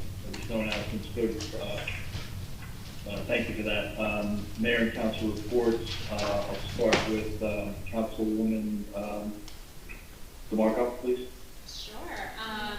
So I am, on the behalf of the business administrator, going to read the First Aid and Fire Department report. Oh, should I not? Yes, you can. Yeah, ask you to do that, but that's fine. Oh, Yeah, that's fine. oh, no, then I'll let Councilman Weber do it. I'll just stick to my environmental commission. The environmental commission met, on February 6th. We talked about the electric vehicle charging stations and sending that out, for re-advertising and solicitation. I can't speak at this point tonight. They are also working really, really hard on their 2023 event schedule. So again, the Maritime Forest, it's going to be the 10-year anniversary in September, so look forward to something there. The Environmental Commission is also working on some presentations about lead poisoning and starting an Adopt a Drain program, and also talked about the REPI grant, which was referenced earlier on Sylvan Lake, how that's moving forward. It's a $140K planning grant. The contracting should be in place next month, hopefully. So I also did attend Ellis Island, A Dream of America. Councilwoman Noble, Councilman Gubatose, and Councilman Weber were all in the audience with me. So they had a VIP list there. It was an amazing performance, very timely, and if anything, I think it helps to serve as a reminder to be empathetic, right? To be empathetic to our neighbors and to be neighborly. So thank you to the Arts Council for that, specifically Julia Rand, who does such a great job. And that is it. And just to follow up with that, Julia is asking people to donate to UNICEF, and in honor of Ukraine children, so that would be nice, and just to mention them. That would be great. Some school updates. The PTA is looking for donations, and they are doing a gift auction on March 19th. Mark your calendar, Sunday at 3 p.m. at the Ascension Center. They're also looking for donations of gift cards, Amazon cards, Visa cards, new gift items. If you know anyone that has anything like that, if you don't have it and they'd like to donate it, they can go ahead and bring it to 500 Newark Avenue. That's the Jensen residence, or just stop by my house too, 612 3rd Avenue. Also, some really cool things going on at the school. They had a virtual author visit. Angela Dominguez is the author and illustrator of many children's books. The students loved the question and answer part, and she also read from the book Stella Diaz Has Something to Say. And they also had on Tuesday, February 7th, they had a wonderful school-wide musical performance to celebrate Black History Month. And the drummer from the band, Bernard Pretty Purdy, is the world's most recorded drummer, and he played there. And they also are celebrating World Read Aloud Day. And they're sending Valentines to the troops. 2nd grade participated in the Valentine's Day program, sending out cards to Earl Base this year. And the 8th grade trip, they're going to Neptune. They go to Neptune High School, and they're continuing to develop the relationship with Neptune and Red Bank to ensure that the transition to high school is successful for the children. And they're also going to have a dance, the Snowball Dance, Friday, February 10th, and that's 2020. This is 2022, but I'm assuming it's 2023, since, you know, it'll be more accurate. And then tourism update. They're having a Mediterranean Festival, March 25th, Saturday, 2 to 8 p.m. at the Ascension Center, 501 5th Avenue. Food, dancing, music, market, great for the whole family. It's an indoor event, so everyone's welcome to go. And that is my report. Thank you. Thank you, Councilman Gubitosa. During this evening's meeting, most of you, if you were paying attention throughout, which I know it's challenging at 10:30 at night, we tabled a number of items that I personally wanted to address tonight. Unfortunately, there was not enough time, one, in deference to our audience, but also the council really basically waited for most of a week to get updates that didn't really arrive until today. So I didn't feel it was fair, even though I personally wanted to advocate for these particular changes, both in Chapter 5 as well as the last one, the payment restrictions 2023-76.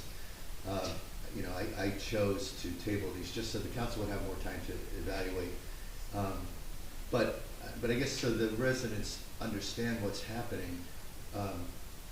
There is a little bit of a power struggle, I'll call it, between the administration and at least certain members of the council. I'm not going to speak for everybody, but anyone who's been paying attention may have noticed that we actually voted not to retain the auditor, and then we agreed to table the engineer, the labor attorney, and the Oprah attorney until this meeting, only to find out that the mayor was no longer willing to nominate those positions because I believe the mayor did not want us to vote on it. I'm trying to understand this.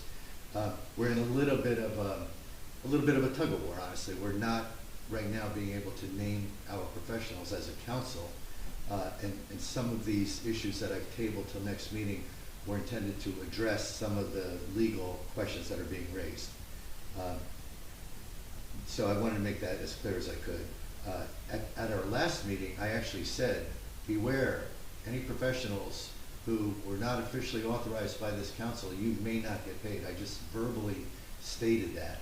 What I was hoping to do today was present something more formal as a resolution, but there's, again, so much change to what I envisioned, and it was delivered to us so late, I didn't think it was fair to anyone to propose that resolution tonight.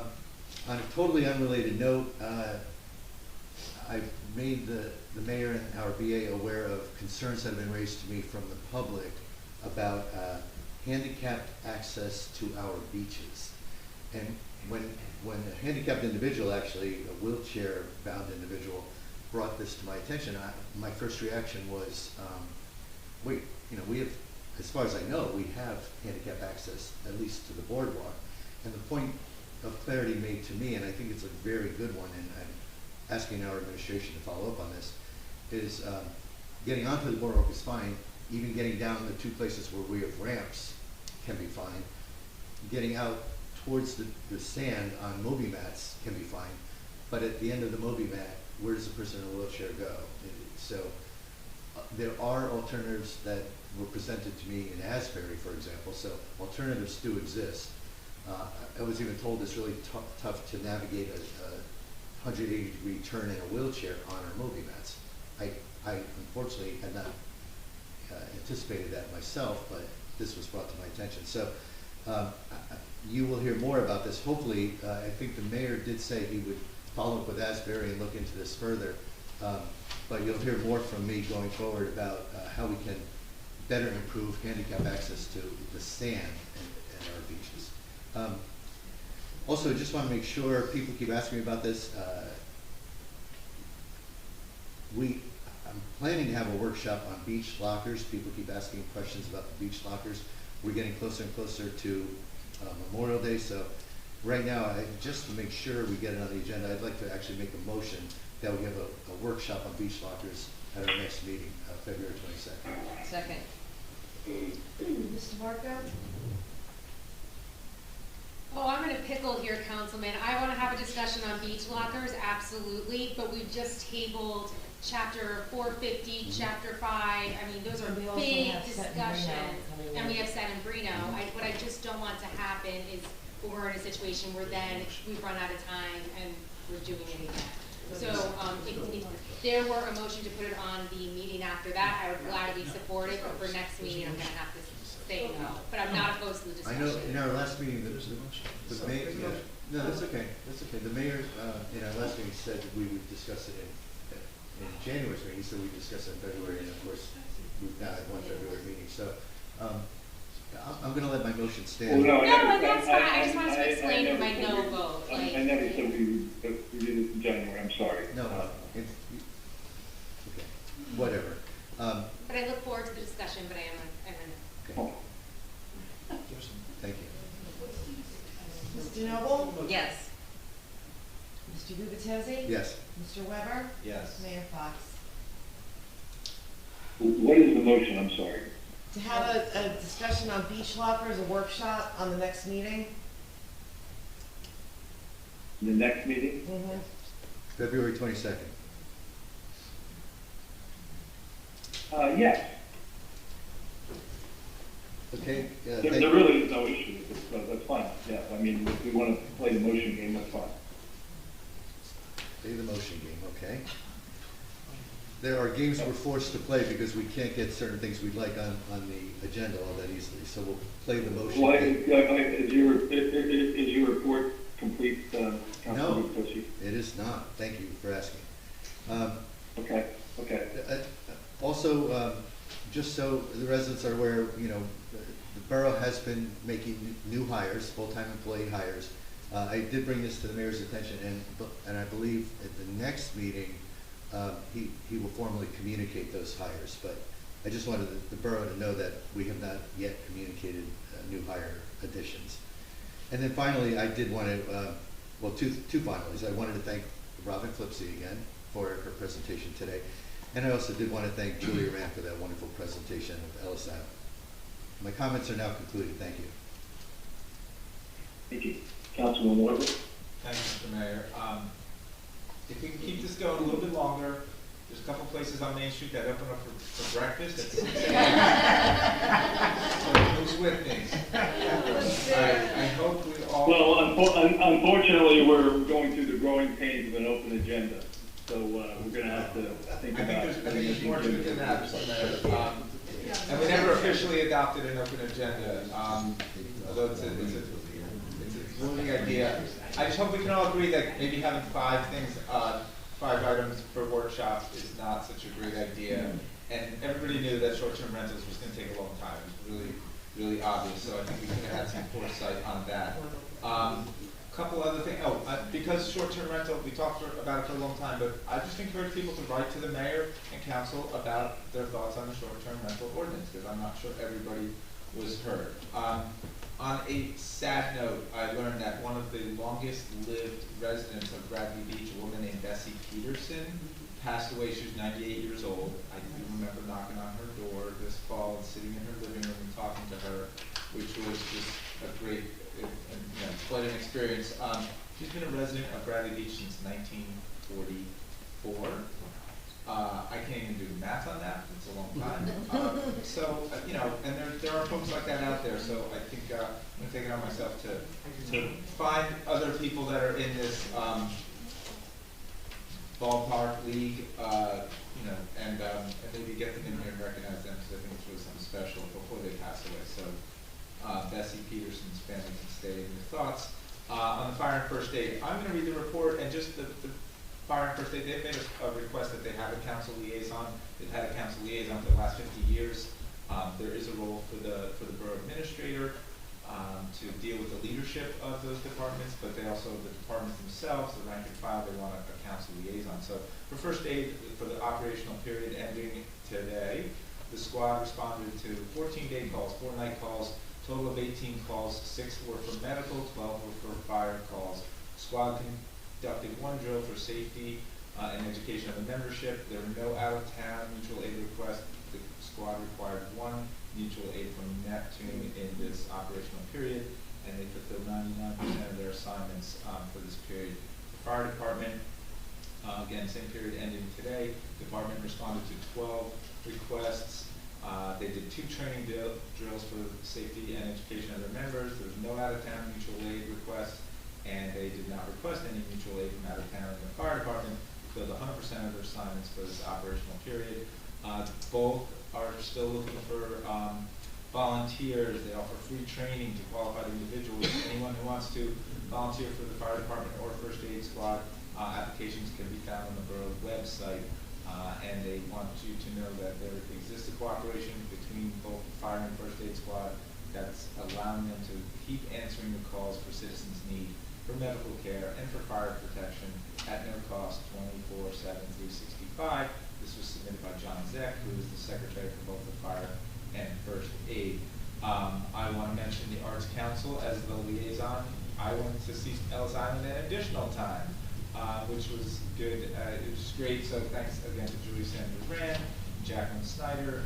They're to be commended, and everybody in the Arts Council, because they had more folks. Dan Lees, Joanne Papiani were both present and part of the productions. The Fletcher Lake Commission meets tomorrow night. I'm going to go for my first meeting with them tomorrow night, so I'm looking forward to that. A couple of news items that you can use.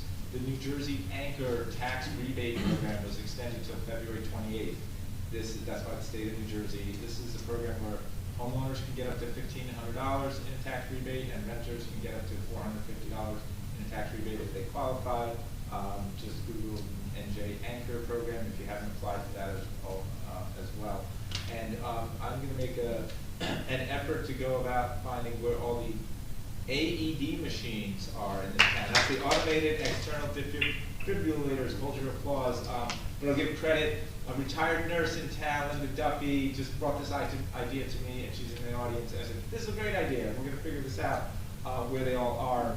Folks know that professional football player that basically died, his heart stopped on the field. His life was saved by an AED machine. And so I think it just brought awareness to them, and most public buildings have them, but I think I'm going to make the effort to find out where they are in town and just announce that. Maybe we'll put it on a document somewhere. I can tell you in the school there are 3, and they are right outside of the auditorium on the 2nd floor, right outside the door.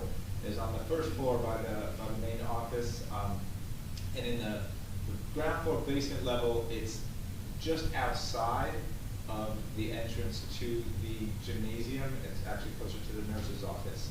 I have been informed that there's one in every police car. There's a mobile one in every police car. Absolutely. That should actually be enough, but in case that's not enough, I think there are some in the other public buildings. I'm gonna get the exact locations and announce it at the next meeting. And people should know that these machines, you don't have to know how to use them. There's actually audio instructions when you open them up. Essentially, if you know nothing, you can just be walked through it like it's basically a paid place. So pretty neat. Again, thanks to Linda Duffy. This is a great idea. I just love getting ideas like that from residents. I see that Councilwoman DeMarco and Councilwoman DeNoble have a set of business cards in front of them. That's great. I'm up here 6 years. I don't have any business cards. What's going on? I don't know who you know. I don't know what the deal is. Do I not get one? I got the Y chromosomes. I don't get one. I don't know what's going on there. But hopefully we get some in the future, Reese. Yeah, I'm only 3 years, so. Okay, so, but that is the extent of my report. Thanks, and thanks to everybody for hanging in there and your patience, and thank you. We can get those orders. Okay. At least you're on the website. Okay, let me start my report with, we made some good improvements on our website. I got a report yesterday with 13 very specific improvements. I won't go through each one of those, but we're continuing to improve our communications and our website. It's been mentioned by just about everybody about the Arts Council Winter production. It was a rousing success. Again, dedicated to the people of Ukraine. Very well done, very moving. All 6 performances were fairly well attended, and the Arts Council did a great job. I appreciate that. So library winter reading is open to all ages through February 28th.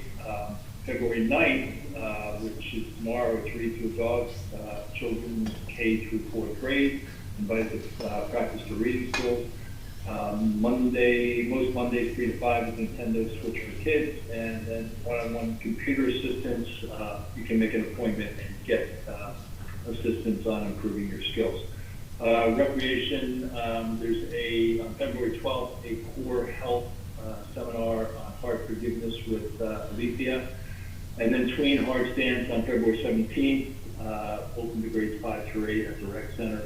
Don't forget Valentine's Day is Tuesday, February 14th. Great opportunity to shop local and take your Valentine to breakfast, lunch, or dinner in town. Our 2023 municipal calendar is out. If you haven't received it mail, you can pick one up at the municipal building.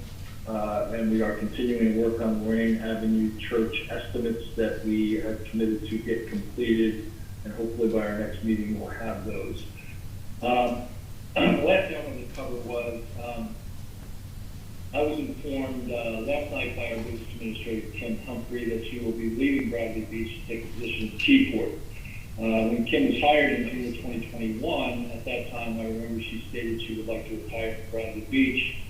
She had already kind of gained an affinity to our community, which we all can understand, our residents who live here. Unfortunately, that hasn't played out. I was concerned about the work environment and warned about her frustration in this environment back in September, and unfortunately it was too little, I guess. We all need to reflect on this and make changes as we find appropriate. I think Ms. Humphrey is probably the most qualified, productive, and effective business administrator in Monmouth County. In 2021, I interviewed over 30 candidates for business administrator position, and Kim was a full head above all others. Our tremendous loss is Keyport's gain, and I wish her the best. That is my report, and I will now go to comments, public comments. So we'll follow the same strategy we've been using all night. So we'll go first to Paul Neshemek on Zoom, and then we'll do in person. Hi, I'm still here and I'm still awake, but I would like to recommend, if possible, that these workshops be moved to a separate meeting other than the council meetings. Is that a possibility? Yes, it is a possibility. That's something we can certainly explore, yeah. Thank you. All right, in person. Ms. Meadow?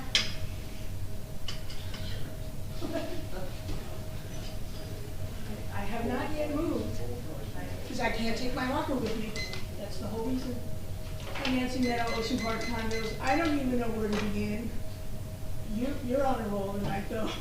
And maybe I've used up all my luck, but please legislate the following, because I'm tired of saying this. When you do the roll call, part of it should be identifying who is here, who is on Zoom, that receives funds from the borough.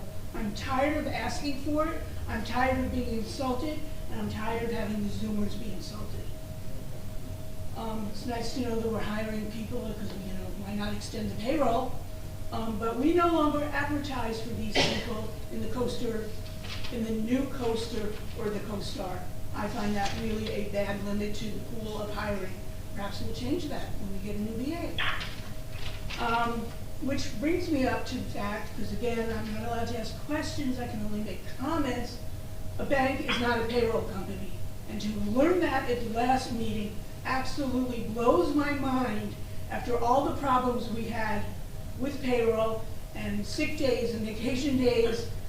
And so we went to paychecks, and now we have a bank doing our payroll. There's a part of our population that does not have computers. They constantly make known the fact that they feel left out. I don't understand why you can't solve the problem, and I guess we have to legislate this, that when you have the agenda published, you electronically send it to the library, the rec center, and Borough Hall. I guess send it to yourself, and they can print 3 copies to leave at all the counters. You don't have to kill a tree. It is our ink and our paper that we ultimately pay for as taxpayers, but perhaps these people might feel a little more included in the process instead of week after week frustrating them. Is that me making that noise? Hi, Bill Al. I forget Al was there. I also have to go back to a lot of, well, you're fixing the website really. I still look at the first line, incorrectly punctuated. I don't understand the order of the council and mayor as they appear. We go through this every year. Same way, I really don't understand the order you're sitting in, because we read from right to left, left to right. So that doesn't make sense to me. It was also really disturbing to me that the borough municipal calendar, which is on paper, seems to differ from the borough calendar on the website. Just, again, shocking, but I'm kind of getting used to those kinds of things. And I would tend to think that the calendar on the website would at the minimum list the days that the borough is closed. But I guess we're open 365. We'll have so much more. It was very, I have to go back to the meetings from December 13th. That's how long it's been to really be able to speak. And you're talking inclusion and being nice. And yet the VA had meetings with department heads to assess that year. What about us? I've said this for how many years?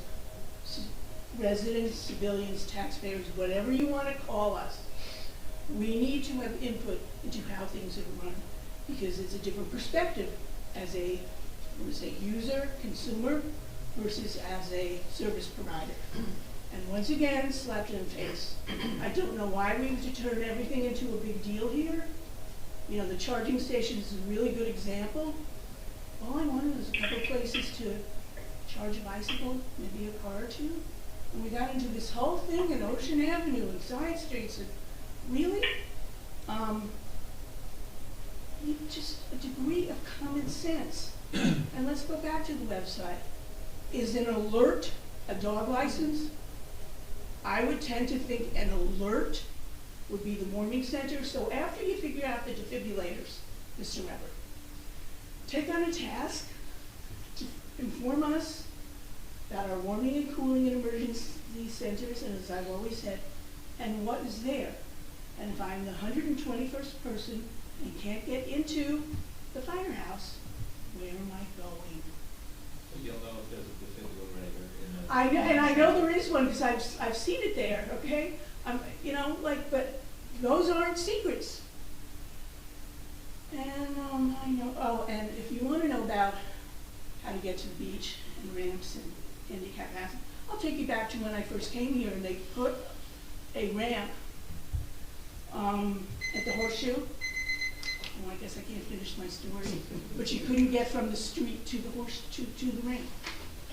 and go to Park Place. You can't, they have no ramp. Thank you, Ms. So- Ms. Battle, you'd be happy to know that your first. I have a ramp. Your first item about knowing who is here, the professionals, that's part of one of the things that we tabled, but that's. We have language drafted. We have language drafted for that, we just didn't get to it tonight, so. They're actually listening to me? I wouldn't say that, I wouldn't go that far, but. Okay, I'm teaching the future engineers and architects tomorrow, so be careful. All right, Ms. Duffy?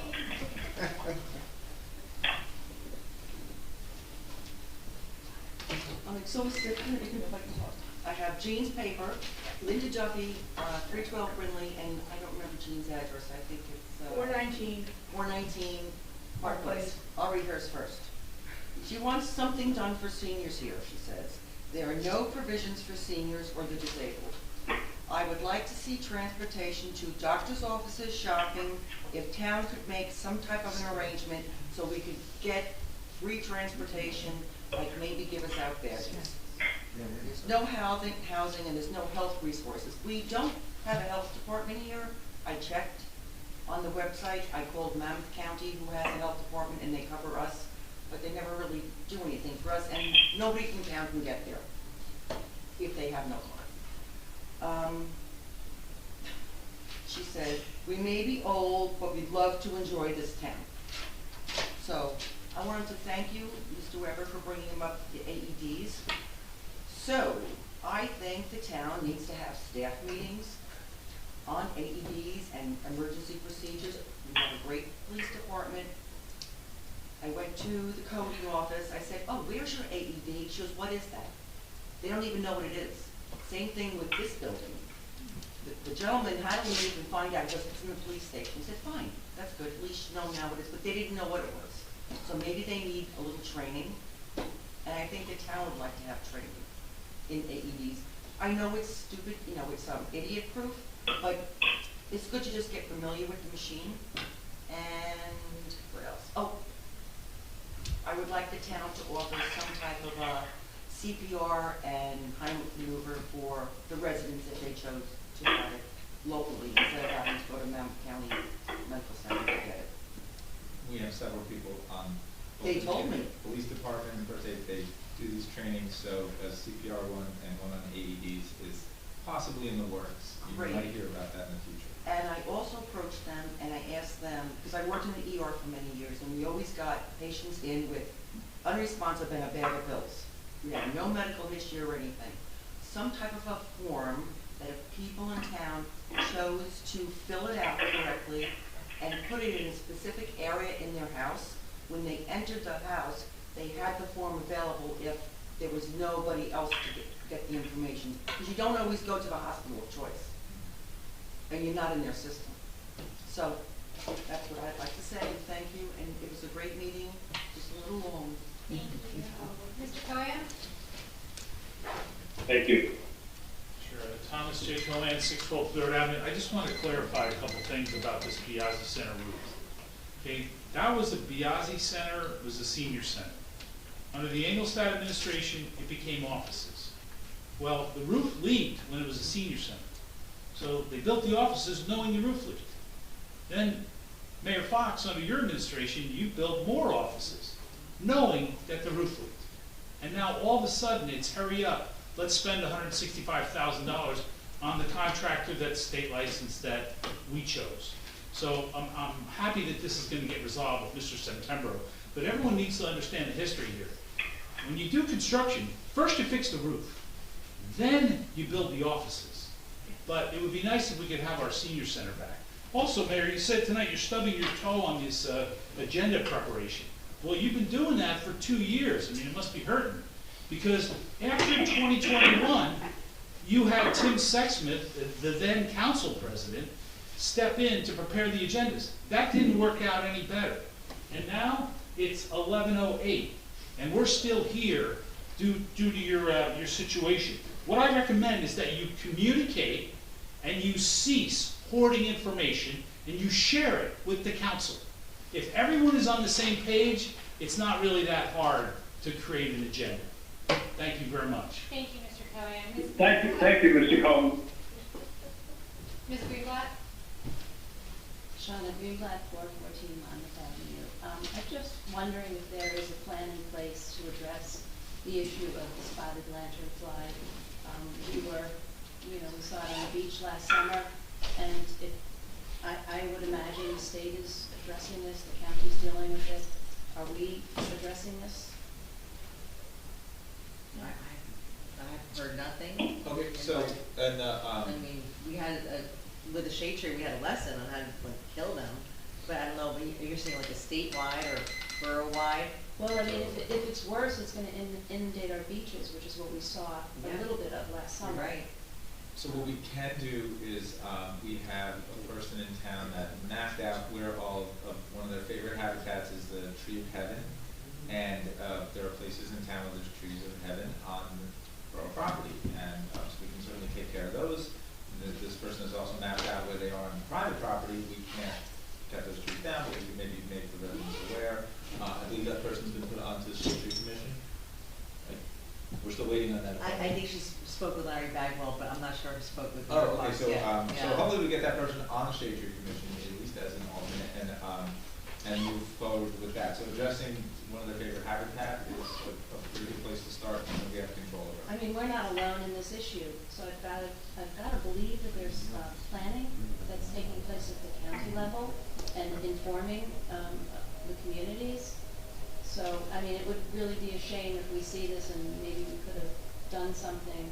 So, yeah, I think informing the public, if they do have these trees on their property, and even if there's some sort of assistance that's provided to be able to try and eradicate it throughout Bradley Beach, so maybe the borough can support the residents to, remove whatever is on the trees rather than, tree companies coming. I mean, the borough definitely addressed property trees and removing trees that were dangerous and covered the cost of it. So I think this is something we really have to think about. Yeah, that's not a bad idea, and, we made Tree Heaven Tree of the Month just to raise awareness about that a few months ago, Right. and, but again, if we get a west wind, they're coming in from points inland, so, And it should be, more than just the Shade Tree Commission dealing with this. This is a big, obviously, large issue. Thank you. Thank you. Seeing no more hands in the building, going back to Zoom, there's Mr. Greenberg. Hi, thank you, Council Marco. Don Greenberg, 302 Park Place Ave, and I may have missed this, I have to step away for a bit. Have the applications for beach lockers been sent out yet, or is that still a work in progress? It's still a work in progress. Okay, thank you, Mr. Mayor. And just regarding the website, Meredith and Jane, your names are there, but your pictures aren't there yet. So I had a photo op this evening. And then another thing that wasn't on the website was the last minute edition of 2023-76. That was nowhere on the website for the public to see, or the public that wasn't at the meeting. I don't know if they actually had printed out that one. Don, that actually got tabled, and I just received it right before the council meeting. That was right before the meeting? Yeah, Okay, it was drawn up by the attorney. Okay. Thanks, Erica. You're welcome. And I'll just echo Mr. Cohen's sentiment on communication. It's obvious from the number of questions about things the administration knew about that council didn't, that, the pledge to be more communicative from the administration to council hasn't really come to fruition yet, and we're 6 weeks into 2023. So I think that's something that the administration needs to pay more attention to. It'll make the town run smoother. And that's basically all I have to say. Yeah, I would just comment, that's a two-way street, so I appreciate your comments, and we'll always try to improve our communication, but it's a two-way street, so thank you. Well, two-way street is one thing, but it's the administration. I'm not done, I still have my time. I'm not done. I still have a few minutes left. If it's it may be a two-way street, but most of the proposals come from the administration, and I've never seen a proposal that came from council be delivered minutes before. It's always proposals from the administration or information. I'm not done speaking, sir. Please don't interrupt. I won't interrupt you if you don't interrupt me. So, and that's what I have to say. It seems like it seems like what I see at council meetings is always last minute information from the administration coming to the council. And I think that's something that needs to be addressed. Yeah, so Mr. Greenberg, the last minute information you're talking about wasn't from me, it was actually our legal folks came with last minute information, number one. No, I'm talking Number about two, in general, Mr. Mayor, not a specific I'm instance. sorry, about what? I'm talking in No, general, I'm Mr. saying- Mayor, not a specific instance. I'm trying to address it specifically, and things that get on the agenda are a combination of the administration and the council that ask for things to get on the agenda, so it's just not the administration putting things on the agenda, it's both, so I'm just trying to clarify that point. Yeah, and it's not just agenda items, Mr. Mayor. Councilman Gubitosi had several questions asked of the engineer, reports that had been out for at least a month that the council haven't received. So that would be another example. And those Mr. are the things Greenberg? that, would really make the town run smoother. Mr. Greenberg, we are way over time, but thank you for your comments. Thank you, Councilwoman DeMarco. There are no more hands in the room, and there's no more hands on Zoom, Mr. Mayor. So I would make a move to adjourn. Mr. Mayor, if I could just say something really quick before we adjourn. So I just would like to let everybody know, the meeting for February 22nd, because of the Senabrino architecture firm, they were able to do it at 6 o'clock. So the meeting on the 22nd will be at 6 o'clock. And yes, Mr. Cohen, it'll be in the papers on Thursday. That's it. Okay, thank you. Make a motion to adjourn. Second. All in favor? Aye. Thank you. Have a good evening, everybody. Councilman, Councilwoman, thank you very much for the affirmation.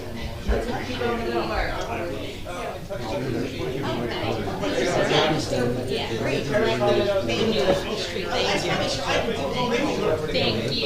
Sorry, Okay, thanks, Ben.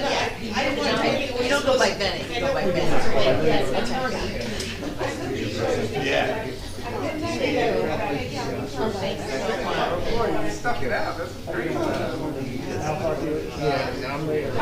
just like her. No,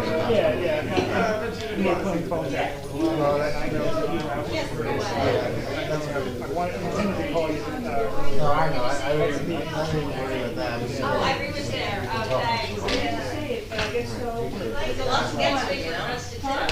There's so much to get to, you can't get to it all. All that he wants to do is play hockey, so I just can't. Smiling big, right? He still says it, I love it, I got shut down, he's great. Thank you for smiling, he's great.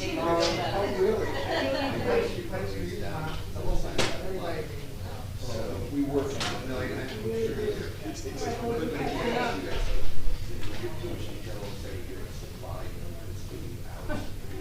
I didn't bring markups.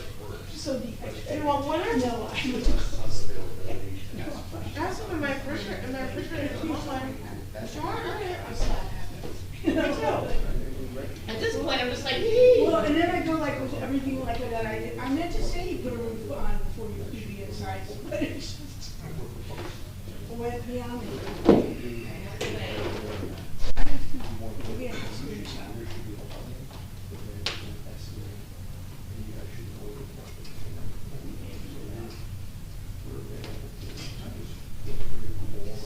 I've seen more than the last 3 months. Which was good. I believe that you're getting reports, but like you said, they come to us, and that's like, When you said that, I didn't realize. That was the first time. I noticed you put it in the, but now I'm trying to remember, like, maybe some of them. you know what, and next time I was gonna bring a peppermint patties, I don't know. You know, for her hold your peace, I won't bring them in.